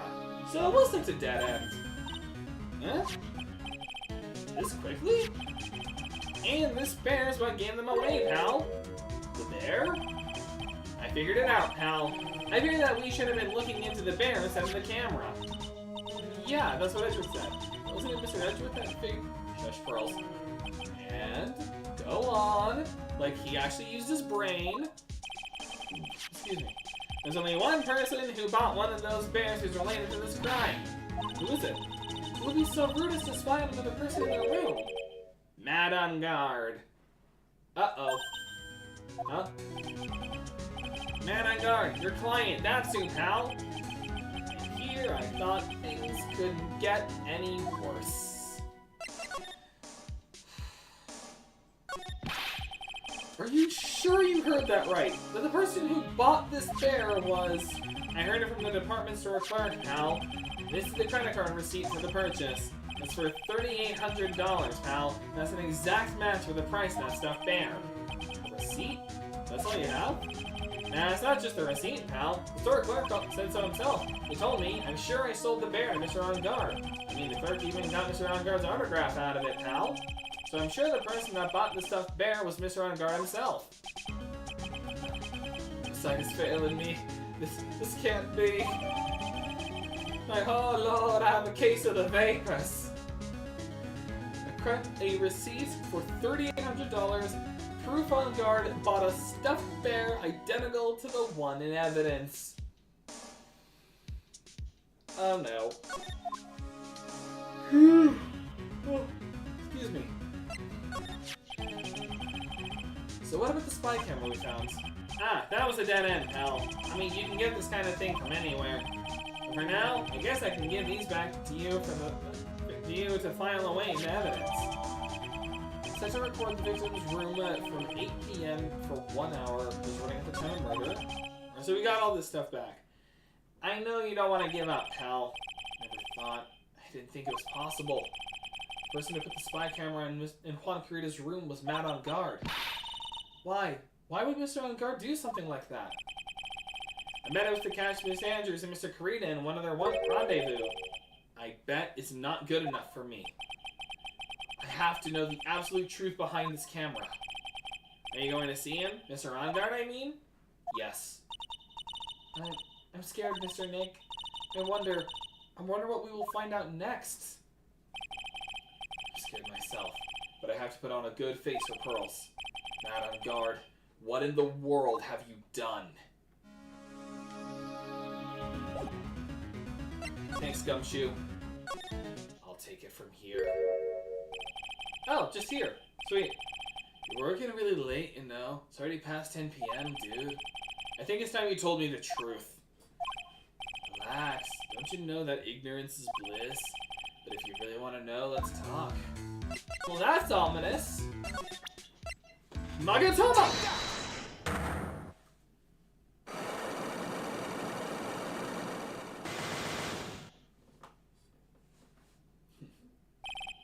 Matt's secret. Now, let's hear what this secret of yours is. What if Mr. Carita had been successful in his plan? What would he have disclosed?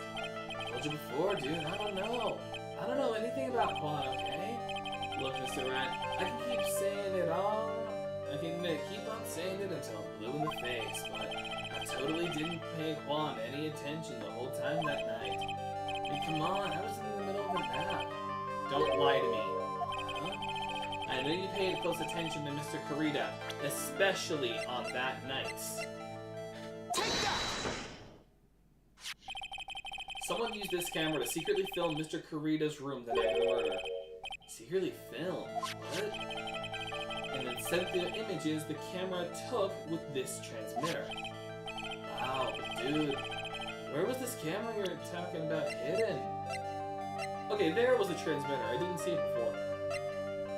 There. The spy camera was hidden in this bear's eye. A bear that was supposed to be a present from a fan. Huh. I guess Juan had a few of those kinds of fans too, huh, dude? Actually, I wouldn't say this bear was a present from a fan. Sure, dude? Who else could it be from? The person who gave this bear to Mr. Kurita was... you. Mr. On Guard, don't you know this bear from somewhere? I don't think I've ever met Mr. Bear before, dude. Aw, but he says he knows you. How could you forget such a great friend? What else did the bear tell you?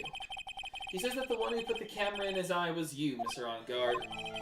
I didn't know how you work in court. I'd think I was in some serious trouble.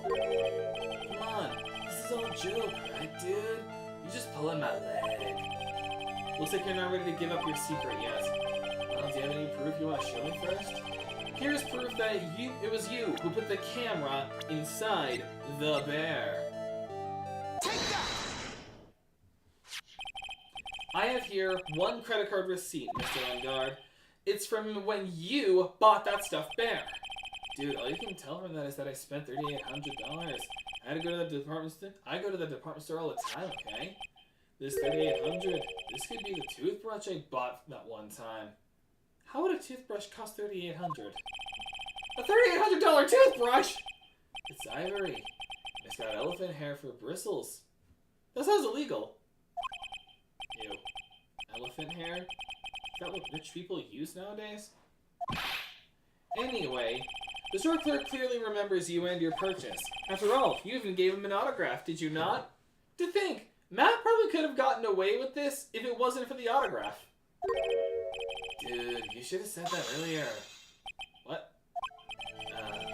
So can I ask you one thing? Yes? You're my lawyer, right, dude? So if you are, then why are you looking into stuff like that? Because if I don't know the truth, I can't help you. That's more like stupid lawyer talk to me. Now, let's stop talking about this, okay? No, not yet. I haven't asked why you set up the spy camera yet. And what your secret is, of course. Of course, it would be convenient, strictly confidential. Wait, there's a secret wall right behind the platform? Honestly, not neat, but neat that it's right there. That is kind of neat, huh? So, what are you going to do now? I'm going to find out what I want to know, because I must. The reason you hid this camera in Mr. Kurita's room and filmed it in secret is because of Shelly the Killer. What is that card? Maybe he doesn't know about this card. This is a certain man's calling card. The man's name is Shelly the Killer. And I'm sure you know of him, don't you? Shelly the Killer? That's ridiculous, man! Why would I know some shady scumbag like him? If you don't know him, then why are you acting so jumpy all of a sudden? This is it. I'm finally starting to get the truth. Can't afford to make any more mistakes now. Mr. Matt on Guard, I know why you know Mr. the Killer. It's because you're a hero of justice.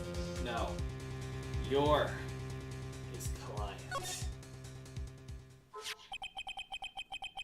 Since you're the one who set up that camera, that means you knew exactly what was going to happen in that room.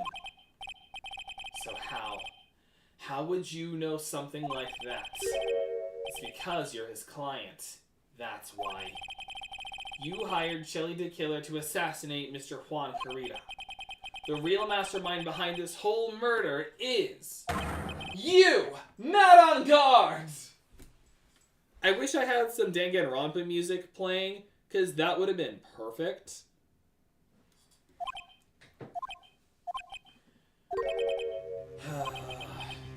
Here I was, trying to be a good boy for you, dude.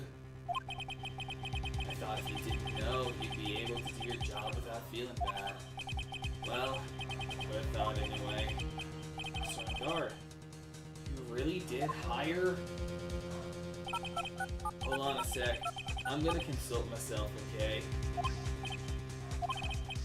Consult myself? Well, I guess it's probably about time anyway. About time for what? I think it's time for you to meet him now, Mr. Lawyer, dude.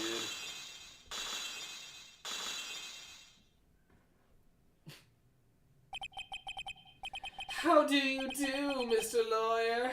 I'm Matt on guard. This is not orange juice.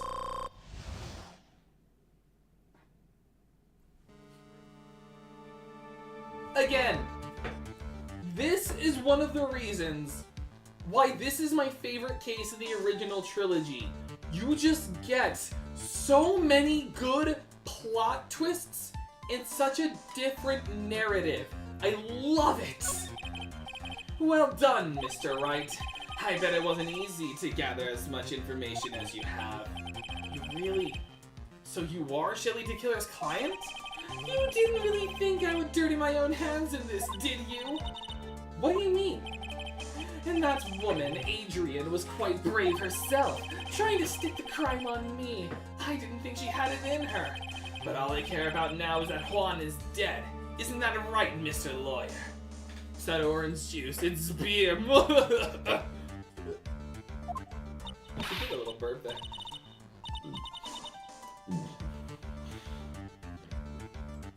Excuse me. You're lying. What terrible. It's way past your bedtime, little girl. Go on and let us grown-ups talk about more adult things. You see, I would on guard, but this is a Christian YouTube channel, and I do not condone pornography. But why? Why did you hide the video camera and... A weakling soon believes the words of others, just like that pathetic Adrian. No, it's the Radiance's infection. He's already been corrupted to evil. He's just drinking like the Radiance's corrupt, like, Fanta. It's like, that's all it is. Like, suddenly he's just gonna sprout, like, angel wings and, like, light will come out of his face. He knew about Miss Andrews' secret. But I'm no weakling. I don't believe anyone, least of all assassins. Have you seen my god tuner around? I must have misplaced it. What? Oh, come now, Mr. Wright. Assassins aren't above blackmail. They turn their clients into cash cows by holding the sinful deed over their hands. And a superstar like me, how much do you think I'm worth? Care to guess? And that's why... Yes, that's where the video comes in. It's got his face in the camera scene, the crime scene recorded on it, preserved for all time. With that, I can keep him at bay and even blackmail him if I want.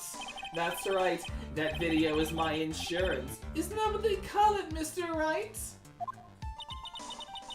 Why would you do something so wrong? Because I'm a grown-up, and I can. Good enough an answer for you, little girl? Why? Why would you kill Mr. Kurita? Because he was about to sling so much dung onto my beautiful public image. Scandals are a little annoying, aren't they? This is all because of that press conference, isn't it? If Mr. Kurita had been able to give it, then Mr. Onguard's secret would have... Oh, well, that's what we call taking advantage of the situation, you know. I had no interest in doing it, really, but bit by bit, it crept up on me. And then the situation just presented itself perfectly. How beautiful, I thought. And that's how Mr. Kurita ended up dead? Let me tell you something. I'm not like Adrian. I don't depend on anyone. People are simply things to be used and thrown away. Put on a sweet, innocent face, and people will swallow up anything you feed them. Adrian fell for it, the assassin too. Oh, and how can I forget? Even you fell for it, Mr. Lawyer. Everyone, all working their butts off for me, Matt on guard. Aw, did that leave you speechless? What a shame. What's wrong, Mr. Lawyer? You've grown awfully quiet. How could I have been so deceived by you all this time? When we first met, I asked if you had killed Juan Carita, and you answered very clearly that you hadn't killed anyone. Hey now, I never told you any lies. The person who did the killing was that killer guy, right? All I'm guilty of is taking a cat nap in my room. You killed Mr. Carita! I dare you to say that in court tomorrow. Aw, but too bad you can't. You're my lawyer after all, aren't you? You could always drop my case and refuse to represent me. How does that sound? Aw, but you can't, can you? That would be the one thing you absolutely can't do. Mr. Maya, you wouldn't want to test a killer. He's a man of his word, or so I hear. You could end up getting a certain friend of yours rubbed out if you lose. You scoundrel! So if I were you, Mr. Wright Esquire, I think I would give it my all tomorrow. Remember, everyone likes a happy win-win resolution. I'll get you for this! That's such a cliche phrase. Juan said something just like it if Mary served. Of course, well, we all know how well things turned out for him, don't we? Good night, Mr. Lawyer. Maya, what am I supposed to do? And now you finally found it. Edgeworth! The starting line of this case. Edgeworth.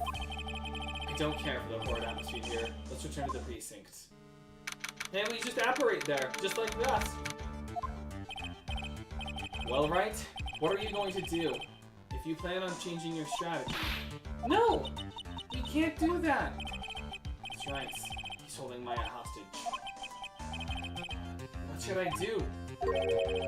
That's not something I can answer for you. Mr. Edgeworth? Right. Only you can decide where to go from here.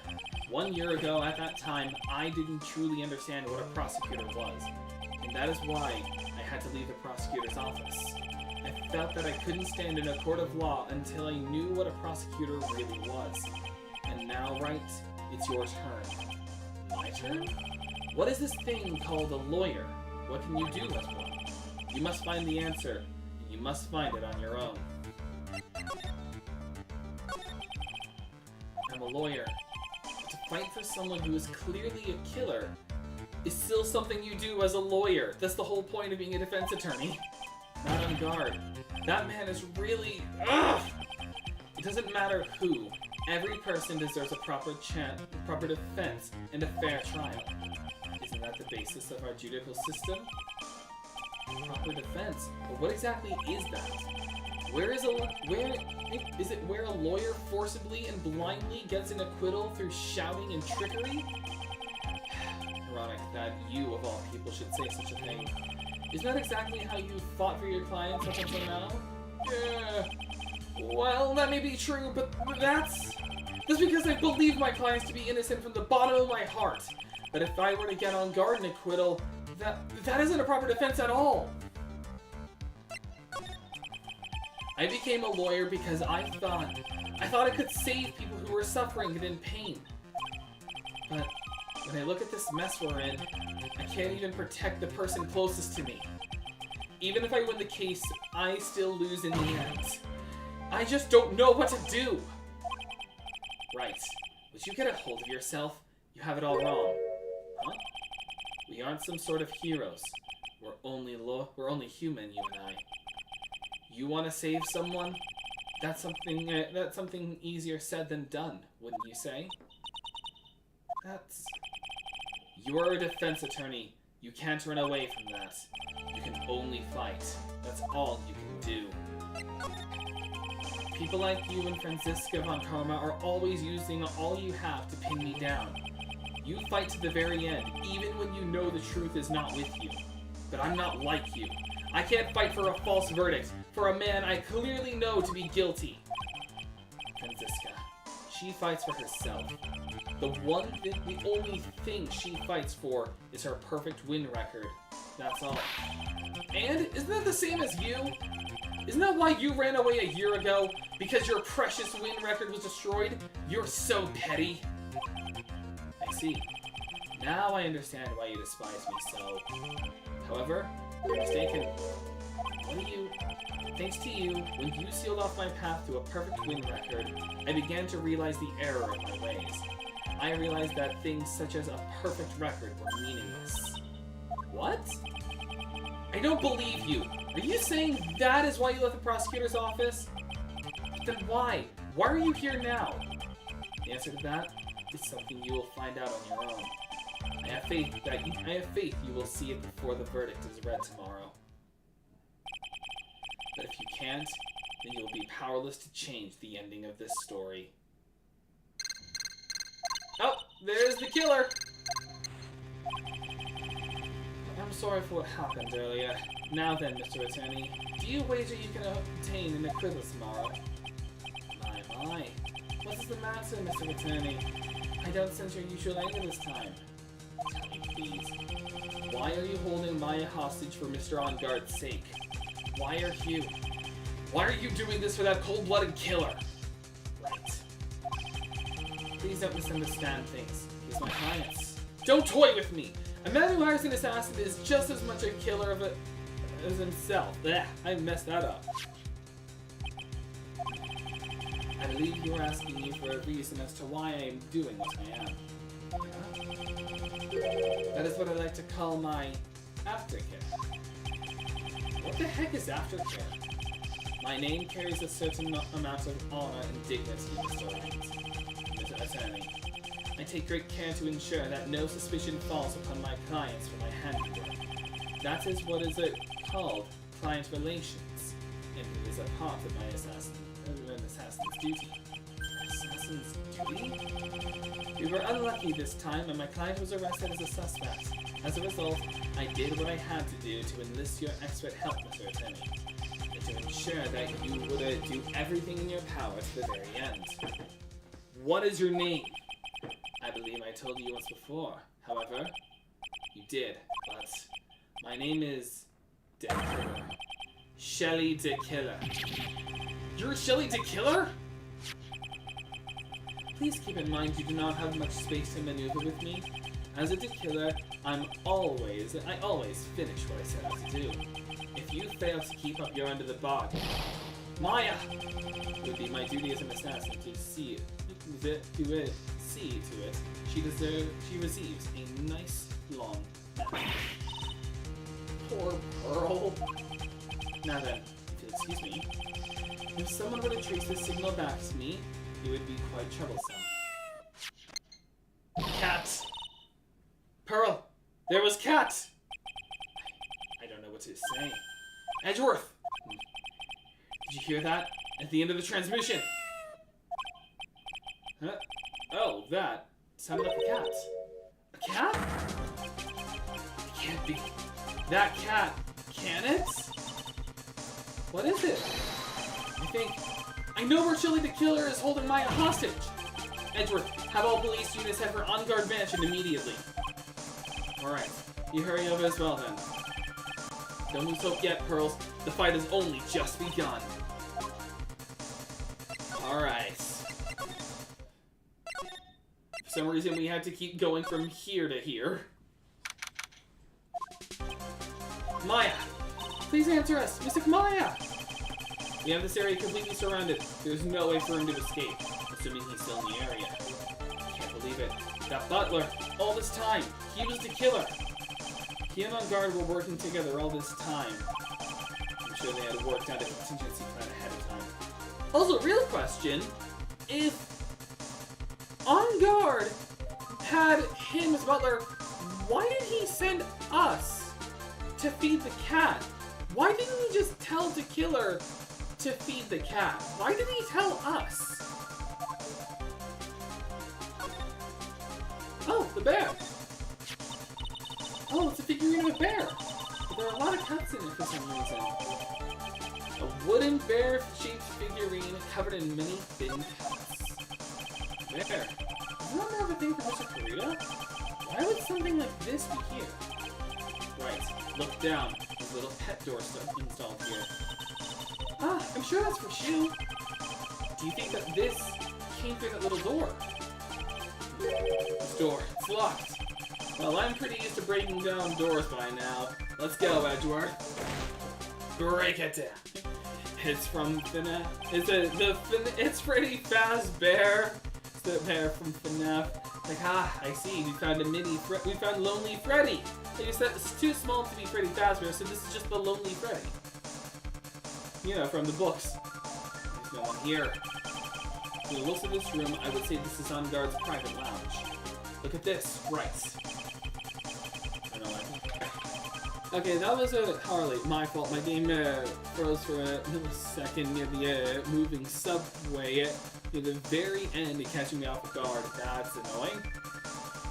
An antenna for it, for sending and receiving radio signals in a VCR. Check inside the deck. If there's a tape, it would be an important piece of evidence. If we're lucky, it'll have the moment the crime was committed and recorded on it. I'm sorry, but the tape deck is empty. There's no tape to be found. No. But there's no mistake that someone used this to record something. It looks like someone took the tape we're looking for and escaped with it.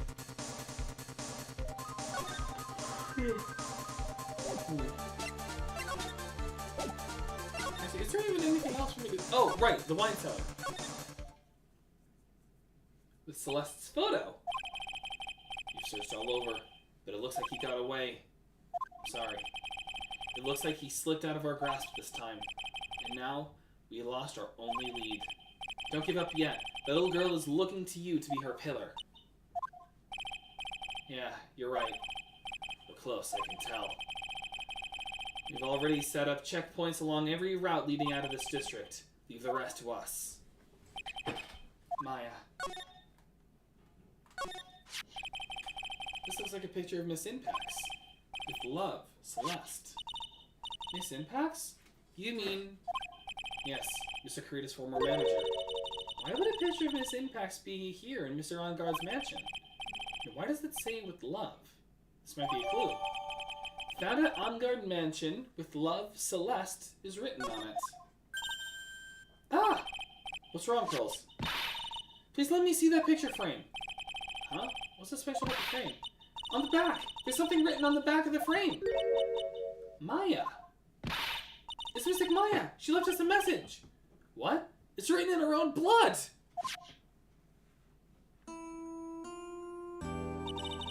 I thought you'd come. I knew you would. Now listen up. You better get on guard a guilty sentence, okay? This is my death note. You better, if you get that creepy slime bag of not guilty, I'll never forgive you. Ever. I'm fine, so you don't need to worry about me. I am already dead when you're reading this. There's so much I want to write, but I don't think I have a lot of time left, or space left on the back of this frame. Pearly, you're there too, right? Make sure you help Nick, okay? Someone's gotta watch out for the helpless lunk. That's it for now, Nick. I guess I'll talk to you guys later. She's gonna haunt you! Like, her ghost is just gonna haunt us if we get a not guilty. Oh, girl. Right. What's wrong? Why the blank stare? Oh, nothing. We've searched this house. We've searched the house, and this is the last room. Looks like he eludes us. Edgeworth. Yes? As far as clues go, I think this is about all I'm going to get. But I'm still short one last thing. What's that? Her psych lock. Miss Andrews' psych lock. If I could just find out what secret she's holding, then I think I stand a chance in court tomorrow to blow this case wide open and expose the truth. I think I know what you're thinking. I'll contact the detention center. Thanks, Edgeworth. Well, let's go, Pearls. It's time to open that last lock. Good evening, Mr. Wright. What's wrong? You look ill. Miss Andrews, I have come to remove your psych lock. Like, Miss Andrews. This is like the equivalent of saying, Miss Andrews, I have come to steal your desires within your metaverse palace. Cyclops? Like, Miss Andrews, I'm here to use my keyblade to unlock your heart. I want to know, and you will tell me your secret. Fine, go ahead. Try to break me if you can. Take that! Let's go.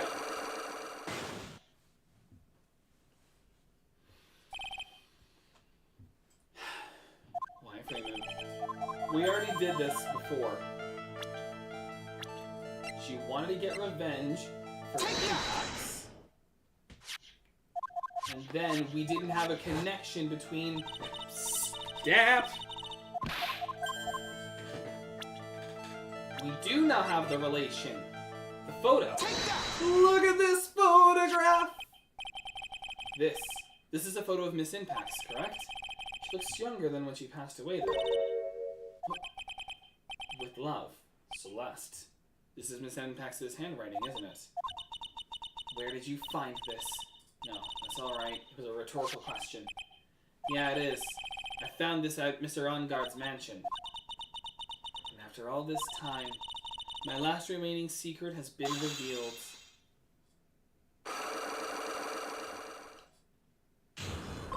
Unlock successful, and I'm fully healed. Why Freeman? Celeste. She was supposed to get married to Juan. Yes, but I heard that it didn't work out. Because Mr. Karita didn't want to get married to her anymore, right? Yes, because of Matt. Because of Mr. Ongard. What do you mean? I think I can see where this is going. Celeste. She was Matt's manager a long time ago. She was the happiest woman in the world at the time. I was working part-time back then, and I often saw the two of them together. So that's why Love Celeste is written on the frame of that picture. They were a couple, weren't they? It wasn't anything as splendid as that. Celeste was being used. Toyed with until she was thrown away. It's so horrible. Matt's entire image is built around how nice and wonderful of a man he is. A scandal would have destroyed that. Which is why Celeste, in her kindness, moved over to Worldwide Studios. And that is where she met Juan. Bro, it's like an anime opening. You're not wrong. She seemed really happy with him, even happier than when she was with Matt.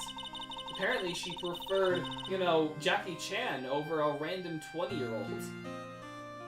Celeste and Juan were such a good match they were even planning on getting married.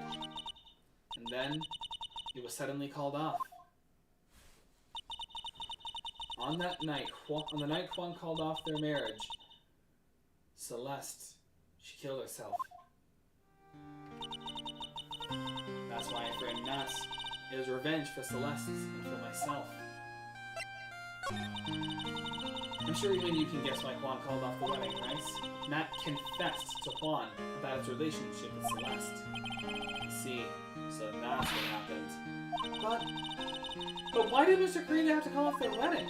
I don't understand at all. It's probably because of his worthless male pride. Juan and Matt were always fierce rivals. Matt waited for the wedding announcement and then unleashed the truth on Juan. He was aiming for when it would hurt Juan the most. Poor Miss Impacts. That wasn't the end of it. Stop! Flashing to it!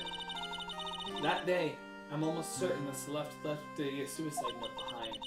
And in that note, she left a detailed account of Matt's various misdeeds, and so that she would never again be hurt by Matt, she chose to die. Then, when Juan discovered her body, he hid their notes. But why would he do that? It's simple. Juan realized that note was a powerful weapon against Matt. And it would be especially damaging to his refreshing like a spring breeze image. Let the parrot take the stand 10 times! Basically, I love that censor image. Head back. I'm currently having dinner, but I'm gonna get back to the Path of Pain after this. At the end, but in the horizontal room. Good luck. I'm gonna have dinner pretty soon. Not when I end the stream. Probably just like gonna take a break and just to get it, and then I'm gonna turn off the face cam, keep the audio going, so you don't see me eat. In any case, with his pride hurt, Juan sought revenge. Revenge. There's that word again. Juan wanted to publicly disclose the contents of the suicide notes. At a time that it would cause Matt the most damage, of course. And that was at the press conference after the stage show. I know all about it because I heard it all from Juan. It was so I could find out about all this that I drew close to Juan to begin with. They're quite a pair of hideous monsters, aren't they? Even Celeste's death was something for them to use in their game. That night when I found Juan's body, it was only natural that I thought the murderer was Matt's. Those two were always spying on one another after all. As for me, I was frantically searching for Celeste's suicide note. I wanted to destroy it before it ever went public. I was going to burn it. I even brought a lighter. But I couldn't find the suicide note, and that's when revenge crossed my mind. Yes, I was going to bring them my own kind of cruel revenge. Celeste was killed by those two monsters, so when I stabbed Juan's body with that knife, I didn't feel a single shred of guilt. Fun fact, the Path of Pain is just a punishment for whoever dares try to see the great shame of the Pale King. It was actually correct. He hid it away so that no one would do it, but he found... Oh, interesting. You found it, and found his shame was giving your brother hope. Huh, neat. So, yeah, so, to simplify all of this, the reason, so, Celeste used to be Matt's manager, but was eventually thrown away and went to Worldwide Studios where she met Juan and became not just his manager, but his wife, like fiance. But right before the wedding, Matt had said that she was his manager beforehand, and because of their toxic rivalry, he called off the wedding. She took her own life and left behind a suicide note with the intent of ruining Matt. Juan took it and wouldn't show it to the public until this would happen. Which, wow. I love this case so much because of all the layers to it. Like, Maya's kidnapping, forcing us to make an acquittal, learning about a secret Hollywood cover-up and scandal, Edgeworth coming back with his own little nuggets of wisdom, Gumshoe showing he's not a complete moron. It's a great storyline. I love it. And that's all I have to say. Well, Mr. Wright, even knowing all this, are you still going to help that man? I'm a lawyer. I see. What a foul profession. Thank you very much for your time and for talking with me. It was no big deal. I couldn't sleep anyway. I can't sleep either. Not with my situation, or with what I know now.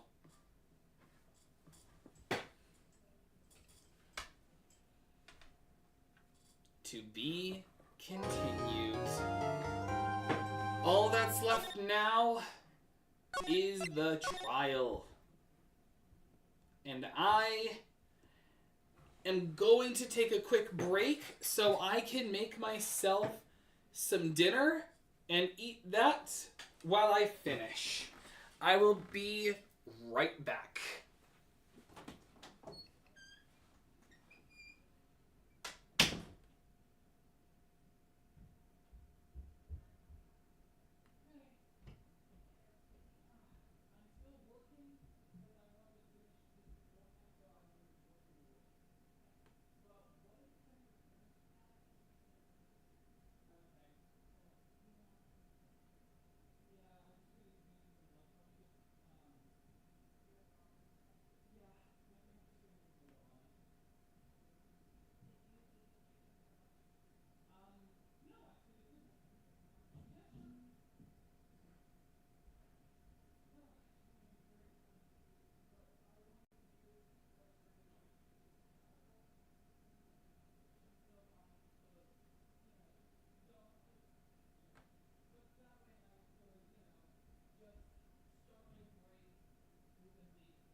Okay, I have returned, and now let me just make sure I can do this without, let me transform.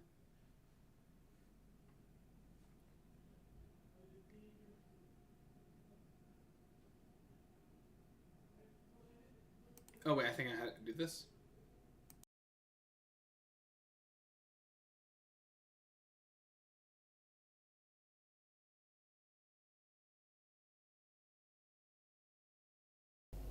Okay, I didn't want to show myself eating because this is not a mukbang channel nor a mukbang stream. So,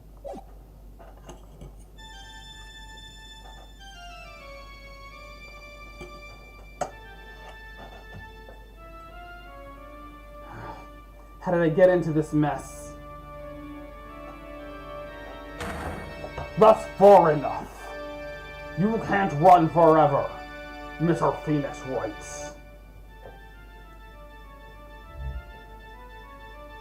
What have I done wrong? I cannot allow you to go on like this. But I'm just a simple defense attorney. Silence!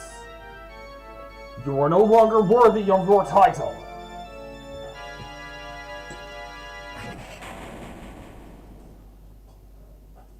We're dead.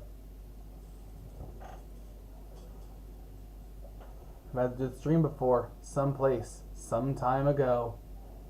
As if this day was written in my destiny. Today instead I'll stand in court as a lawyer to prove a killer innocent.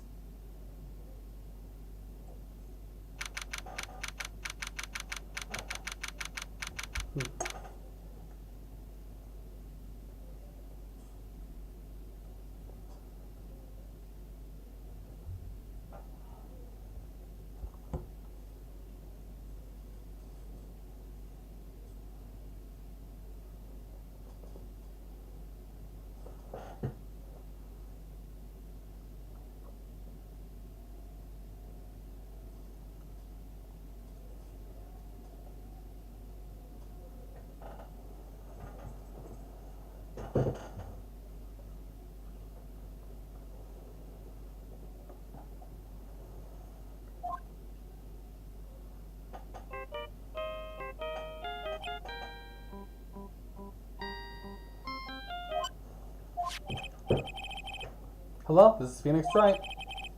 You don't look so well, dude. You're gonna prove me not guilty today, right?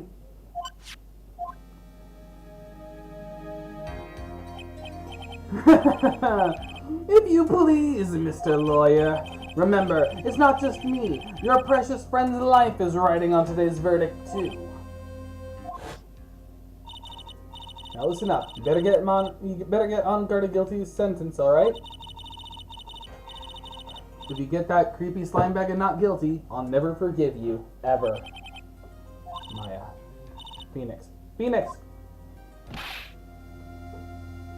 Mia! Maya! How's Maya? I don't know. You don't know? She hasn't tried to channel me since yesterday. Mia. What am I supposed to do? Well, like I said, for a lawyer, the worst of times are when you have to force your biggest smiles. But you can't give up. There's still some hope left. Stop it, please. There's nothing left. Not here, not anywhere.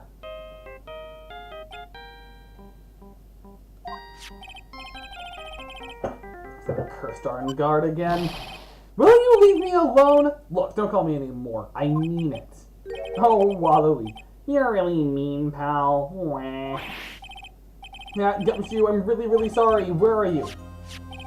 Now let me join the investigation team and we're chasing after the killer, pal. Then, you have some sort of lead? Sorry, but right now we've got 0 leads on the guy. But we're not going to give up, Gumshoe. Until the trial is over, until the verdict is handed down, we're going to do everything we can to find a killer. If we can get Maya out, then we can get on guard the guilty verdict he deserves, pal. It's true. I could do that if they found Maya first. You got that? So you have to do whatever you can to make the trial last longer.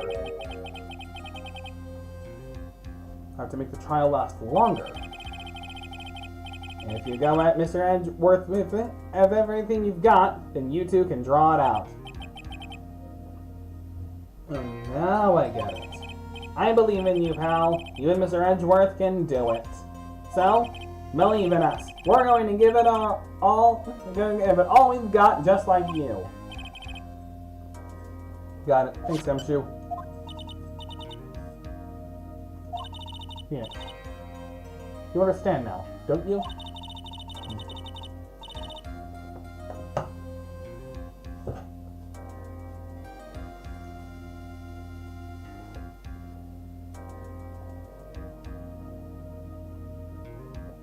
I'm gonna leave it on this scene while I just finish my dinner.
It's cool. Have a good weekend.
Okay, now I've finished my dinner.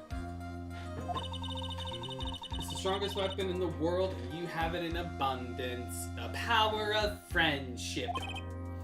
Yeah! Looks like we're coming to the end. I have to make the trial last as long as I can. Gumshoe will come through. I know it. Excuse me.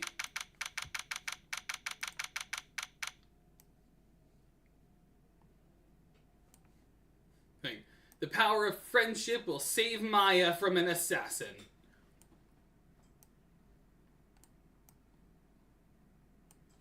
Alright,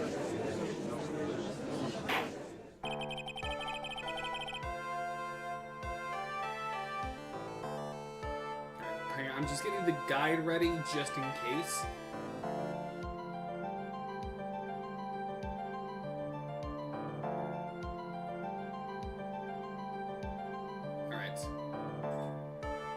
Court is now in session for the trial of Matt on Guard. This is already getting late for me, so I don't want to. So I'm just gonna use the guide just to speed things along. Prosecution has been ready for a while, Your Honor.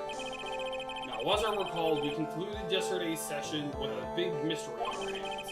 The mystery of what exactly was Miss Adrian Andrews' role in this murder? That is to say, is she really connected to the crime itself? Mr. Edgeworth, if you would please inform the court of today's proceedings. Adrian Andrews. She forged everything that it threw suspicion onto Mr. Guard. And then proceeded to escape the crime scene while wearing a nickel samurai costume. The guilt of these actions are those from which she cannot escape. And you're saying that she is guilty after all? I'm not finished, Your Honor. Miss Andrews has nothing to do with committing the actual murder. I would like to direct the court's attention to this card. What is that? It looks like a shell.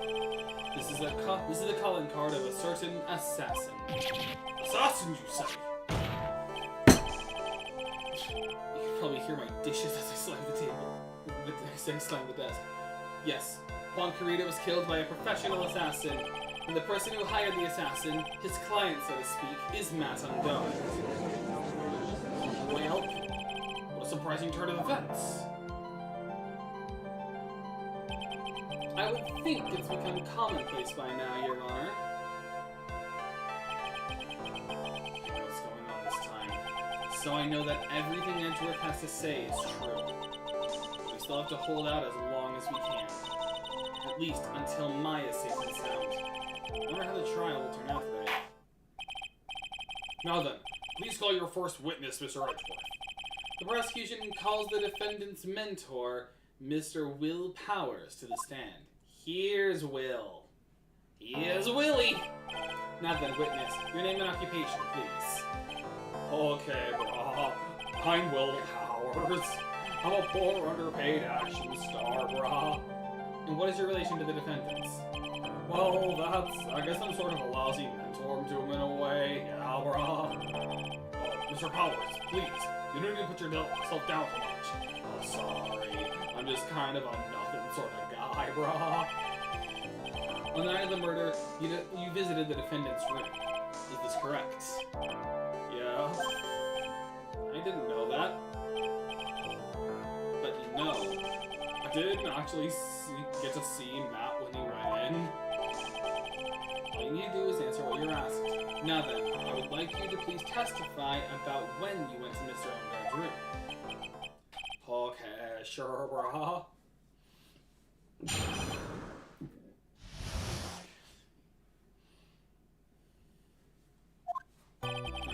After the award ceremony, I went by myself to Matt Brah's room. Matt was standing there in front of his room, still in his nickel samurai costume, brah. He was talking with someone. At first I thought it was the bellboy. I watched the two of them for a while, but then I gave up and went back. I had guests with me that night and I couldn't make them wait for me.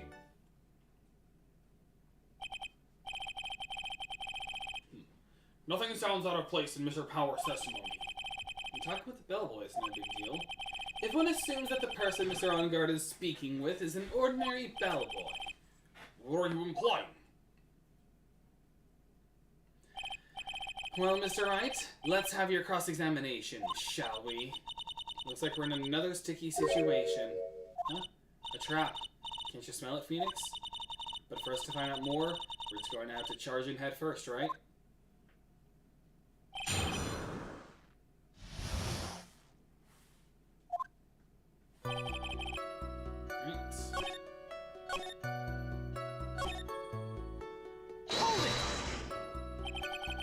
You saw the two of them, the bellboy and the defendant together, correct? Yeah, the bellboy just wanted to say congrats, brah. Now, while you were watching the two of them, did you notice anything strange? You know, so I did feel something weird, brah. I think it was because Matt, he and the bellboy had Tiff. That's it. Well, that's a perfectly normal thing to do. So how long did you watch the two of them? Not more than a minute or two, I think, brah.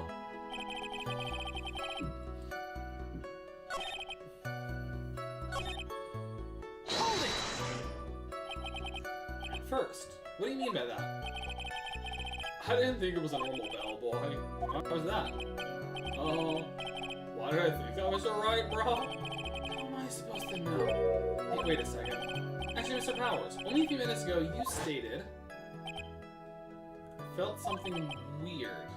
You gave the bellboy a tip. Could it be that you felt something strange about the tip-giving incident itself? Oh yeah, that's it. You really know your job, brah. Mr. Edgeworth, yes, Your Honor? This bellboy, he wasn't an ordinary one, was he? Perhaps we should let the witness tell us. Very well. Mr. Powers, please amend your testimony. You mean about the bellboy, right, brah?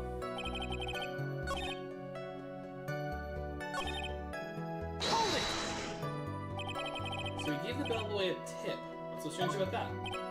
Oh, well, you see, Matt's not a poor penny pincher like me, brah. I was trying to figure out how much it was because the tip really shocked me.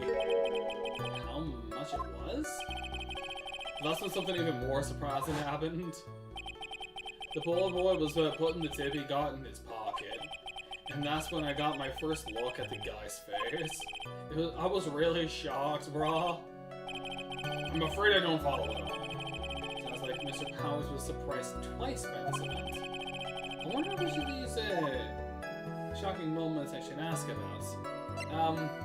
The tip. The defendant is a huge star. He can afford to give generous tips. Wouldn't you agree? Sure, Rob, but giving him that much was maybe a little too much, I think. A little too much? Would you please clarify for the court about how much you would say the defendant gave to the bellboy? Honestly, I don't know. I can't even begin to guess. Why is that?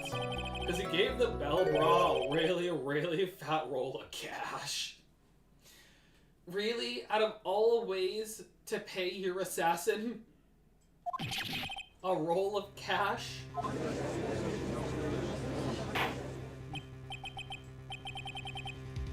Ah, well, how interesting.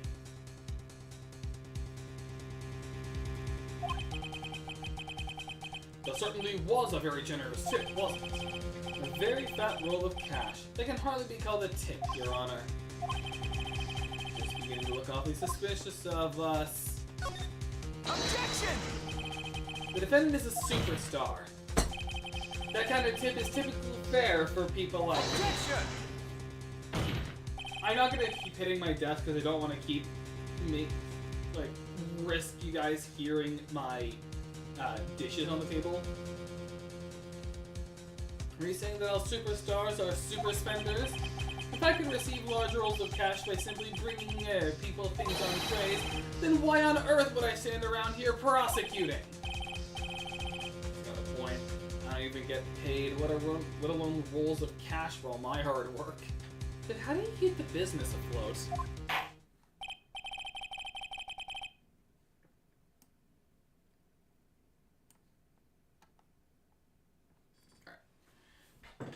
So supposing that roll of cash was not a tip, then what was it? Payment, Your Honor. Payment. Isn't it obvious? For the murder of Mr. Juan Carrida. Then the bellboy the witness saw. Yes, he was the assassin. Excuse me. Hold your horses now. Mr. Edgeworth, you don't have any proof of this, do you? Have I ever been unprepared to support my claims, Your Honor?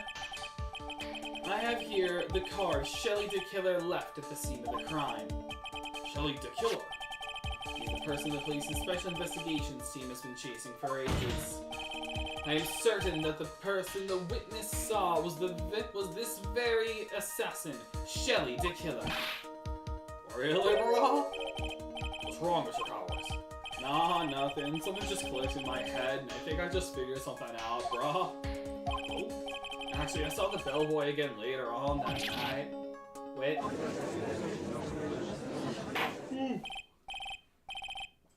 Mr. Powers, please testify. Tell us what you saw. Yeah, bro, right away. the second time.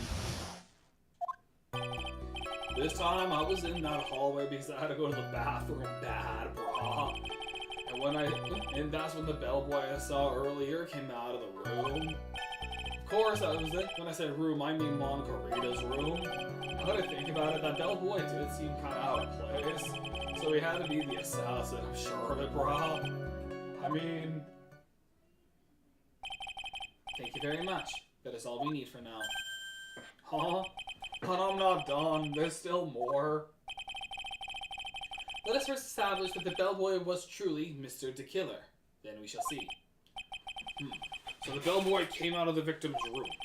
And if that bellboy really was the assassin, then I think the answer is fairly obvious. That'd be correct, Your Honor. Well, Mr. Wright, I believe it's your turn to entertain and make us laugh.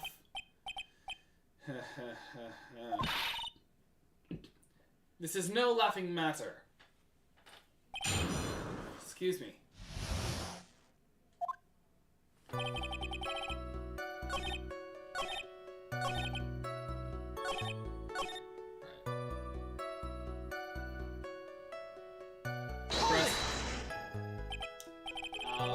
What? What's exactly so out of place about him? Right. Why the insipid grin? Because I have no idea what damaging thing he's going to say next. Oh, well, the bellboy was empty-handed. Empty-handed? The bellboy was one of the room service people, right? But he wasn't pushing a cart and he wasn't holding a tray either. You call that a little strange too, wouldn't you, brah? I agree that is a little bit strange, Mr. Powers. Is it really that unusual for a bellboy to be empty-handed? What should I do? Let Mr. Powers testimony slide, or... try to pull a fast one. There's nothing strange or unusual about an empty-handed bellboy. But there really is, bro. There really is. Objection! If you two are done being school children, bellboys are for room service. There's no reason for them to be empty-handed ever. Your Honor, I ask that the witness's previous statement be supplanted with this new one. Jarth, are you going to do whatever you can to make the bellboy look suspicious? I see. Very well. This court recognizes and grants the prosecution's request. Mr. Powers, if you could amend your testimony, please. Yeah, brah.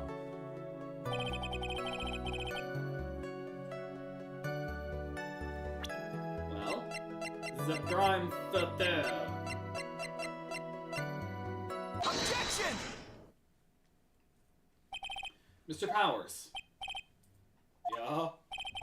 You're easily influenced by other people's words, aren't you?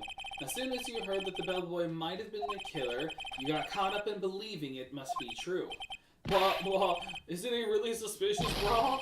He's got all those stitches and...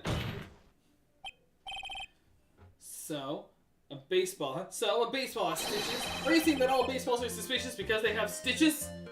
What is this sentence? Gulp, brah.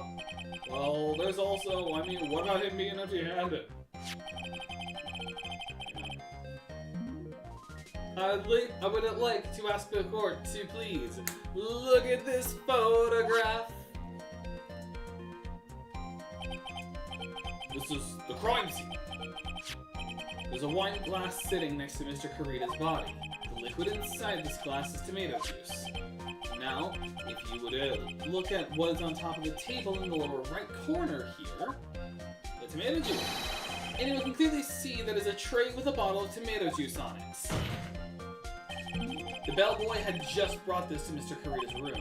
He left the tray in the room, which is why he was empty-handed when he left.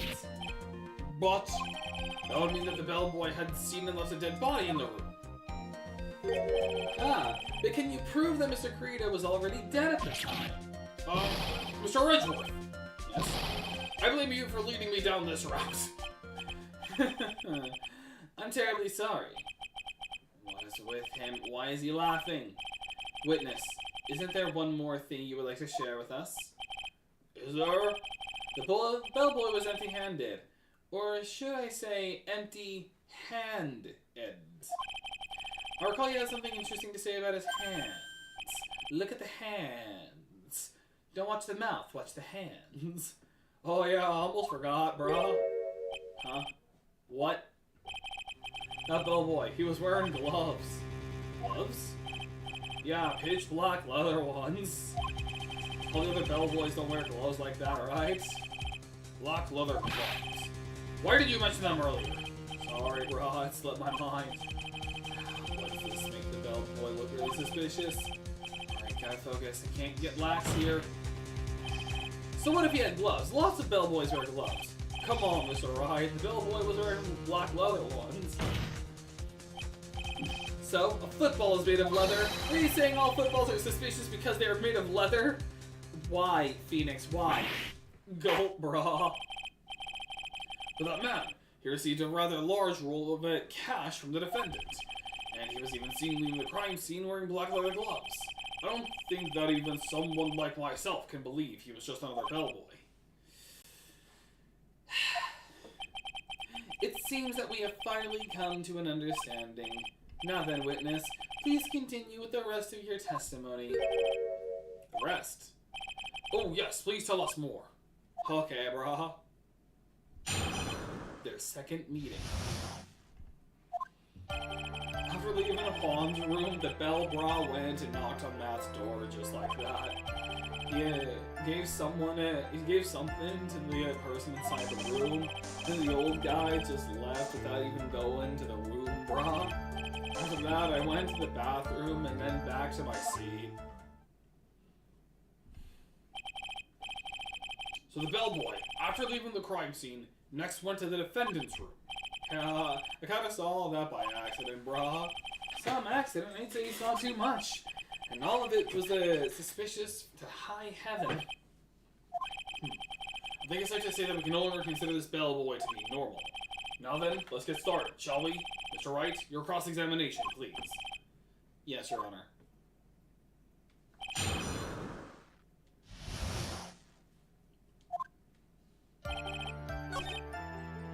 Hold it! I said, hold it. Okay, brah. That's better.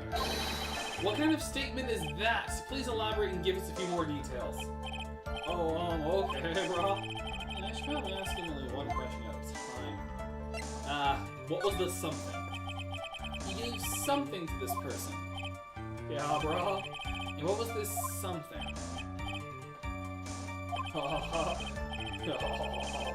If I remember what it was, I wouldn't be calling it a something, would I, brah?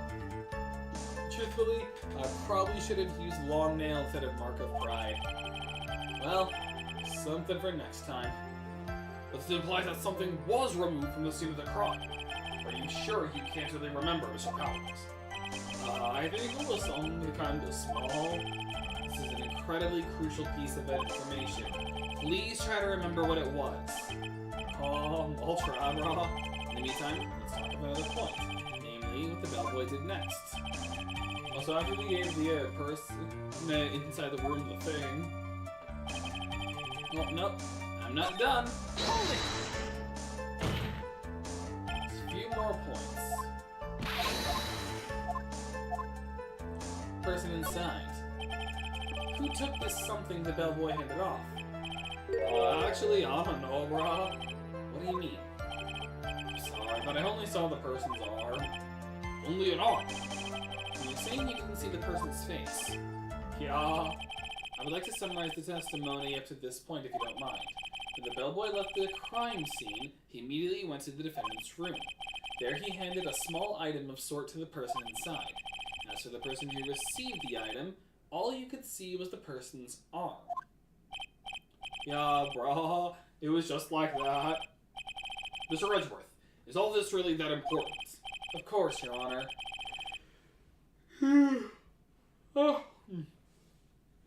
I think it is of the utmost importance.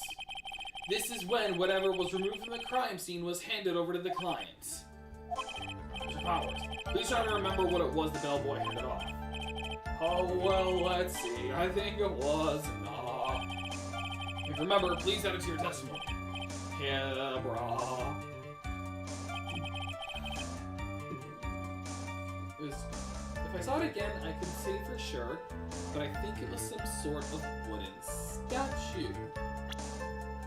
You mean like this? Objection!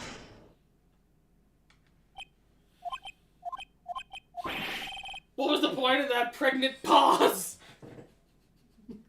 What? I'm sorry, that is another good line. Where'd that objection come from? Well, speak up. It was me, Your Honor. I just wanted to say something. What is it, Phoenix? I have a feeling that something bad is going to happen once I share this. Mr. Wright, if you have something to say, please spit it out. Yes, Your Honor. Alright, Phoenix. Deep breath. Mr. Powers, is this something you saw? Was it this item? Oh, hey, that's it. That's a something, brah. Now, Mr. Wright, brah, you really figured it out. I recall we found this at Madame Guard's mansion. At the defendant's house. What does this mean? It's simple, Your Honor. Chili the killer assassinated Juan Carita in his room, and then he stole this wooden bear from the scene of the crime. The bear being found at Mr. Onguard's mansion. It goes without saying, Your Honor, Mr. Madame Guard killed the client's killer. Or the killer's client. The client's killer. The killer's client. Order, order, order! I said order! Do not make me bust out the JoJo's references! Mr. Wright, this is the most unfortunate turn of events for you. Yeah. Sorry, Mia. No, it's alright. Your judgment was sound. Actually, I figured the bear would come up. If not now, then it would have to later on. If you hadn't shown to the court, I'm sure your friend Edgeworth would have. I almost forgot that he knew about it too. I think it is clear that there's no need for us to continue this trial. I can't let this happen. I have to do something. It has to be something we've overlooked. Your Honor, a minute, please. Yes, Mr. Wright? There are still a few points left that we have not fully explored. What are you trying to pull? Oh? Well, we can't have that. Alright, Mr. Wright. What questionable point would you like to explore further? The bear itself. I think it's very obvious that the bear itself is very objectionable. The bear, Mr. Wright. This was found at Mr. Onguard's mansion. However, Mr. Onguard was arrested at the hotel that night, which means that since the murder occurred, he has not had a chance to go home. Oh. I think Your Honor has already figured out what I'm trying to say. It is not possible that it was Mr. Onguard who took the bear to his mansion. Yep, that's sound. Why, that's very true. We didn't even consider that point, Mr. Wright. There was no way, time-wise, for the defendant to have taken this bear home. Oh, Objection! Oh, no.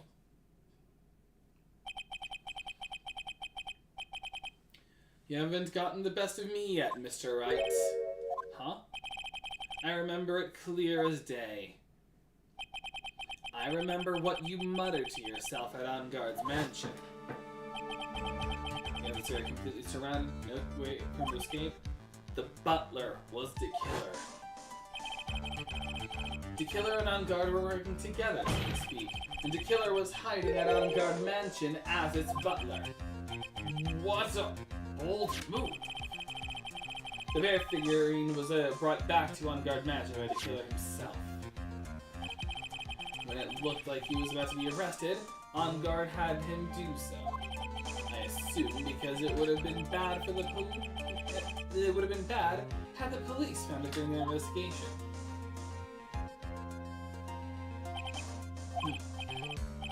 Well, Mr. Wright, you've been quiet for a while now. This is too much. There isn't anything I can attack at all. I have to try something else. What leads you down, Mr. Wright? Do you have a plan to... I plan to expose a clearly shaky place in Mr. Powers' testimony. What? There's still another one? There is indeed, Your Honor, and it's quite a questionable point. What are you trying to pull? Oh, well, we can't have that. Alright. The person who received the bear. There's one thing in Mr. Power's testimony that was very unclear, and that is the identity of the person who received the bear. Only saw the arm. As long as we don't know who it was that took the bear, we can't be sure of. Like, brah.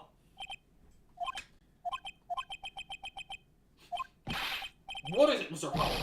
If you're going to scream like that, then at least give us a good reason why. Oh yeah, sorry, brah. I just felt like screaming at the top of my lungs, brah. Actually, so I remembered who took the bear. What? Really? I mean, I only saw his arm, but the arm. It was the Nickel Samurai's arm, I swear it, brah. I mean, we already knew that from the bear line, but... You've gotta be kidding. Are you sure of that, Mr. Powers? Yeah, I'm sure it was the Nickel Samurai, brah.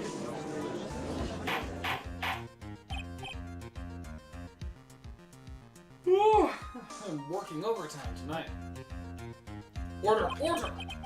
Looks like you've dug your own grave. Yet again. How many times did that today? I've lost count. So the person who took in this little bear was the Nickel Samurai. As we all know, Matt on guard is the Nickel Samurai. Thanks to the defense, we've made all that clearer.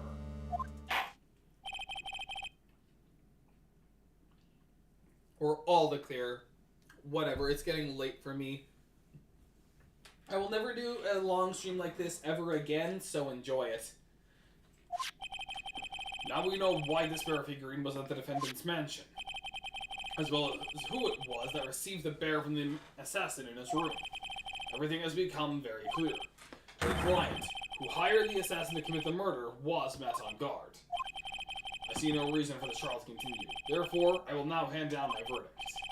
Thank you, Your Honor, for your understanding. You see, Mr. Wright, you could not win against the truth, could you? I knew it would turn out this way. After all, what Edgeworth has stated is the truth. Any last objections, Mr. Wright? Well, do I? What should I do? Go further beyond. There is only one way for me to drag this trial out. The only thing I have left is this one dirty trick. A gun. Your Honor, right now we have these two reasons to believe my client is the assassin's client. Reason number one, he accepted the bear figurine from the assassin. Reason number two, that very same figurine was found at On Guard Mansion.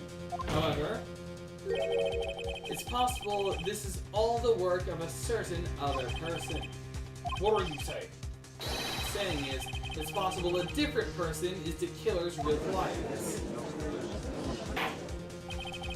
The real client? Yes. Tisk tisk. Is this all you have? Now then, Mr. Wright, let's hear your theory. Who do you say is the killer's real client, and therefore the real murderer? We're just doing this to elongate, but Adrian Andrews. Yes, we already know that she tried to frame Matt on guard for the crime. By wearing a spare Nickel Samurai costume. Oh, bro. The Nickel Samurai's arm that I saw. That could have very well been Miss Andrews. But what about Mr. On Guard, bro? If you would please recall yesterday's testimony. The defendant was taking a nap during the break period. That's right. Then, finding this figurine at Mr. On Guard's mansion. It was a well-laid trap set by Miss Andrews. Mr. Edgeworth, what is your opinion on this? I can't even begin to count the flaws in the defense's logic. Besides which, there is no evidence to support it. However, I can't fully discount its possibility either. What is with this trial? Come on, anyone can tell on Guard who it is. The defense would go so far as to put the guilt on someone else. Yeah, unbelievable. It's not something petty, it's a murder of all things. This is to save Maya. This is to save Maya. Even if the whole world turns against me. Again, this is one fight. I can't give up.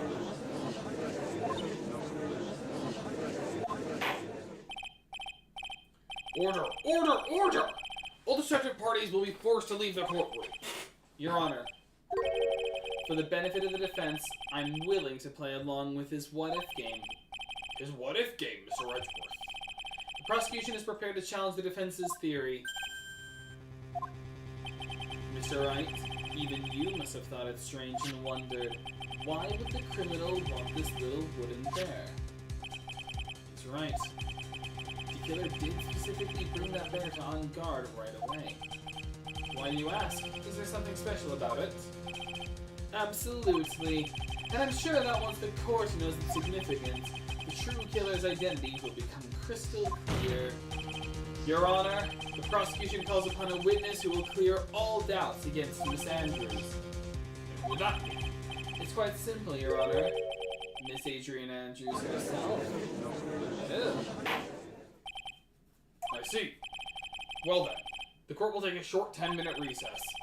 The prosecution will prepare its witness in that time. Yes, Your Honor.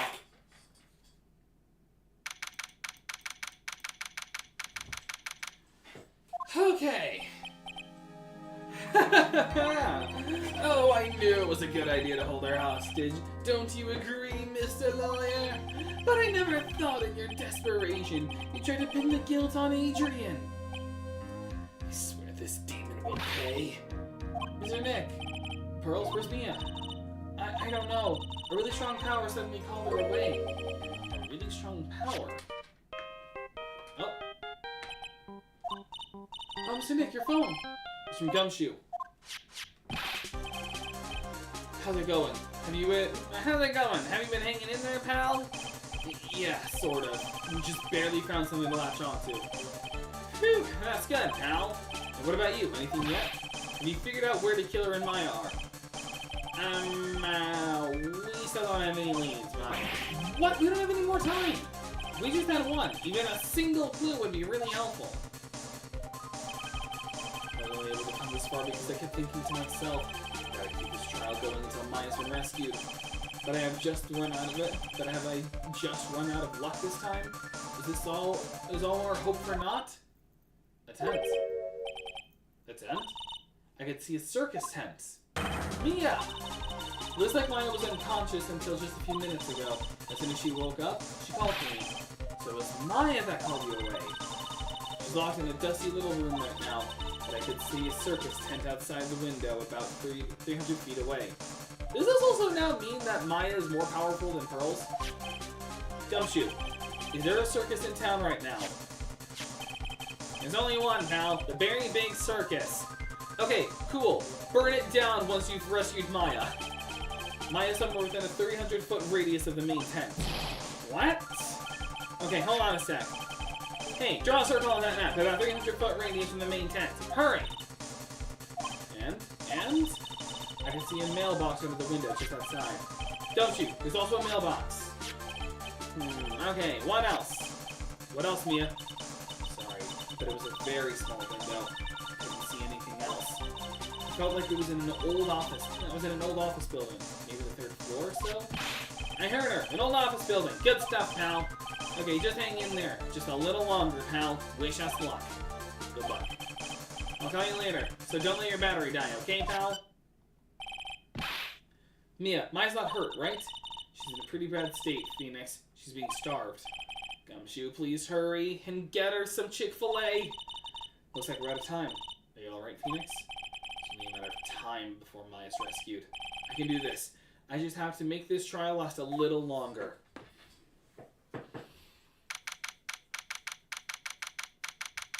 Let's go.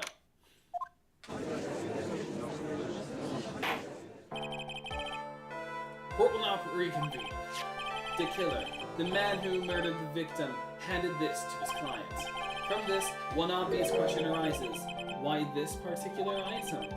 I believe the answer to that question will provide us with the name of the real culprit. Now then, prosecution calls the defendant's manager, Adrian Andrews, to the stand.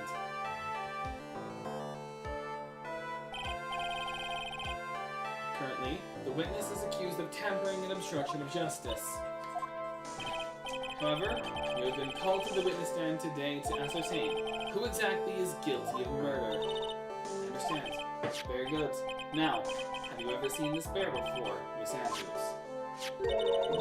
Of course I have. You've seen it before. That's right. It's only natural that the witness has. Miss Andrews, could you please enlighten the court to this bear's secrets? Alright. Why does she... The bear figurine. Actually, this is an elaborate puzzle. If you know the correct order, it can be taken apart one piece at a time. In the center is a small cavity, with just enough room to store a small item. Because of its complexity, if you don't know the order, you can't open the bear. You really can't tell that it's a small jewelry box just by looking at it.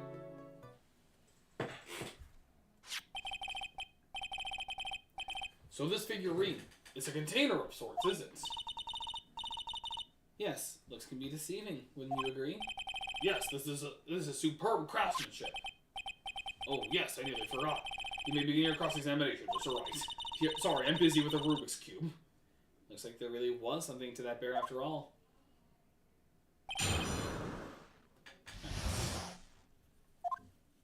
Hold it! A puzzle. That's right. But it looks like an ordinary figurine. Sure enough. To people who don't know, I'm sure they would never guess that it was a puzzle. So what kind of puzzle is this exactly? When you take it apart one piece. Whereas in the anime, you just pushed a button. So you can take it apart. And how would one go about doing that? Well, you first turn its tail to the right and then push it in. Oh yes, I see. After that, the arms and legs are free to move and can be removed. Oh, this is the most interesting. The boy and his new toy. It's like he's 5 all over again. This is the most he's ever had to think, ever. Oh, don't mind me. Go ahead and carry on. I think he's lost it. So what do you find after you take the puzzle apart? Hold it! And how do you know about this? I know because I was the one who bought it. Huh? It was a souvenir from when a friend and I went to Switzerland. Then this was the present from you. That's right. It was a puzzle in the shape of a bear, so I thought it would be perfect for Juan. So it was a present from Miss Andrews. Witness, please continue with your testimony. If it's complexity, if you know the order, you can't open it. Hold it! So who exactly knew how to open this puzzle? Here, to solve it. Only the two of us, Juan and myself. There's a souvenir from Switzerland, so I doubt that there are many people with the same bear in this country. But this looks like it can be easily broken, especially if someone wanted to get what's inside. Well, it's a toy, but it can never be the same again once it's broken. Hold it! Who else knows that this bear is actually a small container or jewelry box? I never told anyone. As long as Juan never told anyone either, then only the two of us knew. The two of you, huh? And of course, that means Mr. Ongar didn't know, right? I think this is about all I'm going to get for now. Alright, now it's updated. Wooden puzzle with a hollow inside, only Karita and Andrews knew how to open it. Well, Mr. Wright, I think even you have come to realize that there is one very important fact we have uncovered, and that is this. This bear is actually a jewelry box. Now that we have agreed to this point, there is only one logical question that can come next, and that is this. What is inside this box? What's inside? That's right. That's what we are going to find out next, witness. Yes? You're the only one who can open this. Please.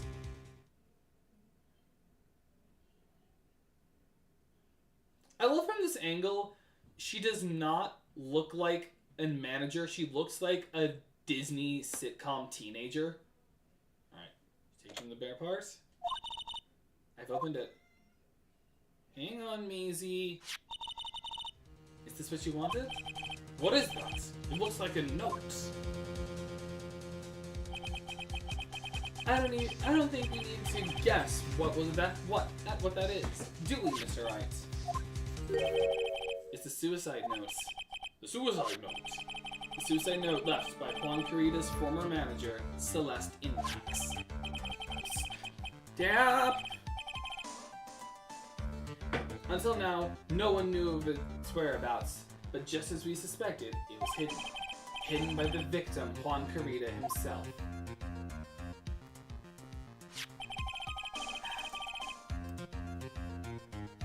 Alright. It seems Celeste Impax had very beautiful handwriting. And she just as beautifully signed her own name on the documents. This is most definitely the note she left right before she committed suicide. Let the parent take the stand is always the best image. Phoenix Wright's face shows the disappointment. You're not wrong.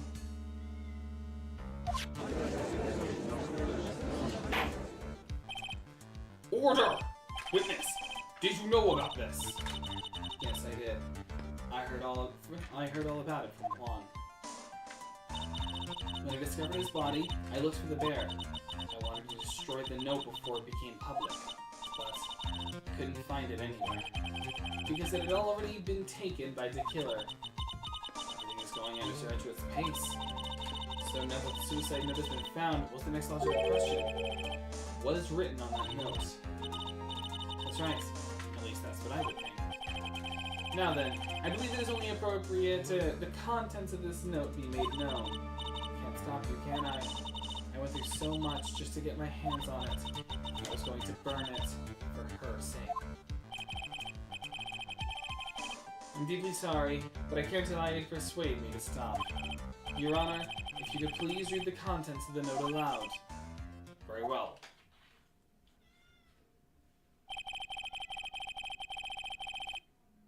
I'm sorry, I'm just now noticing that my microphone is able to pick up the gameplay audio.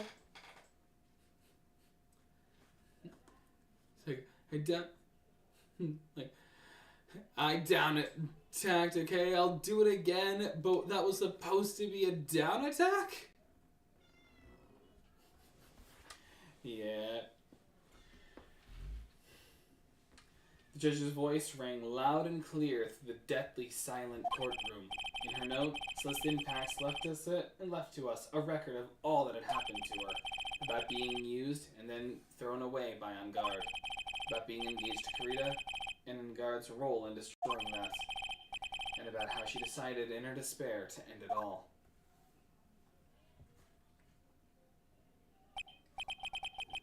And that's all Miss Impax had to say. There's only one thing I would like to say here. The prosecution has no interest in slandering Miss Enguarde. But what? Our intention, Your Honor, is to establish a motive for murder. Isn't that correct, witness? Yes. On the night of the murder, Juan was going to make the contents of the note public. After the post-ceremony show, he was going to hold a press conference. My word! Mr. Enguarde values above all else his refreshing like a spring breeze image, which is why he had to stop this note from being made public. At any cost. Alright. Found inside the figurine, it tells of Enguarde's horrible misdeeds. Enguarde's fault he killed himself. This time he even went so far as to kill someone to stop him from revealing that. Terrible, what a selfish person. I guess there are slackball lawyers out there who defend those scoops too. Poor Felix. There's no room for doubts here. Mr. Tequila's client's goal was to obtain this suicide note.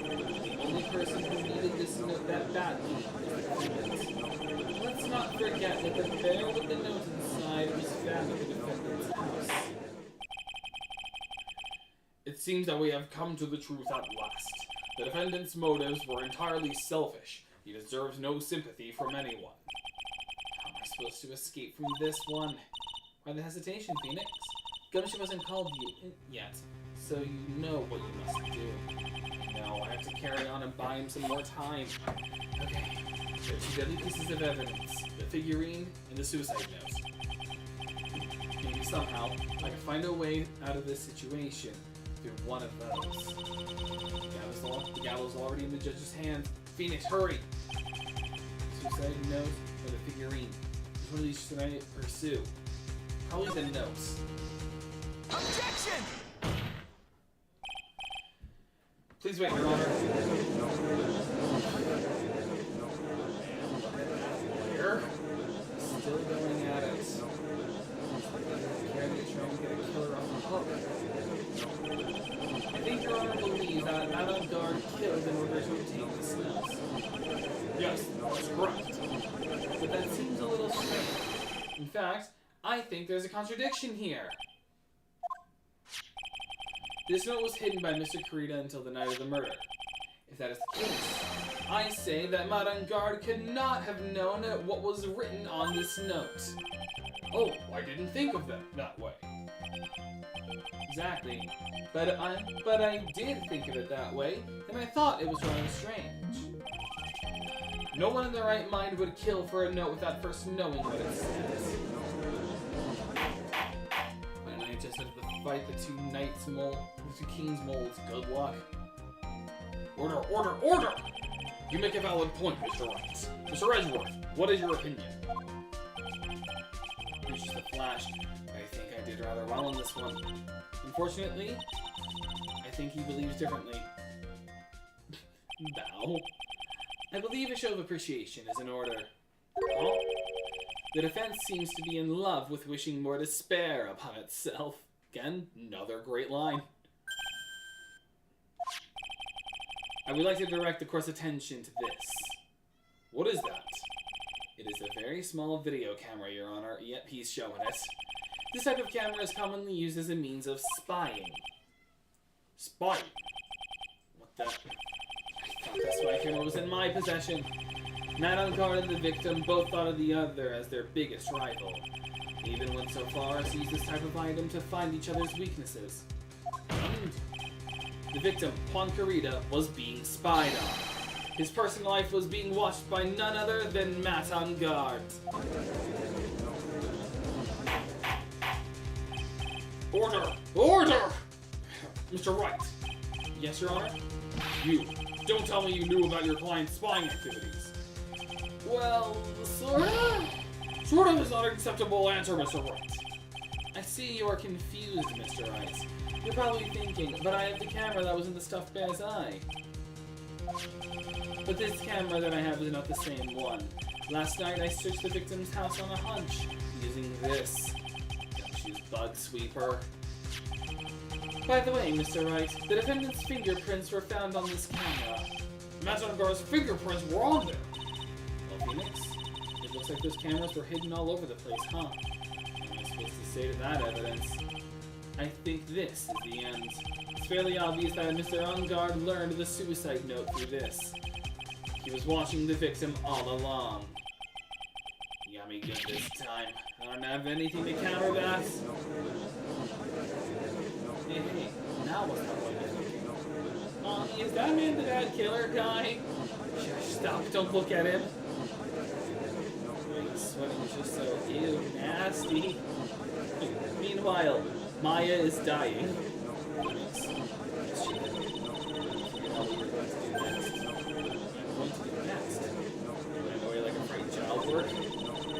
know it seems like Mr. Edgeworth is very close to putting the lid on this case, but in his eagerness to prove his point, he forgot one very important thing. Well, what is that, Mia? There's one piece of evidence that he really should investigate. Something he should investigate? I would really hate to see the good prosecutor get scolded for not remembering to look into the item when he had the chance. What are you speaking? Why are you speaking in riddles all of a sudden? Like, Mia, spell this out for me. Alright, I think this time we finally understand everything. Well, Mr. Wright, you don't have any further objections, do you? What's this piece of evidence that Mia's talking about? Can I figure out what it is that still needs to be looked at, or should I let it go? Present evidence. I have an objection, Your Honor. That was about the weakest objection I've ever heard, Mr. Wright. Objection! Your Honor, the defense has no intention of letting this go so easily. Is that better? You're beginning to sound desperate. That's just your imagination, Your Honor. Mr. Edgeworth, this is not like you at all. In your eagerness to prove your point, you've forgotten one very important thing. Isn't that what I just said? Yeah, you know what? You're dead, so it doesn't count. Oh, you're telling me that I forgot something. You're so close, Mr. Edgeworth. But there's something you really should examine about this piece of evidence. Take that! That is Miss Impax's suicide note, right? Who knows? I mean, sure, this suicide note was found inside the spare, but the spare was in my possession until only a few moments ago, which means the handwriting on the suicide note has yet to be analyzed.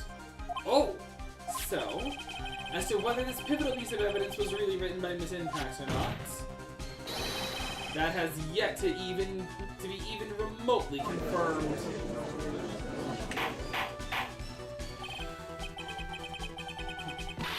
My honor, I put the Pale King on the stand for the crime of betrayal. Seal of Wright.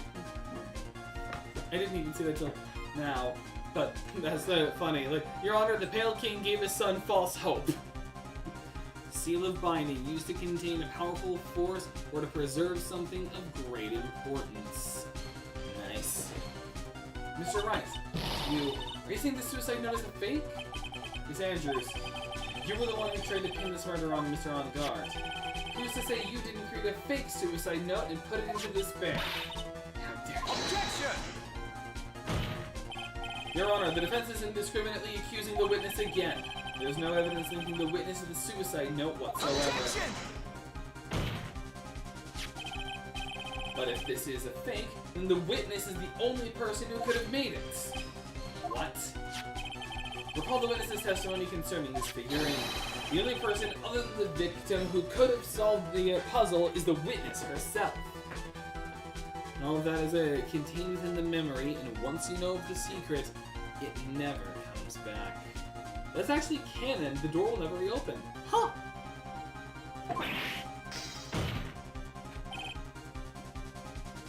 Miss Andrews, you wrote this note, didn't you? You wrote it so you could use it to frame Matt on Guard. I did no such thing. Objection! Right. If you're going to pronounce the suicide note a fake, then show this court some evidence to support the theory. Objection! Mr. Edgeworth, you were the one who presented this scrap of paper as evidence. That means the burden of proof lies with you, the prosecution. He got shot again. That's enough! Mr. Edgeworth, can you confirm the handwriting on this suicide note? It is as the defendant stated, the handwriting has yet to be analyzed. If that's the case, it seems that yet again we have reached a point where a verdict is impossible. It's impossible! This isn't good, Phoenix. You're just going to carry this trial over one more day. I don't think why I will physically be able to make it another day. I didn't want to do this, but I don't have a choice. I request that both the prosecution and defense further investigate handwriting analysis my butt. That's just the lawyer trying to buy more time. On Guard is guilty. Look, any idiot can tell you that. We've reached the end of the line. Guilty, guilty, guilty, guilty, guilty, guilty. Yep. Hang on, sorry, my phone's going off. What is that sound? It's Gumshoe. Hello, Gumshoe. What's with him and what's with that side? Where's Maya? What happened to the killer? He got away. What? I'm sorry, pal, I really am. I don't know what to say besides I'm sorry. I wish there was some way to make it up to you, I really do. Anyway, what's going on? We found this hideout, pal, but the two of them were already gone. This is terrible. I'm going to keep looking for them, pal. Don't you worry, I just need a little more time. But don't tell me we don't have any more. Guilty, guilty, guilty. You hear that? They're calling for his head. It's alright. It can't. For us to come this far and... Oh! What is it? Let me talk to Mr. Edgeworth. Are you ready for one of the best animations ever? Wait. Oh! I gotta change controller now. Can't do that. Mr. Wright, would you please get a hold of yourself? Yes, Your Honor. I'm about to end today's proceedings. You may take your phone calls out. Hold on, Your Honor. Edgeworth, catch! Take that! The spinning JPEG! Mr. Edgeworth! Please, you gotta buy us some more time! Court is in session. Well, Maya's dead. I'm sorry, Your Honor. You were saying? That is the dumbest animation I've ever seen. It's beautiful, though, isn't it? Just spinning JPEG! Mr. Wright, this is a court of law. Sorry, Your Honor, but... I am reluctant to do this. However, it appears that I have no choice but to suspend proceedings until tomorrow. This time I really can't do anything. Court is now adjourned for the day. Well... Objection! Edgeworth! Please wait, Your Honor. Edgeworth! What is this, Mr. Edgeworth? I humbly request another 30 minutes of Your Honor's time. For what purpose? We can perform the necessary tests on this piece of evidence in that time. But can you really obtain your results in 30 minutes? I believe I can, Your Honor. But wouldn't it be better if we adjourn for today and then reconvene tomorrow? 30 minutes. Please, Your Honor. That is all I'm asking for. Please, Your Honor. Very well. At the prosecution's request, this court will take a 30-minute recess. But be advised that I will not allow another recess today. Not sure if this is helping or hurting us. The court will now take its final recess of the day.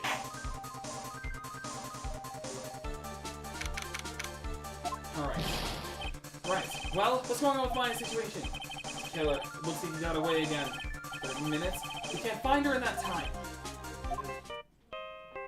Oh, Gumshoe. Report.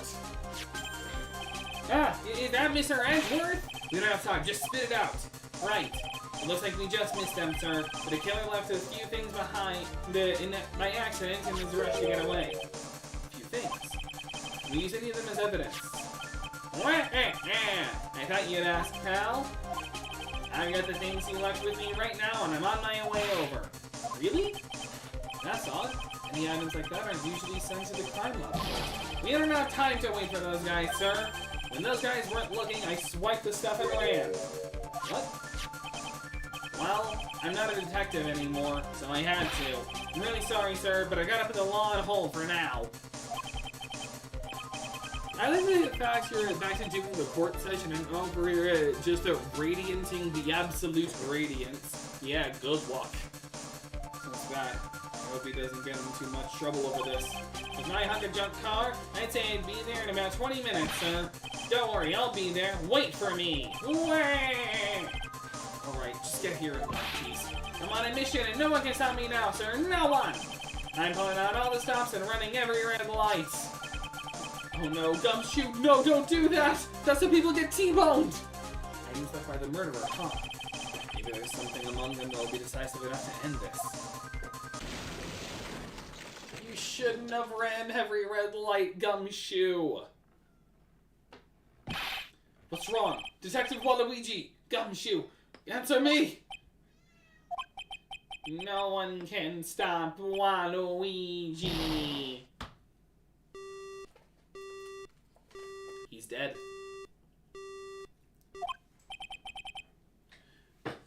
happened?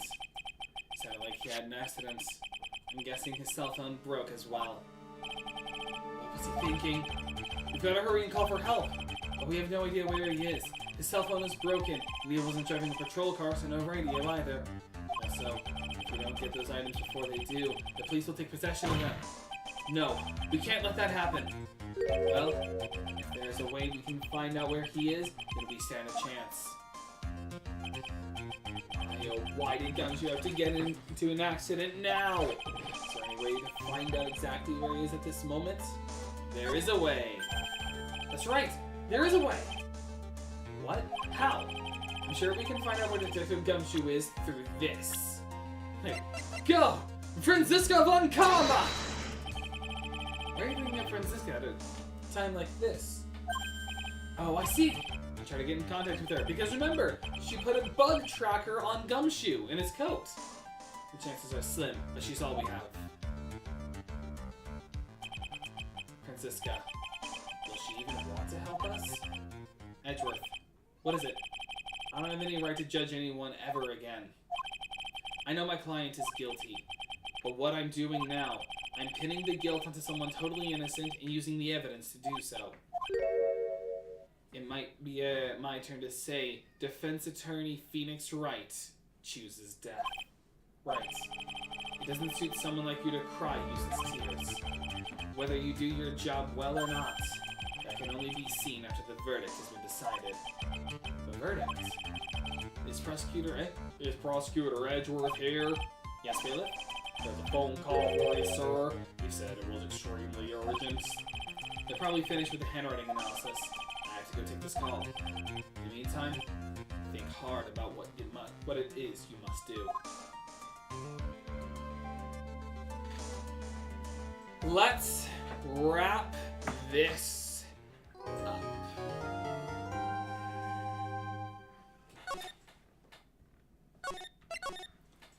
Let's end this right here, right now.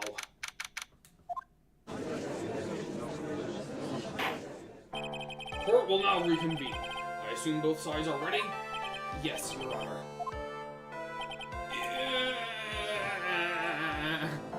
Yes, Your Honor. I can understand the defense acting like this. However, why do you also seem distraught, Mr. Edgeworth? That is... It's nothing, Your Honor. What's wrong with Edgeworth? Looks like something unexpected just happened to him. Now then, Mr. Edgeworth, if you could please tell the court the results of the handwriting analysis on Mr. Impact's suicide note. Yes, Your Honor. Unfortunately, we have discovered that the suicide note is a forgery. What? What do you mean, Mr. Edgeworth? This note was not written by Miss Impact herself. It is a fake.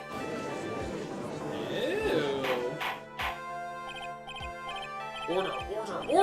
Mr. Edgeworth, would you care to explain what is going on? If it is not written by Miss Impact, then who wrote it? We would need more time to do a more detailed analysis. However, it appears that the handwriting matches that of the victim, Mr. Juan Carida. Mr. Carida? Well, it looks like Miss Impact never left a suicide note at all. She never wrote anything about On Guard. However, Your Honor, even though the suicide note is indeed a fake, Mr. On Guard could not have known that, and so that fact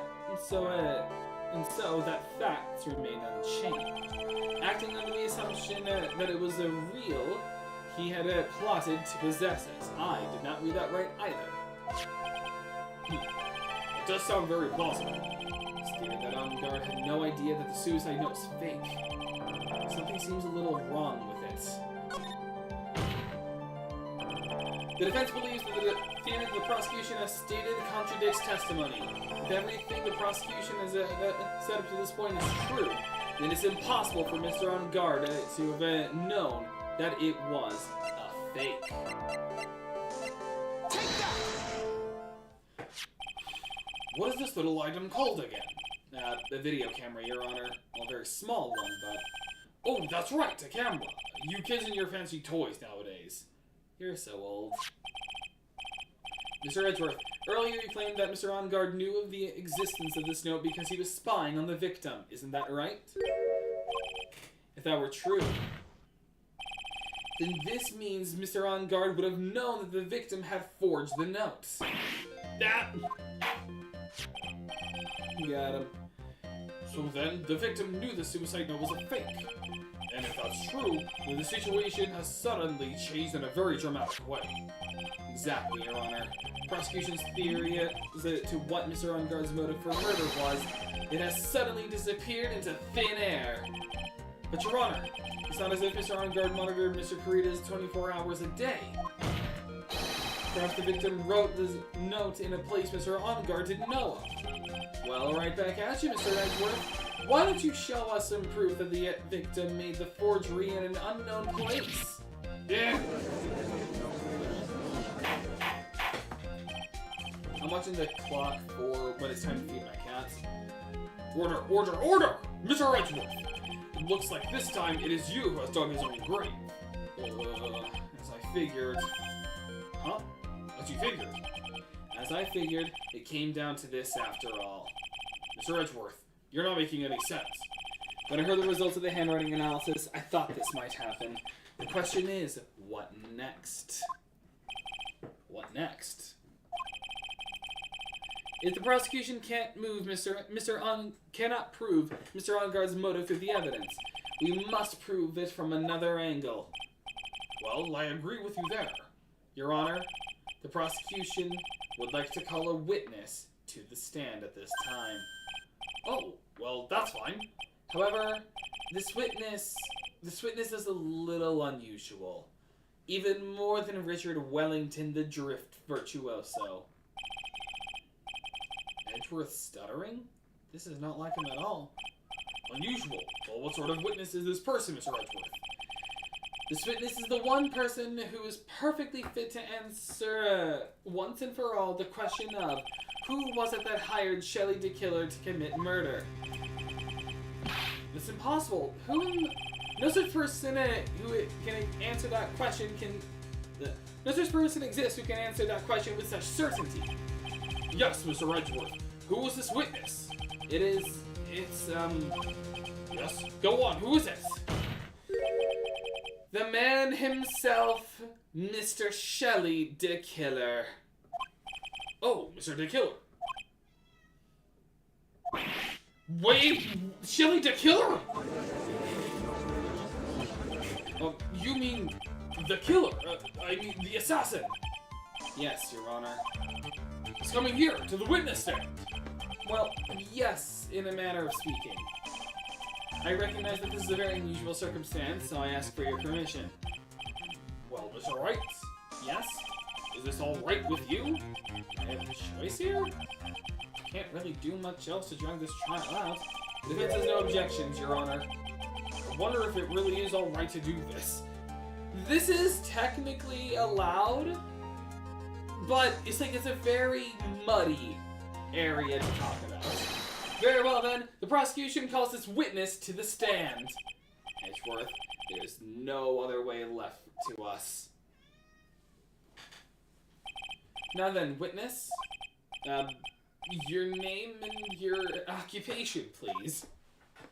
It's just a radio. Very good, sir. My name is Shelley the Killer, and I am a professional assassin. I say, what is going on here? Your Honor? How do you remain so calm? What is the meaning of this two-way radio? Actually, Your Honor, it was delivered to me just now, and it came with a condition. As long as we do not trace its source, Mr. the Killer will testify to this course. So this must be what the urgent phone call he got earlier was about. Oh no, this will not do. I cannot allow this in my court. First of all, we can't even be sure this is really Mr. the Killer himself. Witness, please present some sort of proof that you are in fact Shelley the Killer. I understand. Please wait a second. God! Here is proof that I am the assassin Shelley the Killer. Here is my hostage, who is currently dying of starvation. Maya! Maya! A voice! Mr. Wright, can you confirm anything from this? The defense has no objections to this person. We are satisfied that this man is indeed Shelley the Killer. Looks like we have to run into yet another unexpected turn of events. Well, it doesn't seem like we have too many choices under these circumstances, so... Now then, witness, there is one thing I would like to confirm before we speak of anything else. And what would that be? At the request of the client, you killed Mr. Juan Carita. Is this correct? It is as you say. I did indeed kill Mr. Carita. Now that we have answered that, let's move on to the name of your client. Very well. This is all just a bad dream. Yes, that's it. A bad dream. Shelley the Killer. What is he going to say? About my clients. Okay, I'm actually going to take a quick break here because I gotta feed my cat. I'll be back. I'm just gonna take care of these dishes.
Okay, I'm back. Sorry, I also had to use the bathroom.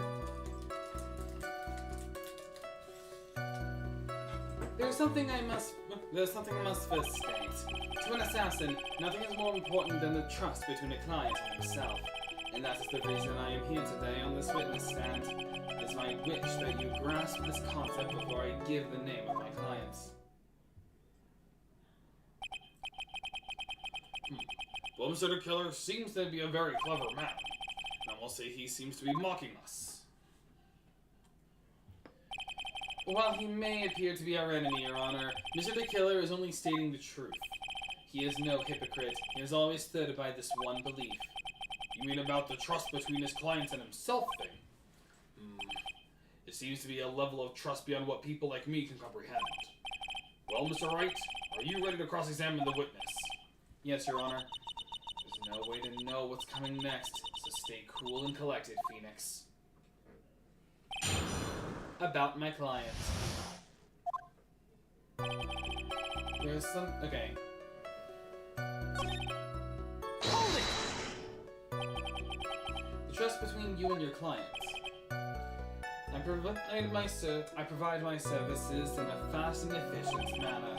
In exchange, I trust that my clients are discreet about me and my identity. If too many people knew my face, it would be quite troublesome. And that is why you're testifying in this matter. This is the first time one of my clients has ever been accused of murder. I must preserve the killer name so that my clients can trust me. But couldn't someone stab you in the back and break your trust? It has never happened before, but if it ever did, yes? That person wouldn't be my client for very long. They would certainly... That's enough! Please, no more! Very well. It is only a hypothetical anyway. Hold it!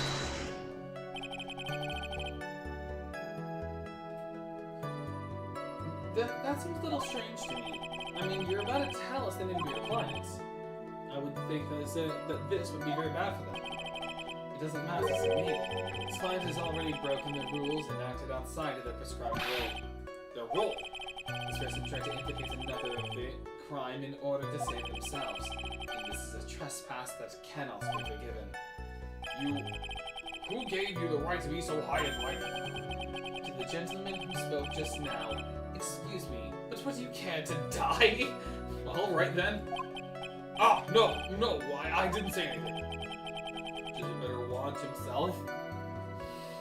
Look at that. Like, why are you so, moralistic? Would you like me to kill you? Hold it! We understand. So please tell us the name of your clients. I'm afraid I cannot do that. I still have a few things to say before I do. That egomaniacal. It's not good for your health to be so aggravated. You wouldn't live very long if you let everything bother you. Somehow, that coming from an assassin makes it less than comforting. I don't really care about all this extra fluff. Just tell us the name already. Patience. Try to calm down a little. It's important to try to understand his mindset. He seems very steadfast and closed, so you're going to have to work with him. Work to get him to talk. I'm not his therapist, you know?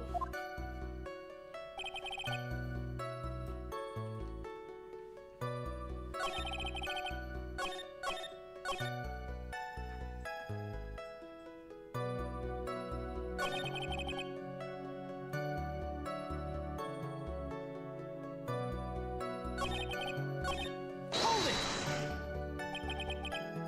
The trust between you and your client. You said to press not again, so... Sorry. But I was wondering about something you just said. You said that your client had already broken the rules. A person who frames another is the worst kind of human. And that's why you feel you can betray this person. I have no trust relation with a client who cannot understand their assigned role. Just my luck, an assassin with a conscience, who would have figured. Yeah, it's very much an anime trope. Now then, everyone, do you think you can understand my logic? This just keeps getting better and better. If you can't, I'm afraid we can't proceed. Everyone understands your point, I think, really. In that case, I believe I am prepared to disclose the information you seek. You've made it crystal clear that you value trust over all else. I believe we're ready. Excellent.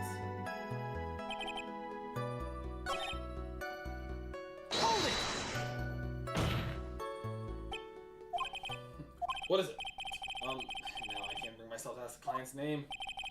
If you can't ask it, Mr. Wright, then I will. Witness, what is the name of your client who requested the murder of Mr. Juan Carida? That person's name is... Adrian Andrews. What? Objection! Witness! That's not who you told me it was earlier. What are you talking about, Mr. Prosecutor? I should think I know my own client, and it is Adrian Andrews. What?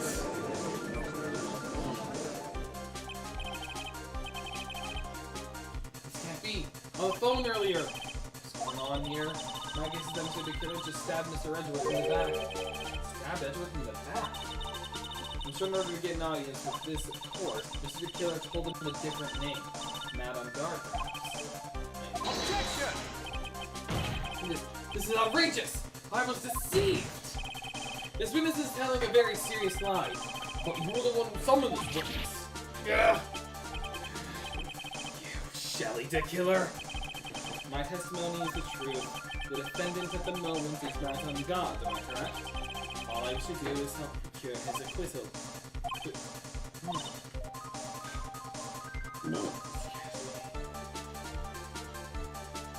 Well, all of a sudden it feels like we can actually win this. Yeah?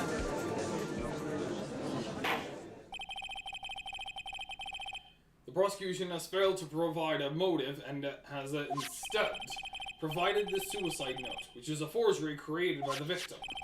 Furthermore, there is a possibility the defendant knew it was a fake. The most definitive of all, we have heard from the assassin himself the name of his client. Mr. the Killer's client, who requested the murderer, was not the defendant at all. No. With all this evidence, it is obvious to me that this means that Mad on Guard is innocent.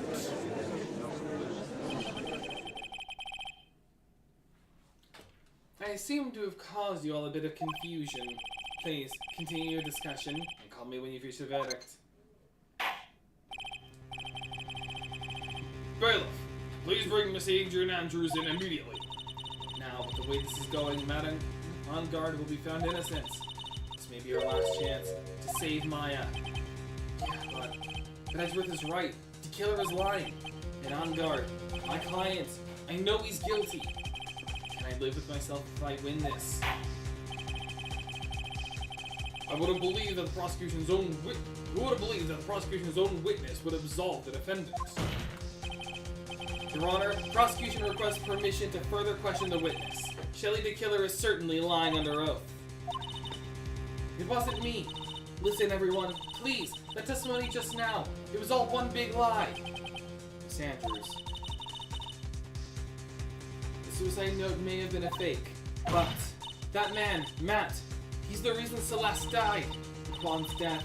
It was all because he got pulled into Matt's twisted world. That testimony just now. You have to believe me. It was a horrible, horrible lie. But Mr. the Killer himself has testified. He has named you as his client. No, that's not true. Also, there's quite a bit of evidence that points to you. The knife and button, donning the nickel samurai costume. But that's... You even have motive. We know that Miss Celeste Impact was a large part of your life. Zap! You wanted to follow her, and you wanted revenge against the two who hurt her.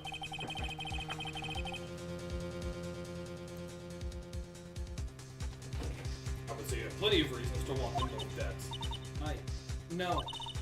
Mr. Wright! You know the truth. Tell them. Tell them the real story. Who the real killer is. Tell them. Please.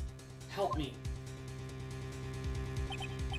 Yes, I know the truth. Mr. Wright. Yes, Your Honor? I believe we have reached the end of this trial.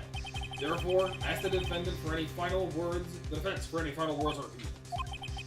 I have to decide. Do I take the not guilty verdict and save Maya?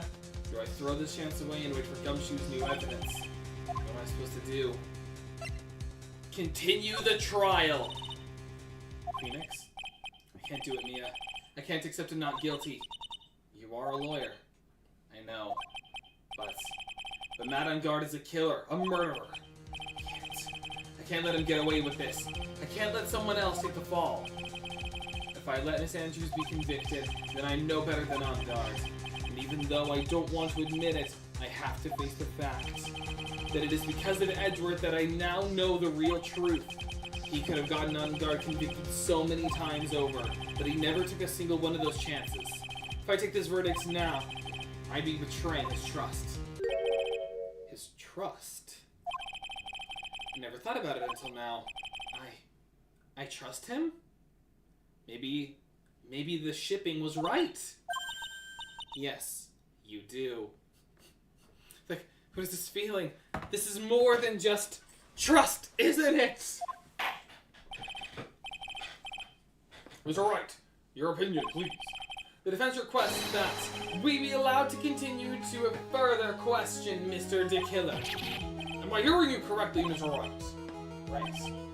But that witness has cleared your client through his testimony. Your job here is done. I'm not done yet. To see through witnesses' lies and find the truth. That is my job, Your Honor. There's still more evidence to look at. And I'm sure that once those pieces arrive here in this very courtroom, a miracle will occur. Very well. The trial will continue. Mr. Edgeworth, please reestablish connection with Mr. DeKiller. Right away, Your Honor.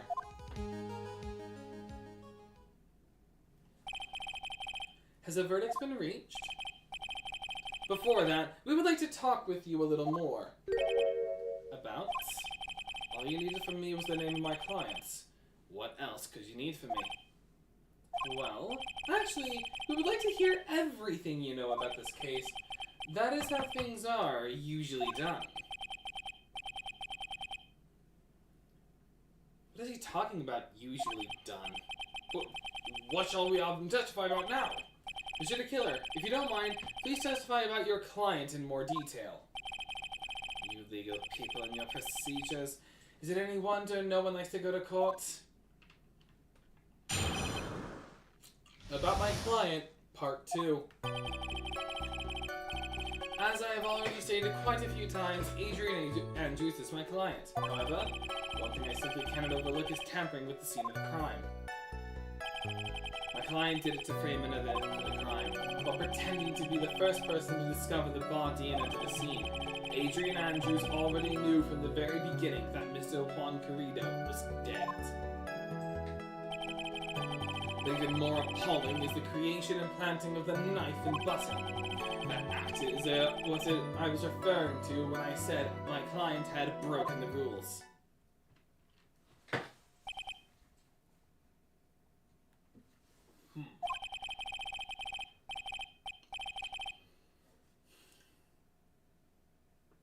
This is the most unexpected turn of events for the 5th time now. However, this time everything has finally, decisively, conclusively been reviewed. Objection! Just a second, Your Honor. Yes, Mr. Edgeworth? We still have the cross-examination to do. But you don't need to question testimony like this, do you, Mr. Wright? Your Honor, the defense will question the witness. As if I have a choice here. Huh? Why? What this witness has said is nothing but beneficial to the defense's case. If you scrutinize the testimony, then that'll expose the lies in that oh-so-beneficial testimony, I suppose. I don't understand what's going on anymore. That makes two of us. Yeah, we're just kind of just BSing our way to saving.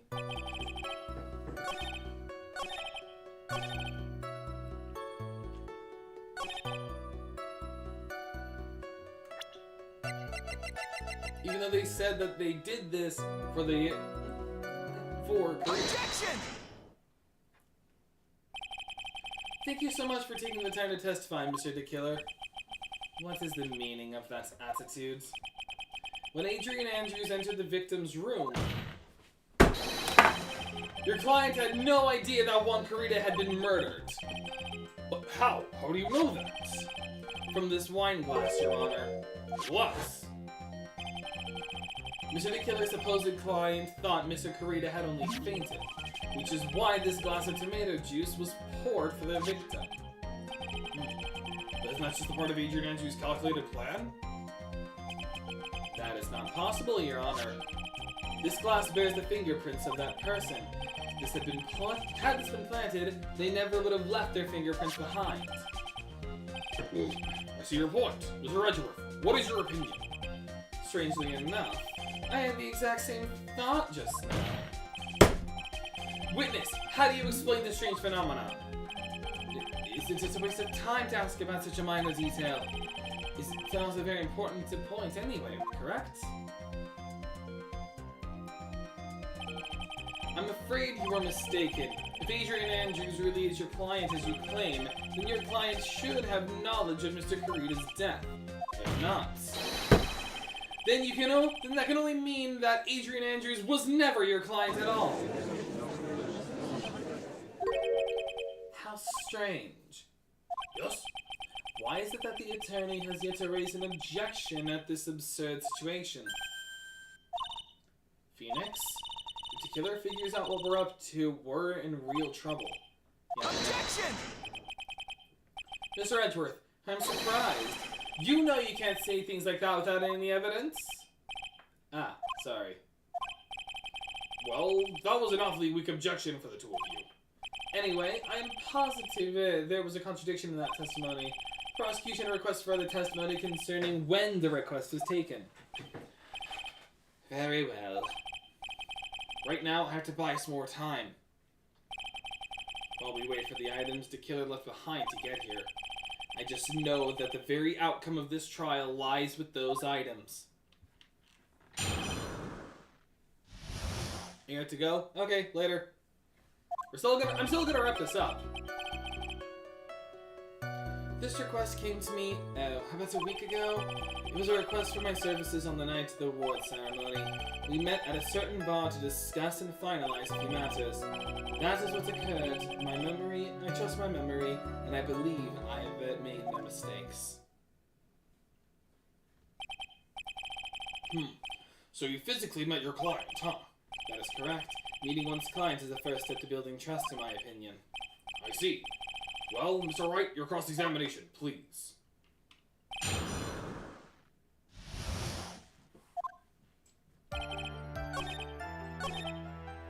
Hold it!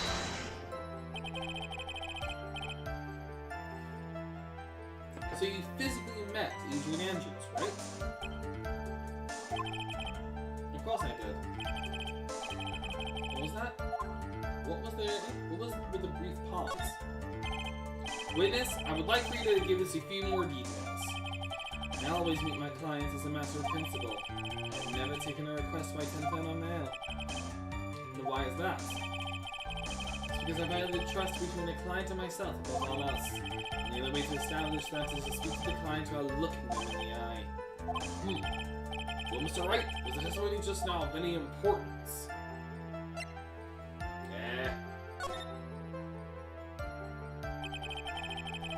Why he meets his clients is not important, and that wasn't the point. Witness, please stop sidestepping my questions. What do you mean by that? My question was, did you really meet Adrian Andrews in person? I've already told you, Mr. Wright, I did. It was only through talking with him face to face that I began to trust him. Ladies and gentlemen, we got him. That's when I thought I can trust this person as a client. It's true that it's true what they say about talking face to face. Well, Mr. Wright, was the testimony just now of any importance? Now it was. If I heard what I think I just heard now, then I think I've got him. Your Honor, I believe the testimony just now was of the utmost importance. Huh? Really? If that's the case, witness, please include the statement just now in your testimony. Very well.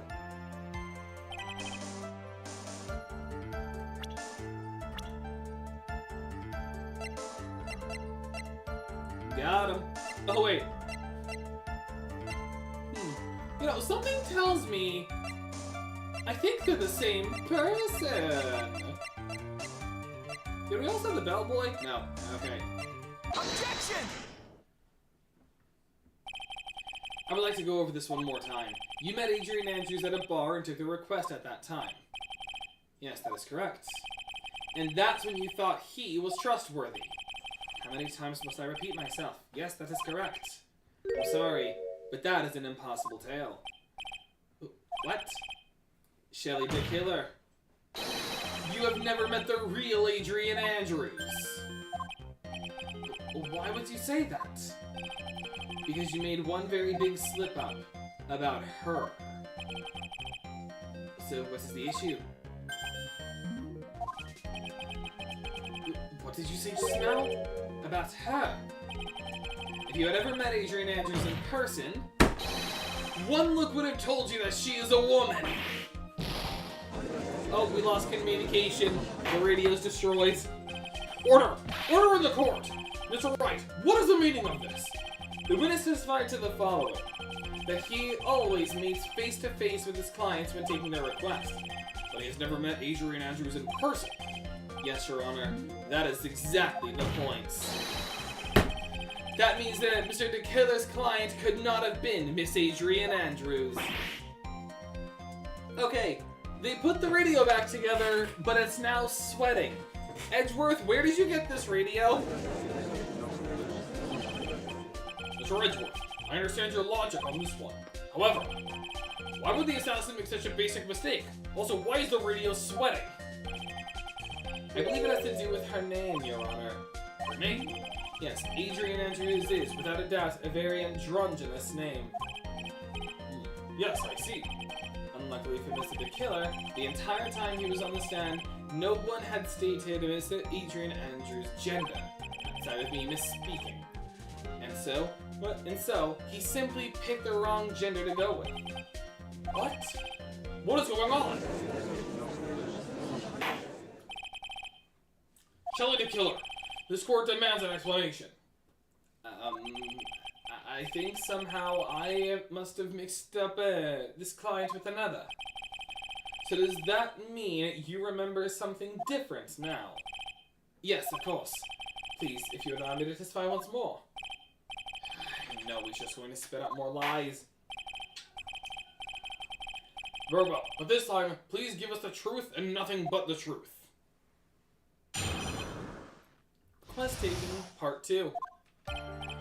Yes, and I remember, I took that request by mail.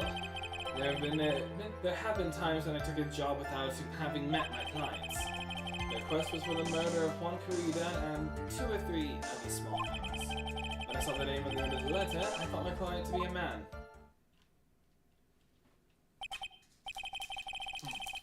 So you took this job for the letter. He didn't mention anything about a letter in his earlier testimony, which means he's definitely lying. Be careful, Phoenix. If you break the assassin's testimony completely, it's over for us. I know. I can't make him suspicious, but I think we're okay. Like, we can do this. As long as he's standing there across from me, no matter how strong of a punch I throw, he'll counter it.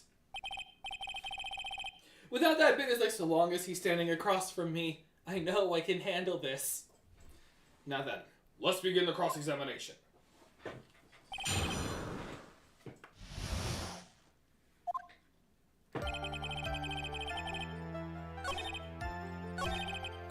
Hold it! 2 or 3 other things. Yes. And what were these other things? A few of the things that have nothing to do with this case. What should I do? Slide with that? It'd be really bad if I push these buttons the wrong way and they got mad. Now we push it further! Whether or not they're related to this case is for the court to decide. Mr. Attorney. Yes? Everything I have said from the beginning has been nothing but beneficial to the client, which is why I wonder what is it pushing you to continue with this cross-examination. Could it be that you are planning to betray your own client? Why is there now steam coming out of the radio? That's... I smell the stench of a backstabber. And should you turn out to be one... Wait. Uh-oh, this is looking really bad. Should press my luck. Alright, I have to think. Is this worth pursuing? Further! Witness, this is a very important matter. Please cooperate and tell us what these other jobs your client requested were. If it's truly that important, I suppose I don't have much of a choice. The bear figurine. The bear figurine. After the assassination of the target, I was to find that figurine. I was told that this job was actually was just as important as the actual killing. And where was that figurine? It was inside Mr. Kurita's suitcase. And then what did you do next? I handed it over to my client right away. You gave it to your client? Interesting. This information clearly sounds important to me. Witness, please include what you just said in your testimony. As you wish.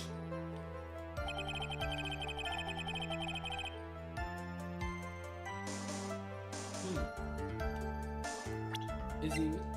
Alright. Objection! Shelley the Killer. If you had really given the bear to Miss Andrews, then this item should not have been inside it. Ah. This item. Remember, you're speaking with a two-ray radio, so I cannot see what you're looking at. I see where you're going. Yep, that's where I'm going. Where is everyone going? Do we need to pack a suitcase? Yeah, sure. How would you go to the region Pokemon Wind and Waves is supposed to be in? We don't know its name yet, but apparently it's supposed to be based on Indonesia, according to some rumors I've heard. Your Honor, please think back to Miss Andrews' testimony. I was going to burn it for God's sake.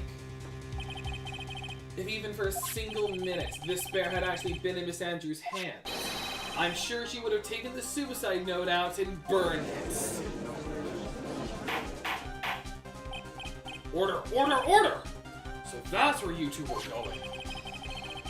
So by the very fact that the suicide note was still inside the bear, it tells us that your client didn't know how to disassemble the puzzle. Which means... It means, Your Honor, that it's impossible for Adrian Andrews to beat the client. No. Order! Order! Order! The radio blew up again. It's fine again. Someone just hit it with the rewind. Mr. Phoenix Wright. I'm sure I mentioned this before. How I hate traitors above all else. I think the cross-examination has clearly demonstrated something to me. You must wish to break your end of the agreement. No, that's not. It's enough. If that is your intention, then there's only one thing for me to do. Wait, please! Gentlemen, ladies, please excuse me. I have a matter that I must attend to. Hold it!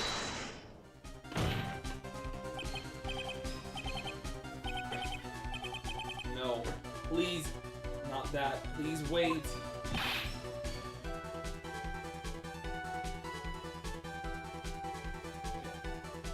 Mr. Attorney, bring this trial to a speedy end and I may stay my hand. Otherwise...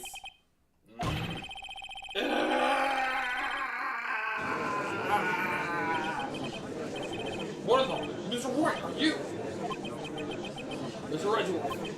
Yes, Your Honor? I didn't understand this witness's outburst just now. Do you think there is a need to Hear any more testimony, or is this enough? Well, we should. Edgeworth, we can't do this. Keep this up. Maya, shield. I just got shot again with a memory bullet. The prosecution, Let us come over, everyone! even you are. Prosecution rests. What is going on around here? Prosecution has no further questions, Your Honor. What?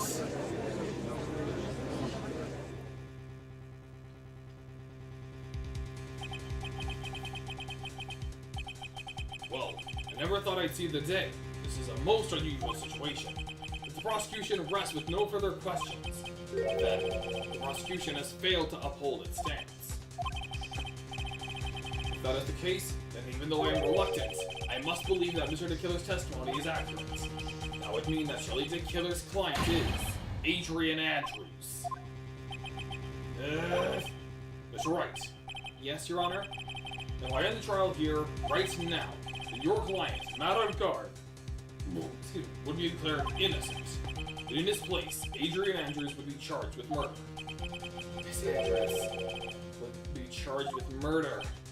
The prosecution has no further questions, so we will now hear the defense's final remarks. Bailiff, please bring the defendant, not on guard, to the stands. Yeah, because I didn't make it in time. We tried as hard as we could, but it looks like our time has run out. Can't believe it. The outcome now lies in your hands.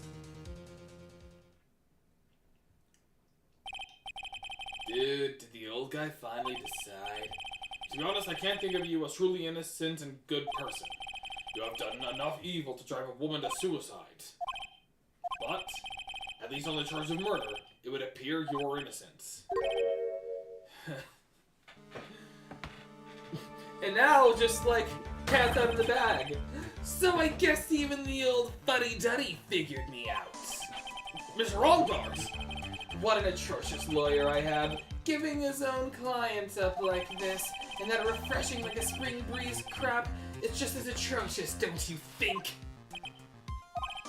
Anyway, get on with it and pronounce me innocent already. Right, Mr. Lawyer?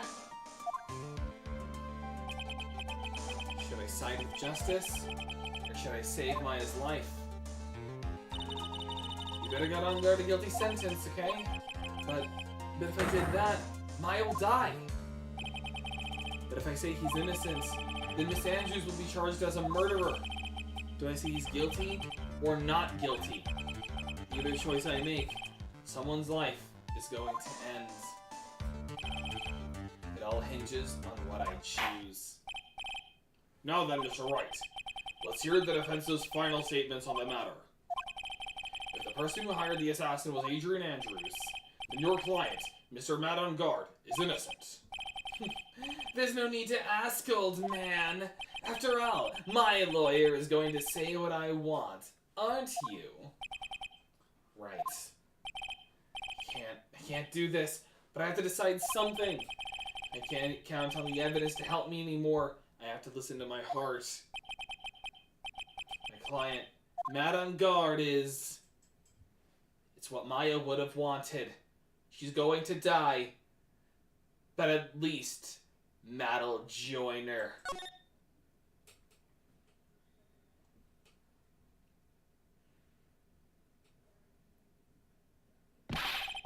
We're waiting for your answer, Mr. Wright. Matt on Guard, your client deserves an answer. Maya, I'm sorry. Matt on Guard is... Objection! Franziska! Is here! Franziska von Kara! What are you doing? Ow! You see now, don't you, Mr. Phoenix Wright? This is exactly why you should never take your eyes off of that scruffy fool. Did you bring them? The final pieces? Do you have them? You should know better than to ask that, Mr. Miles Edgeworth. Avant Karma is perfect in every way. The evidence is here, in perfect condition.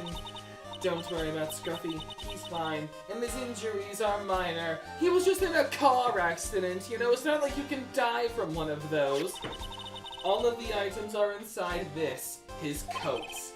What a filthy old coat this is. His gumshoes, I can spot his tattered rags anywhere. I apologize for its ugliness, but there was nothing else to wrap the items in. I fought long and hard this whole trial, all for what is inside that raggedy coat. I'm sure that inside that coat lies a crucial piece of evidence. Your Honor, inside that filthy coat are the defense's final pieces of evidence. Your final evidence.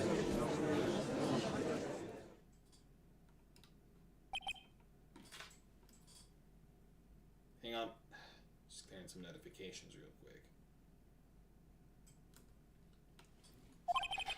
The trial is already over. All that remains is for me to hand down my verdict. I do not believe that any evidence presented now would change the outcome of this trial. What? Objection! Your Honor, it is our duty to examine every piece of evidence down to the last. I request that Ms. Von Karma be allowed to present these pieces of evidence, even though I said my case rests. I suppose you are right, Mr. Redworth. I grant permission to do so. Well, thanks. However, this one obvious rule applies here. If these items do not bring up any new points, they will not be accepted by this court. Now, Ms. Von Karma, if you please. These pieces of evidence are items left by the killer during his escape from the police. Must have been in quite a rush. Yes, Your Honor. The killer left 3 pieces of evidence. Somewhere among the evidence that we're about to see, there will be something that will turn this whole situation around, like a miracle. I'm sure of it. That is all we can hope for. The first item is a pistol. Does the killer's pistol have anything to do with the case? No one was shot. Any collusion with the case. You still have yet to perform a ballistics test, so I can't say anything for certain. However, I believe it has something to do with this case, at least with me. Oh, that's what shot her! It's the pistol that he used to shoot you, isn't it? That's what I believe, yes. Oh. I kept the bullet they removed from my shoulder as a sort of memento. I'm sure that it will be an excellent example for the test. Honestly, I'd do that too, if I was ever shot. So that's the pistol that was used to shoot Franziska. It's probably not going to help us very much. Alright, small caliber pistol that is thought to have been fired by the killer at Franziska. The second piece of evidence is this videotape. I bet the killer took that from Unguard Mansion. Have you checked the contents of that tape? Unfortunately, there was no time to. Oh, right. But I would speculate that this tape is very important. Why would you say that? Because he came back to his hideout for it. The killer went back for it. That's right. It looks like he was trying to recover it. He injured 3 of the officers at the site. But somehow, it looks like they managed to protect it from the killer. Surely the killer was no ordinary man. One of the items retrieved, the killer violently tried to recover it, contents unknown. Last piece of evidence is this bellboy's uniform. Is that a uniform from the Gatewater Hotel? Was that used during the crime? I'm almost certain it was. There's even a pair of black leather gloves in one of the pockets. There's no doubt about it, the killer was wearing this on the night of the murder. There's one thing I found interesting about this uniform. And what is that? There's a button missing on the uniform. A button? It's a very unique button. I'm sure if we were to recover it, it would provide us with an interesting clue. Worn by the killer on the night of the murder, one of its special buttons is missing. That is all I have to present, Your Honor. Just as I thought. And what is that, Your Honor? I'm sure were we under normal circumstances, these items from Shelley the Killer's hideout would be very important clues. However, our question is not who did the killing, it is who is the client. Yes, that is correct. And these 3 items do not tell us anything about that. Thank you for your hard work, Miss Von Karma. You may now step down. Wait, Your Honor! Please allow me to examine this new evidence. Overruled. This court already has all the evidence it needs to hand down a verdict. Wonderful! Absolutely splendid! This judge is such a brilliant man, isn't he? Is this the end? Phoenix. I knew it. There's no such thing as a miracle in this world, is there? I think you're wrong. I think they do exist. But you have to make that miracle happen. You've come this far. You can't give up now. But no matter how you think about it, it's... Try. For my sake. Just think about it for a second. There are 2 ways out of this situation for us. 2. The first. Make on guard a wish from the bottom of his soul for a guilty verdict. Huh? The killer will always place his client's wishes first. If on guard himself wishes to be convicted, then he will let his hostage go. That may be true, but that's asking me to do the impossible. The second way, force the killer to end his contract with On Guard. If the killer were to no longer think of On Guard as his client, then he would have to let Maya go. Mia, that's even more impossible! He's a man who values his duty towards his clients above all else. I know both of these seem like impossible feats at first, but you could make either one happen. If you could make either one happen, it would truly be a miracle. The bigger problem is, the Jizo has already said he doesn't need any more evidence. The pieces that he was just shown, he's not accepting them. Phoenix, think at things through from the other side. Isn't that what has always worked for us? The other side? Wait, does she mean... You mean to turn things around? Phoenix, the judge says he doesn't need the turnabout. Or he doesn't need the evidence. In that case, then who does need it? The person who needs the evidence. The defense, prosecution, and the judge. We have all seen the pieces of evidence, and that is how we have come to know the truth. But there is one person who has yet to see them all, and that person does not know the truth. That truth, it may be what will bring about the miracle in the end. There are no objections this time, correct? Now then, I will pronounce my verdict. Why don't we all respectfully sit back and listen, kid? Objection! Nope. I have already told you, Mr. Wright. This court does not need any more evidence.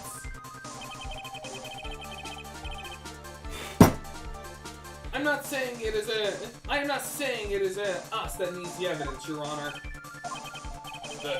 You want to show the evidence to that person? Yes, Your Honor. Please, Your Honor. Mr. Wright, for you to ask with such passion, I will grant you one chance. One chance? Please show your evidence to who you think is the right person. I'm just gonna... Because of something on the show? Because of a trophy we have to get? Objection! That's impossible! To turn the situation around in one try. One try. That is all I will permit. I have to try to remember. Everything that has happened up to this point. Think, Phoenix, think. There must be a way to save Maya while taking On Guard down at the same time. Now that Mr. Wright, let's not waste any more time. Who would you like to show the evidence to?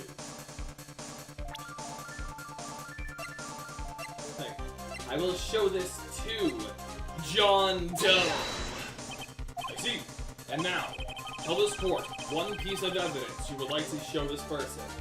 I haven't made this joke at all this whole series. But the evidence I would like to show the butler, John Doe, is my all-important attorney badge. Because I am a lawyer!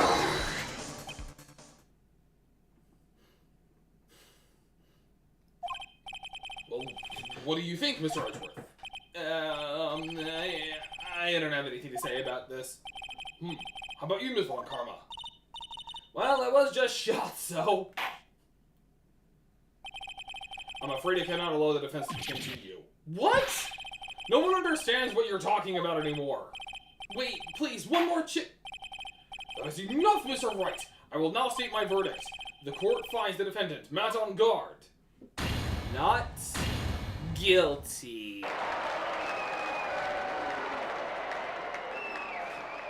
Ha! That is all. This court is adjourned.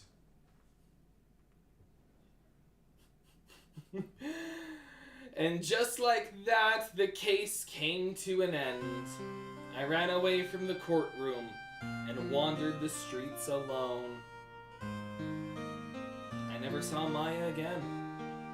The killer is a man of his word, so I'm sure he released her as promised. heard the verdict of Miss Andrews' trial a few days later. She was found guilty, of course.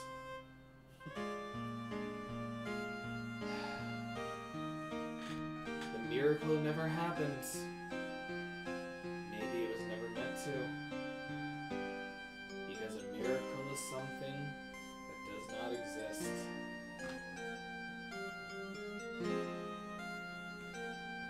The end. Justice ill-served. Get the bad ending in Phoenix Wright Ace Attorney, Justice for All, Episode 4. This is the only case in the whole trilogy that has a bad ending. I don't know if the other games do this, like beyond the trilogy, but we had to do this trophy. So now let's actually do this. We are to show, we have to show Shelly the Killer the videotape. What do you think, Mr. Archer? I think there is some merit in showing this evidence to that witness. Bailiff, please bring in the transceiver from earlier. Alright, it looks like I finally managed to convince him.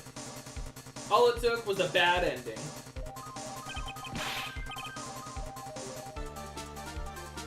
Maya, she's okay, right?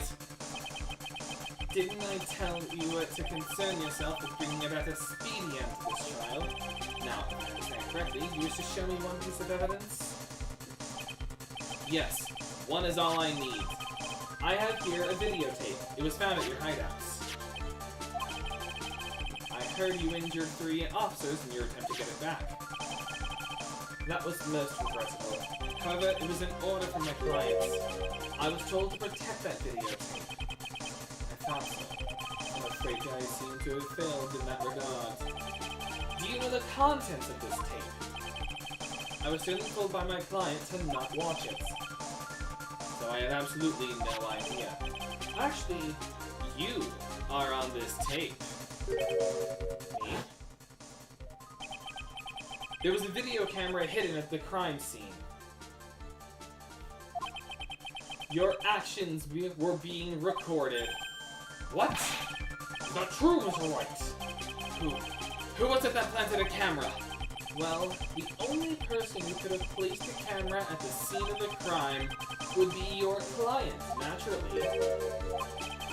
That was Avery Andrews. Be quiet and listen, Your Honor. Yes, sir.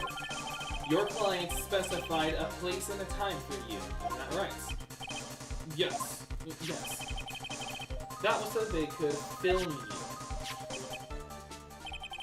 I had no idea. Mr. Wright, why would my client do such a thing? I would like to know why. Why did Madame Guard film the crime scene? The reason why he did that is my ticket out of this place. There's only one reason why your client would secretly film the crime scene. They didn't trust your skills. They didn't believe the reviews they saw on Dark Yelp. Now you wanted to blackmail you. Your client once told me something very interesting. We were talking about you, and this is what they said. But I'm no weakling. I don't believe anyone, least of all assassins. Oh, come now, Mr. Wright. Assassins aren't above blackmail. Yes, that's where the video comes in. With that, I can keep him at bay, and even blackmail him if I want. Your client didn't trust you at all. They were thinking of using this video to blackmail you. What do you have to say to that, Shelly the Killer? It's sweating again. Oh, it exploded! It looks like I was being deceived from the very beginning. Yes, by a natural.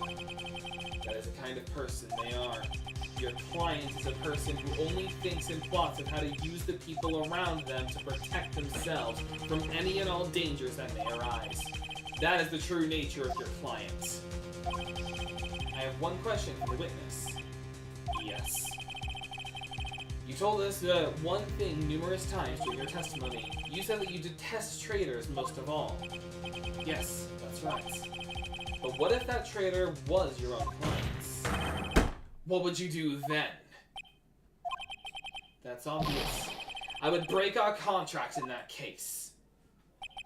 And then, that client would become my next target. For the honor of the Tequila name, even if it takes an eternity, I would follow that person to the ends of the earth to exact my punishments.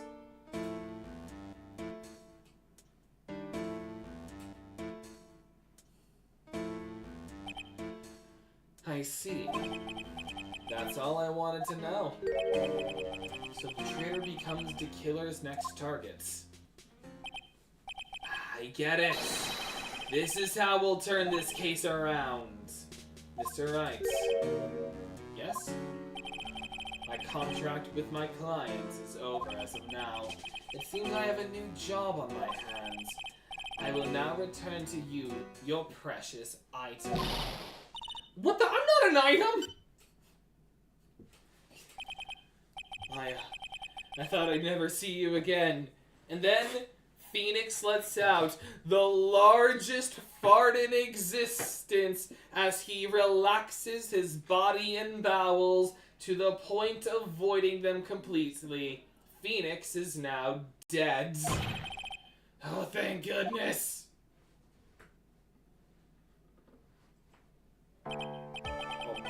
This trial appears to have come to its conclusion. However, I'm sort of...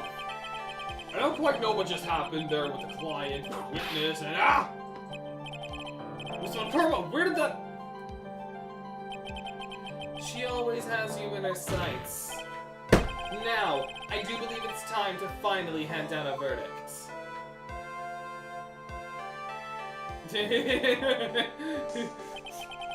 Mr. On Guard, it looks like somehow you got what you wanted. You will finally receive the acquittal you wanted so badly. You should be happy.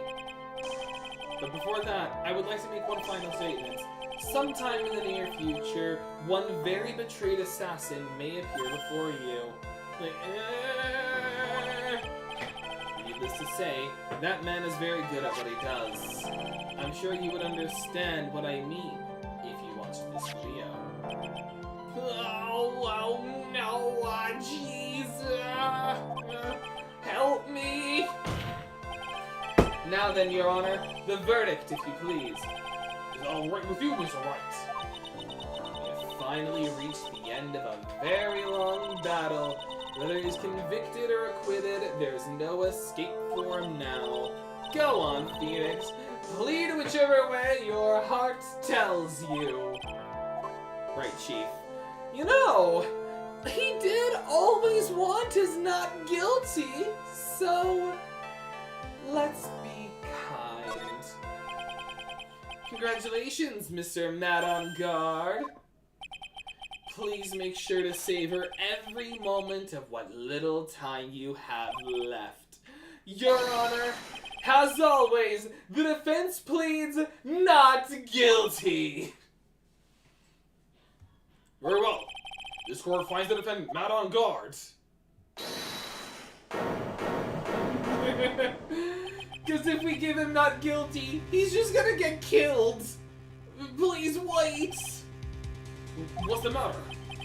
If I get a not guilty, I'll be killed.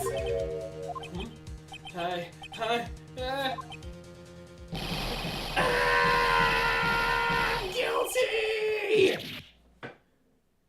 Ow. He just clawed his own face off. As always, it looks like we have uncovered the real truth. Me? I don't remember you helping out much in this, Gramps. Mr. Edgeworth, I was not on guard. I left Miss Von Karma in charge of his incarceration. I'm sure he's getting a full-course meal of whipped leather right about now. Very good. I like when the criminals suffer. That was a close one, wasn't it, witness? Yes. I plan to pay my debt to society for my own crime, Your Honor. The first time I was called to the witness stand during this trial, all I felt was despair. She must be talking about the time Edgeworth really went after her. I guess she's trying to forgive him for what he did. Yeah, when he just said, how should I put this? Not a sensitive way to put it. If you're going to say you would choose death, that is of no concern to me. But, after that, when I was alone at the detention center, that's the first time I really saw myself for who I am. And today, when the two of you used your combined strength to convict Matt, I felt like I had finally been saved. Wow, this is the first time I've ever seen her smile. I'm really happy that you two were in charge of this case. I really don't know how to express how I feel at this moment. This is the first time I felt comfortable with myself, with who I am. Thank you so much, everyone.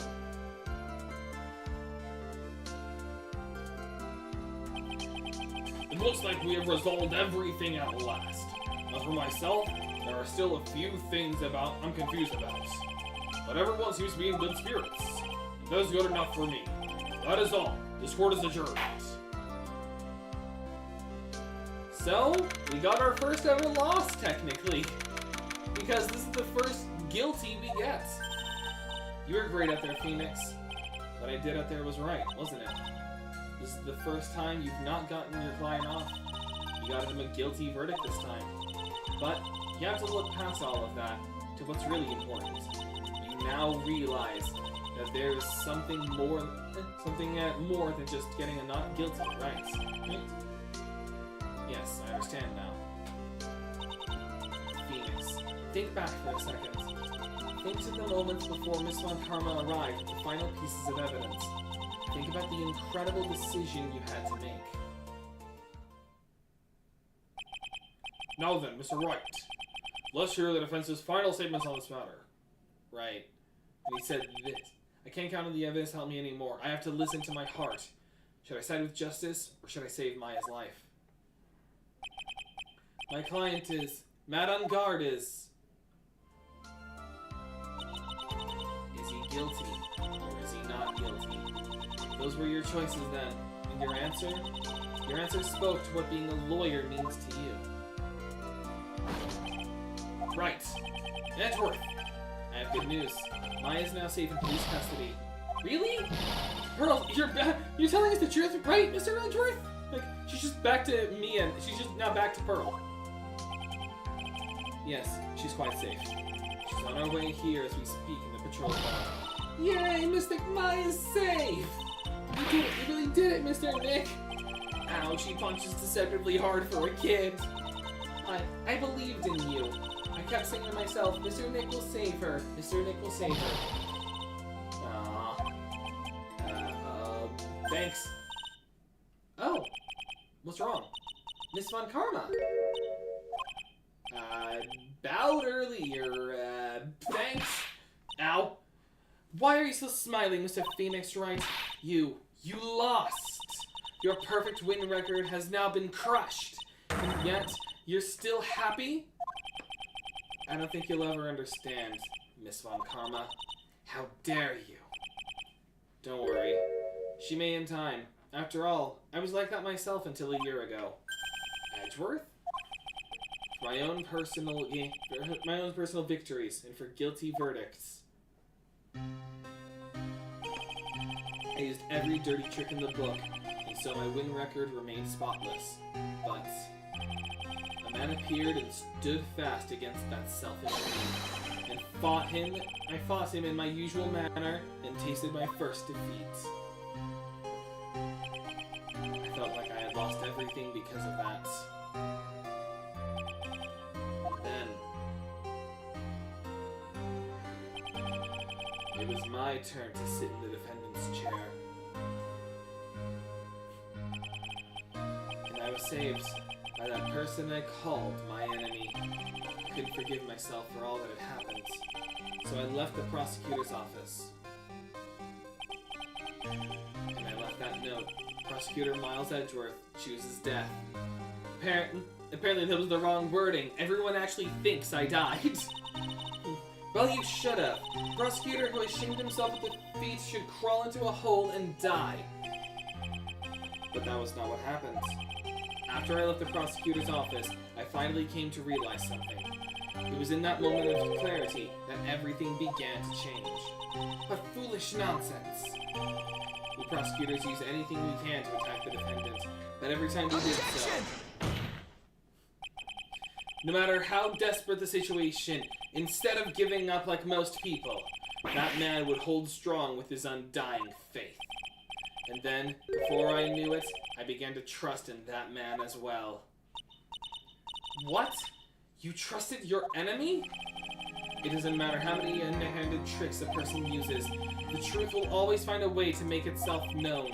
The only thing we can do is fight with the knowledge we hold in everything we have. Erasing the paradoxes one by one. It's never easy. We claw and scratch for every inch, but we will always eventually reach that single truth. This I promise you. The truth. Yes, that's the reason why prosecutors and defense attorneys exist. But I'm sure you knew that already, didn't you, Wright? That's why you couldn't forgive me. This man who went into hiding. Isn't that right? This man who only had his sights set on victory, who ran away into the night. Ah, is Mr. Edgeworth right, Mr. Nick? You really let me down. When you disappeared, I felt betrayed. The reason I decided to become a lawyer to begin with was because I believed in the things you said to me. All those years ago. You betrayed your own words.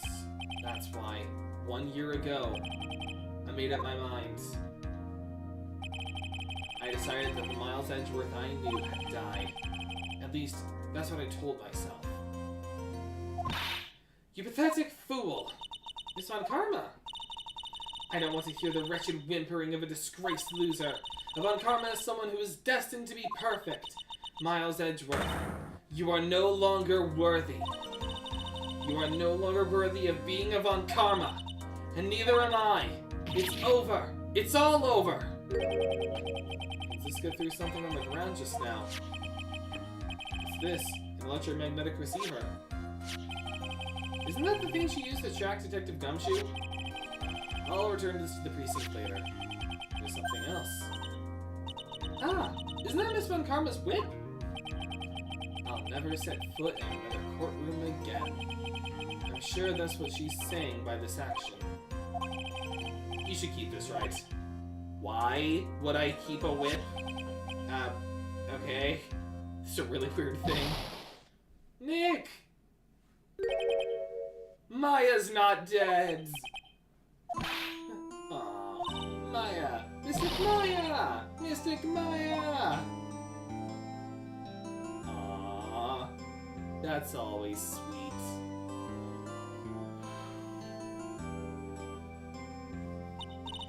Oh, Nick, I knew you would come through. You got on guard convicted, like I knew you would. And on top of that, you even rescued me.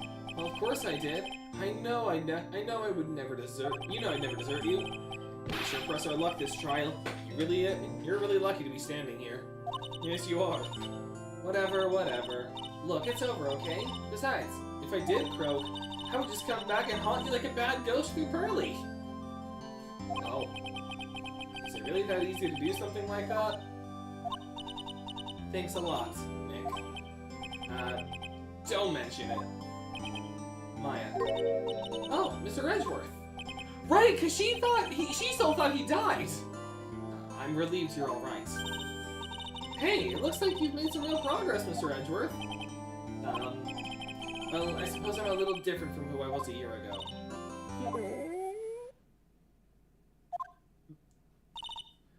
Alright. I think it's time we got out of this depressing place. Huh? Where are we going?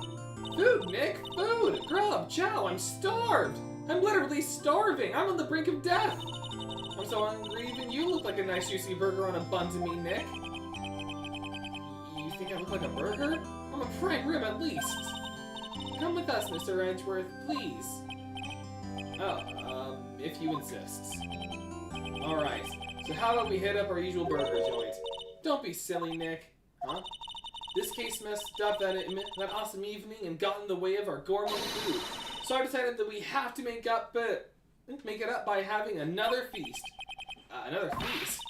Come on, Nick. Food! Ah, yes, back at Gatewater.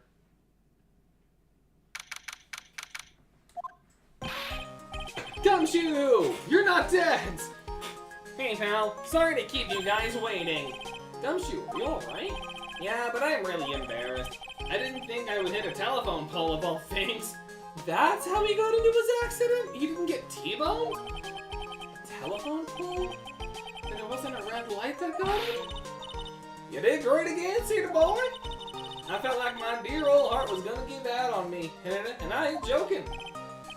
Yeah, it was more exciting than the very last episode of Seal Samurai, brah. Thanks.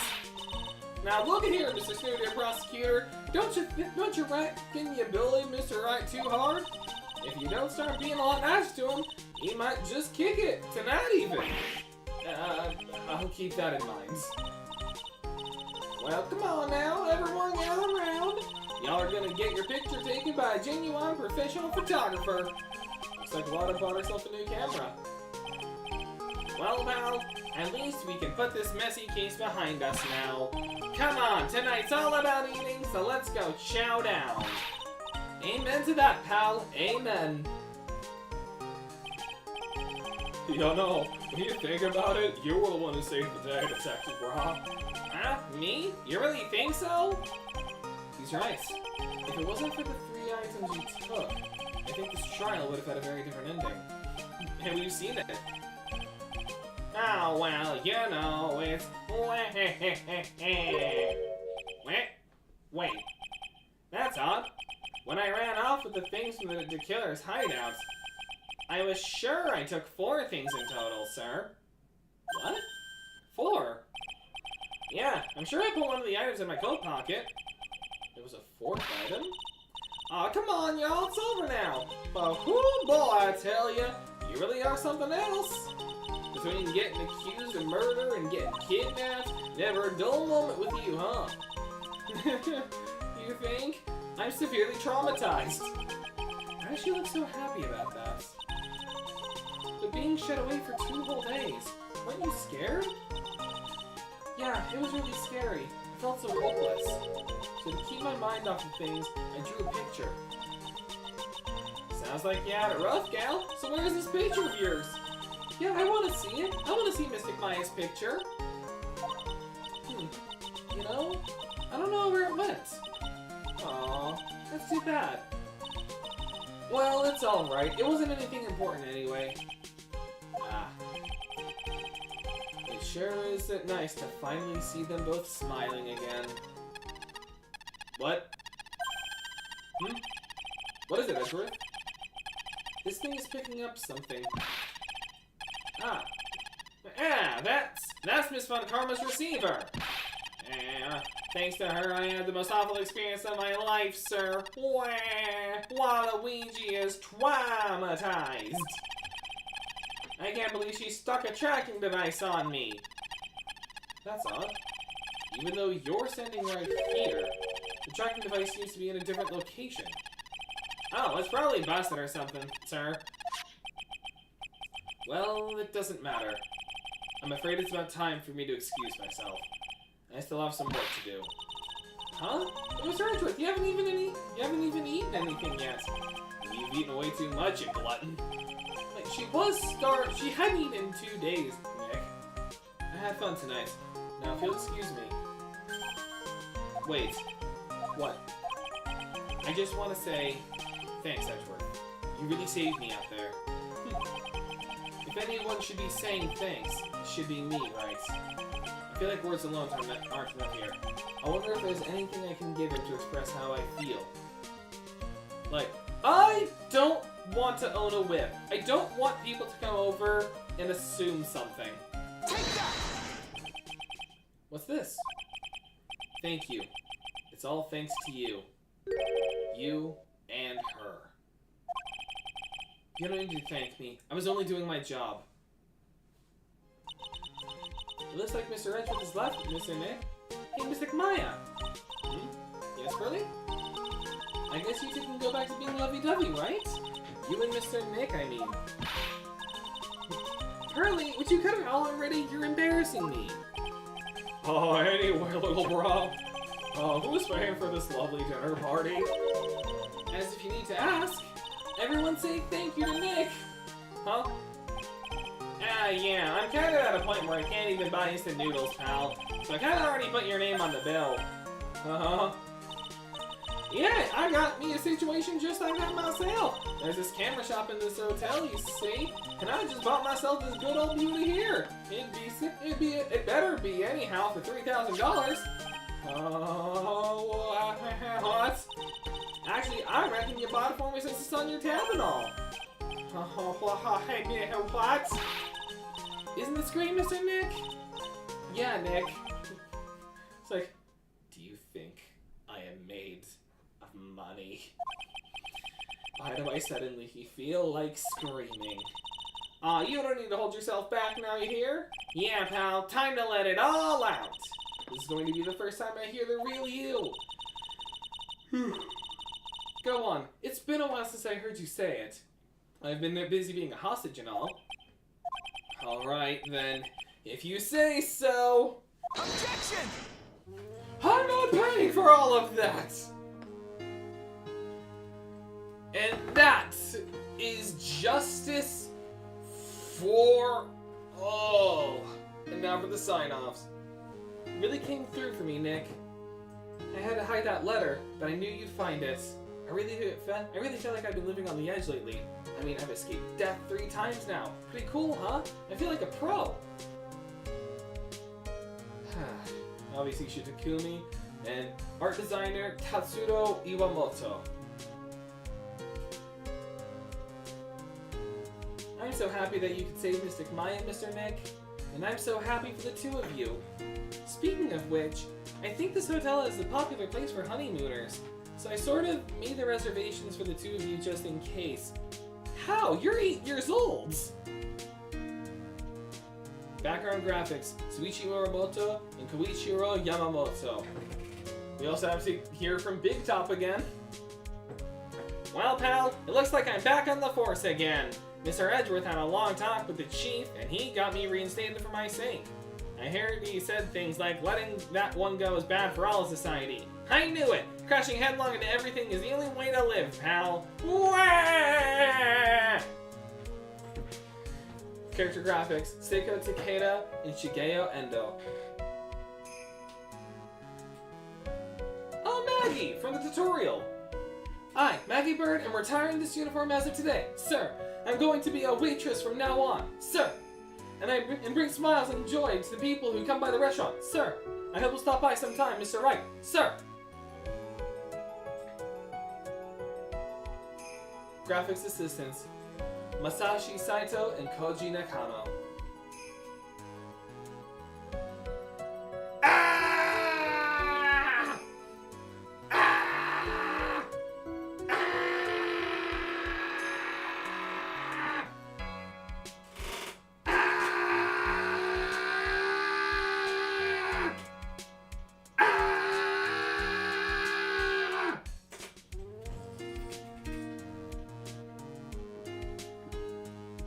Main programming, Tadaki Yamamoto. It's time to begin our quest of World Circus Domination, sweetie. And to let the world know we're serious, I plan to make a fabulous flight to Zimbabwe. Hey Max, what do you think Zimbabwe's like? Do you think there'll be castles made of cake and bunnies made who can talk? Oh God. If there are any talking bunnies, even they won't laugh at Mo's jokes. Programming, Hideki Yatomi and Kazuki Sonoyama. Wario, I'm gonna win. I'm ready. There's no way these jokes are falling on deaf ears. I'm gonna be more contemporary with my humor. Whoa, girls, represent. We got our new act all worked out. Prepare for the Hallelujah chorus. Say something, will ya? You're supposed to start this off. Get on with it. Die in a fire. Die in a fire, you pedophile. Music and sound effects, Akemi Kimura.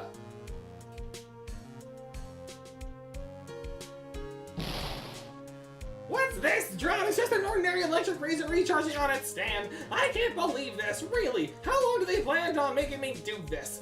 But it's Ejibu's idea, so that means it must have a deep hidden meaning. But why do I get the feeling they wouldn't forget about me, would they? I was never like this in the old days. Everyone thought the world of me. They used to call me Queen Wendy, and they treat me like royalty.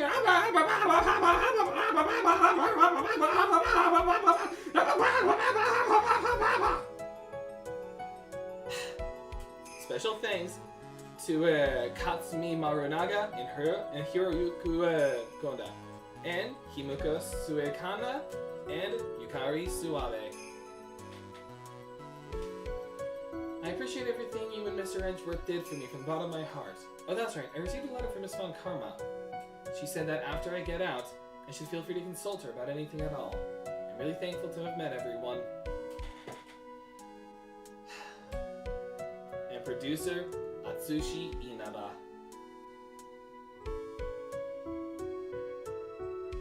Even to kill her! It's become difficult for me in this country as of late. As such, I will take a short leave of absence. If you would like to request my services, please be sure to visit my homepage. May we both be blessed with longevity. And now we won't be able to contact him again forever. Executive producer, Shinji Mikami.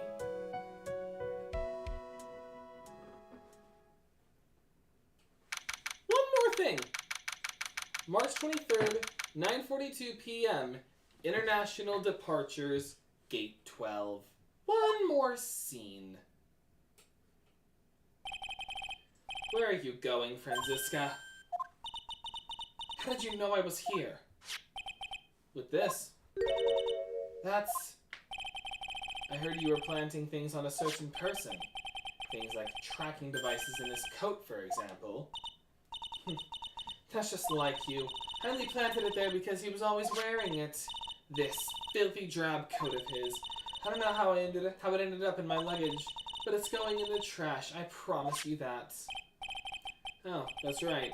Speaking of that man, he told me something very interesting.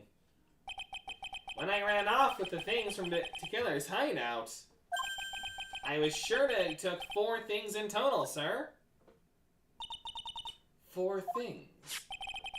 It seems he put the last one in his coat pockets. He put it in here. It doesn't matter anymore. The case is already over. What are you going to do now? That's none of your business. Are you running away? Shut up! You don't understand a thing. You can't possibly understand what it means to be a Manfred von Karma's daughter. Franziska. So many expectations from everyone around me. Expectations I must fulfill. I'm expected to win no matter what. And failure, no such thing is an option for me. My father was a genius. There's no doubt about that, but me, I'm no genius. I've always known that. But I had to be one. I had to. You may not be a genius like your father, but you are a prosecutor. You always have been and always will be. No, I'm not. Not anymore. I've even thrown away my whip. Speaking of that, Wright gave this to me to hold on to.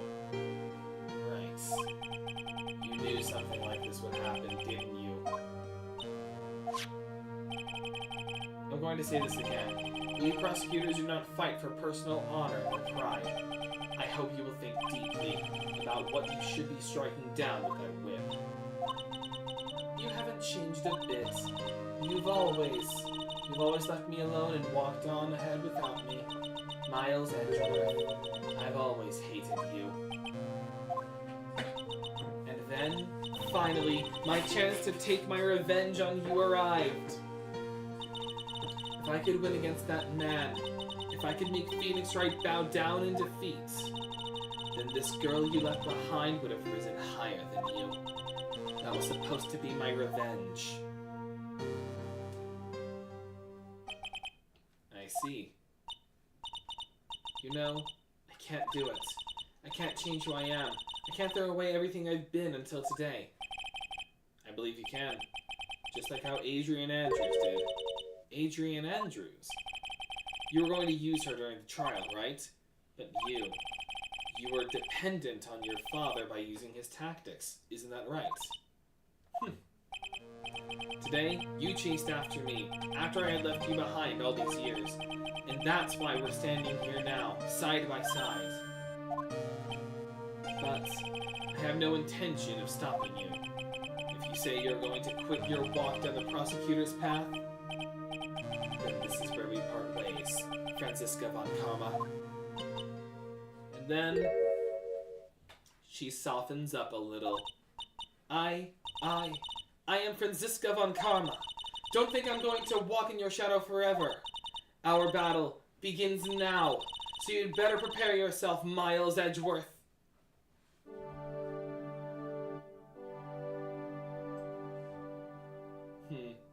It is sweet seeing her lighten up.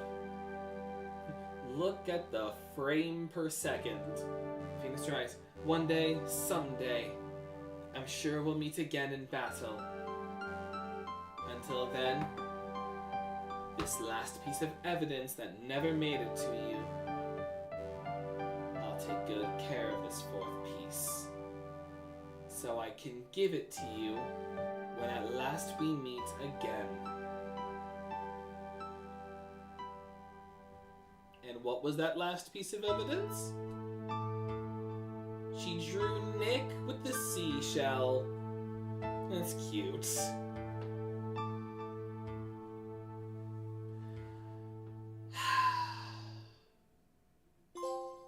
Farewell, my turnabout trophy earned. Clear episode 4 of Phoenix Wright Ace Attorney, Justice for All.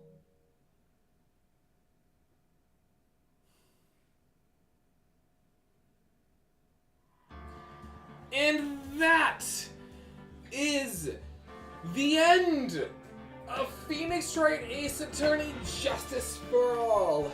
But not the end of the Phoenix Wright Ace Attorney trilogy. I will soon be going on sabbatical, as I had explained in the video yesterday. Excuse me. I have been stressed a lot lately. I have over-planned so much for this channel because I care about it so much that I will invest whatever time I have to make this channel work. And with all of the love and support I have gotten from you guys, especially from that video, it has shown me I did not make the wrong choice, whether by starting this channel or taking this break. So, I just wanted to end this all on a bang. And considering it is 9 o'clock for me right now, I definitely say I have.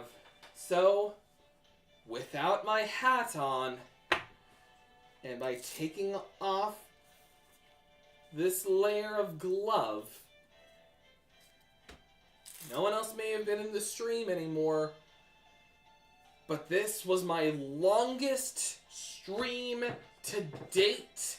I will never do something like this again. I just want to make that clear. Never again. Unless it's for, like, charity. Just know that. Unless I'm doing a charity stream, I'm never doing something like this again. But, until I return, I will be ending today's stream right here. Thank you all so much for watching. If you enjoy this kind of content, be sure to subscribe. Comment down below since it helps me connect with you guys. Like the video so you know this is more of what you want to see. Share the video so more people know this channel even exists. And don't forget to hit that bell so you know when I go live. Don't forget to join the Discord, link in the description below. And until next time, see you guys. Wait, hang on, that didn't reverberate. No? What? Hang on. That's better. My throat is